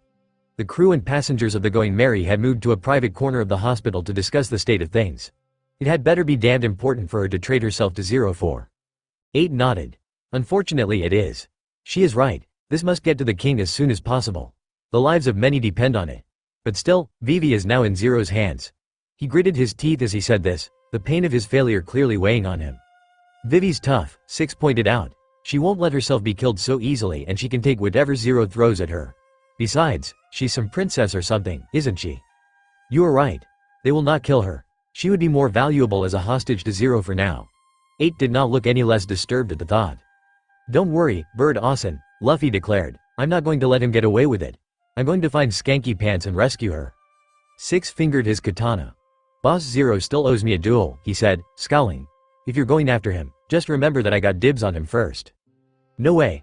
I've decided. I'm going to be the one who beats him. Go find your own opponent, I challenged him first. You selfish jerk. Share. The argument was promptly resolved by Bonnie, who turned both 6 and Luffy into babies, much to 8's astonishment. You two, knock it off. This is serious. We need to decide what to do, she scolded once she had turned them back. Hey Mr. Mayor 8 Falcon, what do we do now? Your princess wanted us to deliver that thing, but now that you're here I guess things are different. Do we go after that jerk Mr. Zero and rescue her, or do we still follow her orders and go to Alubarna? My every instinct tells me to go after Vivi, but I know deep down that this is not what she would have me do if she were to have a say in the matter. 8 appeared to be steeling himself for something. But with great difficulty, he dutifully resigned himself to what was required of him. My priorities are clear. This scroll must get to the king, and I am the one best suited to deliver it.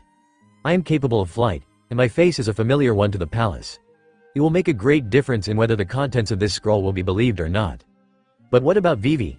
You can't just abandon her. Bonnie looked horrified at 8's perceived callousness. You are correct. I cannot. The man proceeded to surprise everyone present by unexpectedly dropping to his knees and bowing to the ground.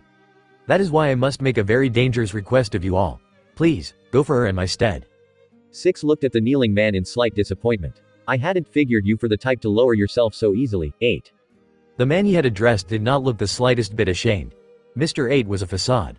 I used him to infiltrate Baroque works, and he exists no longer. Now, I am Pell, formerly the Guardian Falcon of Alabasta. I have sworn to protect Princess Vivi with my life, and I will do whatever is required of me if it helps her. He turned to Bonnie and Luffy again. I beg you. Do all you can to save her. Name your price, and I will do all in my power to ensure it is met.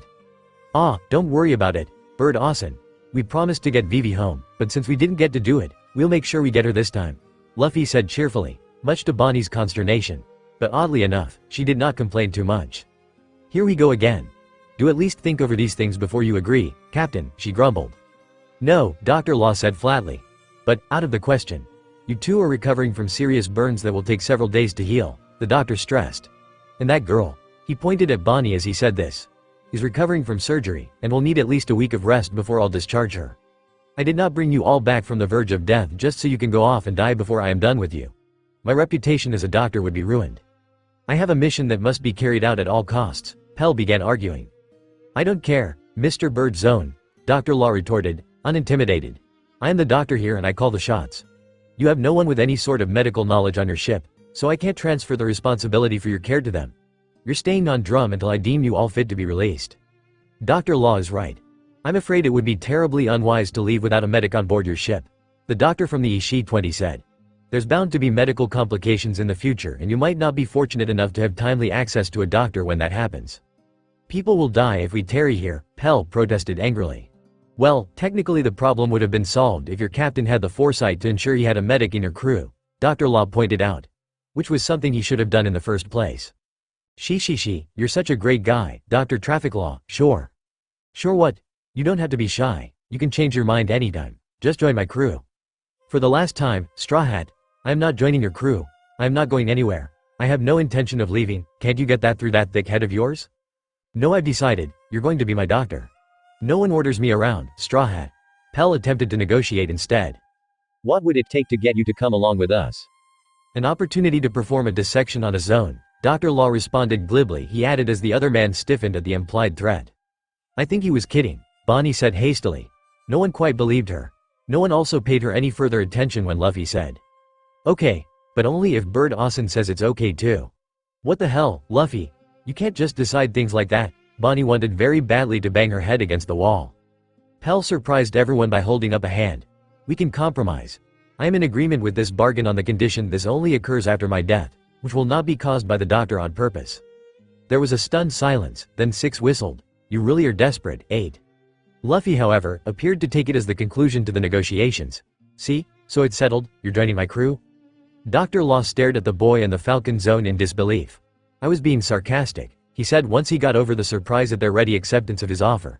Can't you even tell? I have no intentions of joining your crazy crew. That was what they said when he decided I was going to be part of his crew, Bonnie commented wryly. Look where I am now. Dr. Law shot her a black look at this. Then without saying a word, he turned on his heel and left in a huff. So was that a yes or no? Are you really going to drag your brother along with us if he doesn't manage to get his doctor to come along with him? Thatch asked Ace as the two of them made their way to the temporary hospital. They ran into Dr. Law, who was on his way out. The doctor, who was visibly ruffled over something, did not even acknowledge them as he headed out. It was no, Luffy. A very frazzled Bonnie was in the middle of explaining to her captain. Both Thatch and Ace took in the situation for a moment, then Ace sighed. Well, I guess that means your brother is coming with us, Thatch said with a shrug. Law heaved a sigh of relief as he returned to the castle after a few hours worth of rambling about the forests around the Drum Rockies.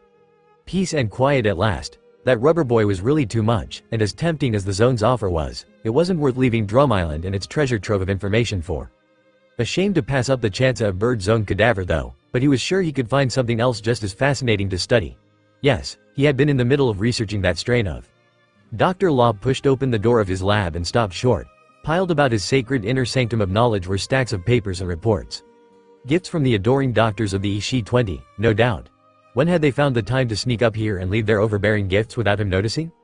He raked his eye over the towering columns and came to the conclusion that there was enough material in there to keep him occupied for years.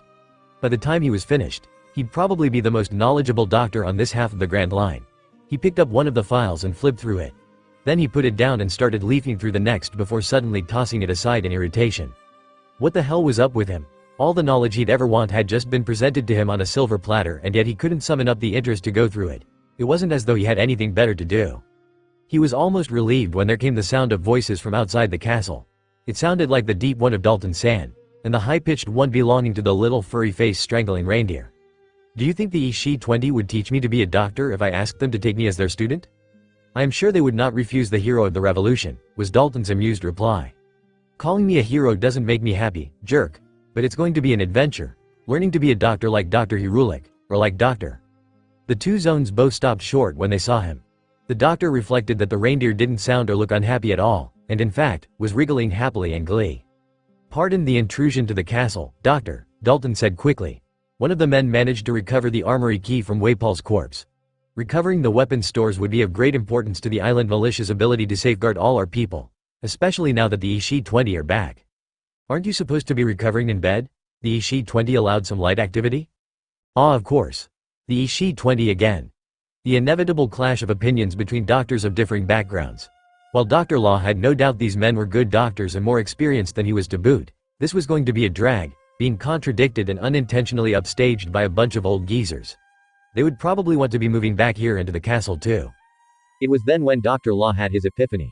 He quickly moved towards the pile of research files, picked out a few that looked interesting, and set them aside. Then he started gathering up the most indispensable of his belongings, tossed Mr. Dalton the key to the lab rat's cage, and tipped his hat to the reindeer before making his hasty exit through the half-eaten door. Tanuki-ya, I wish you all the best of luck training with the Ishii-20. Mr. Dalton, it's been fun, but I think you guys can have your castle back now, he called behind him. Dr. Law, where are you going? Dalton's astonished voice carried through from the castle. Trafalgar Law smirked, then turned to gaze towards the distance. From the summit of the Drum Rockies, the blue expanse of the Grand Line was just visible. It's great that you decided to come with us, Dr. Law, Trafalgar Law said slowly and clearly to the girl pirate with the pink hair, whom he hoped was going to be better at names than the thick-headed rubber boy. Just to make it clear, I am offering your crew my services in exchange for transport to an island of my choosing. I am not joining your crew and nor will I be involved in your crazy agendas. But Trafi, we're going to find One Piece. It'll be a great adventure. You gotta come with us to the New World. Law turned and gave Luffy a look. One Piece? You're after One Piece?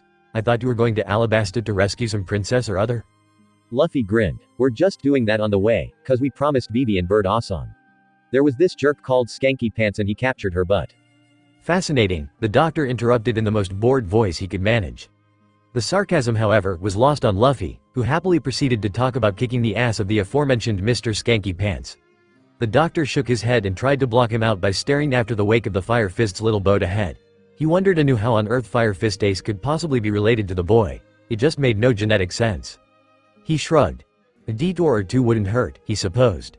Anyway, both Fire Fist and Thatch were coming along to Alabasta as they had heard some rumor of Blackbeard being present there. They at least had sense and would surely have some influence over the madness that was Straw Hat. Just how much trouble could rescuing a girl from some bandits be, really? The room was opulently furnished, and filled with the cloying smell of fine cigar smoke. The figure seated in the chair matched the environment. Rich, decadent, but with a harsh coldness beneath it all. Ms. All Sunday. Ms. All Sunday returned his greeting with a demure smile. I answered your summons as soon as I could, Mr. Benefactor. And you are probably wondering why I called for only you and not the both of you. I had presumed that your sources already informed you of the incident with the princess and the need for Zero to be present in handling the situation. Oh come on now, you didn't really think that? Without skipping a beat the woman answered, of course, but it was the polite thing to say. I have to say, I am surprised that you two allowed infiltrators into your ranks. How did that happen? We may have underestimated the royal family. It is nothing to care of the spies the moment we caught wind of what they were doing. The situation has been contained, and we have Princess Vivi as our prisoner. I have no doubt we can find a use for her in furthering our plans. Good. I don't value stupid subordinates. You do, however, value the knowledgeable ones. Especially the ones with forbidden or classified information that could be of advantage to me. You and Zero have been especially valuable in this regard. Miss All Sunday said nothing and let her benefactor continue. The one thing about information is that some types become less and less valuable as time goes on, while others retain their value even after 20 years. Such is the nature of information. But there was an unease in Ms. All Sunday's voice even as she said this. I'll get to the point, Nico Robin. Ms. All Sunday flinched at her benefactor's use of the name. When I first found the both of you, the information X Drake had was of considerable value, enough to make extending my protection to you for his sake worthwhile.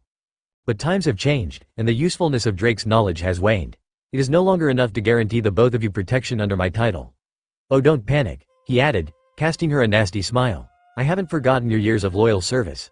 I'm still prepared to reward you with that thing you want the most for it, but you are going to have to go just a bit further. What would you wish of us, then? Ms. All Sunday asked cautiously. What I would wish of you, my dear. Drake has fulfilled his end of being useful. You, on the other hand, have still been holding out on me, scholar of Ohara. Nico Robin's face had turned white.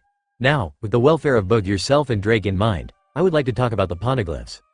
So Dr. Law was convinced to join that pirate crew by the Straw Hat Boy. Right, the shipwright asked as he and Dalton sat by the harbor. It had been 2 days after the departure of the Straw Hats, and the doctors had allowed Dalton and Wright to be on light lookout duty. Well, apparently Straw Hat wasn't quite the deciding factor. The Ishii-20 was. Wright chuckled knowingly. Young fella like the Dark Doctor, didn't like not being the only doctor on the island, did he? Or perhaps he did not care for their adulation. Dalton replied with a smile, it was a bit excessive. Chopper does not seem to mind them, however. He is thrilled to be able to learn from them. In fact, I think he has expressed ambitions to be the greatest doctor in the kingdom one day. I'm sure you'll allow it once you become king. Dalton-san, Wright said with conviction. I've already told you, it has not been decided. Oh yeah, we had to have elections first, just to make it official, Wright conceded, much to Dalton's annoyance. You know you were going to win it, Dalton-san. The whole island looks up to you, and after what you did when Waple's men returned. Chopper did more to free the island than I ever did. Even as Dalton said it, a thought occurred to him. He would take on the burden of leadership, but only to atone for the sins of his past, and perhaps one day in the future, when the country had become stable, and when the people had gotten over their fear, perhaps it would be a little reindeer who would sit upon the throne in the future. The thought appealed to Dalton, and brought a smile to his face. It quickly faded as his sharp eyes caught the glimpse of something in the distance. Right, alert the sentries. Something's approaching. The something turned out to be a fleet of ships, breaking through the fog in perfect formation with complete, eerie silence. Defenders of the former Drum Kingdom stood ready to intercept this time. But one thing became clear as the ships glided into harbor. They were not pirate ships. They were uniformly plain for one, and lacked Jolly Rogers, the symbol of pride of any pirate crew. When the ships pulled within earshot, Dalton stepped up to issue his customary warning. But before he could begin, a solitary cloaked figure appeared on deck. A feeling of déjà vu washed over Dalton. He continued with his speech, regardless. Come no further, he began, then stopped short as the figure broke out into a laugh. There was something very familiar about that laugh, and a name, long dismissed, jumped to mind. But before he could speak again, the cloaked figure looked up and pulled off her hood, letting her long white hair tumble out. Good to see you alive, Dalton, Dr. Kurahadal. The villagers stared in amazement, for there was no doubt that person was the one and the same as their missing doctor. But you were. After Blackbeard's raid you went missing and everyone thought you were dead. Yeah, it was a bit of a sudden decision. But after Hiruluk's death, and then that useless ruler of ours running off like a coward, I decided enough was enough, so I went to get help from some old friends of mine. The arrival of this fleet is your doing. You could say that. Now, where's Waple? Waple is dead, Dalton replied, a little at a loss on how to react. Dr. Kurahadal gave a low whistle. Looks like I came too late. You mean that tyrant finally got what was coming to him? Who did it? You. I didn't think you had it in you, Dalton. But then you never know what you'd be capable of until you're desperate enough. Perhaps that is a tale for another time, Kurahadal. A second man had now appeared on deck. But the men are on standby and we would like to confirm that our plans no longer need to be put into motion? Plan. We came here to start a revolution and overthrow Waple, the man explained, throwing back his hood as well. Dalton's eyes widened as he recognized the man's face. Those piercing eyes, the facial tattoos. He had seen that man's picture before, years ago, at the Summit of Kings in Mariajoy. Before him was the most wanted man in the world. Dragon the Revolutionary.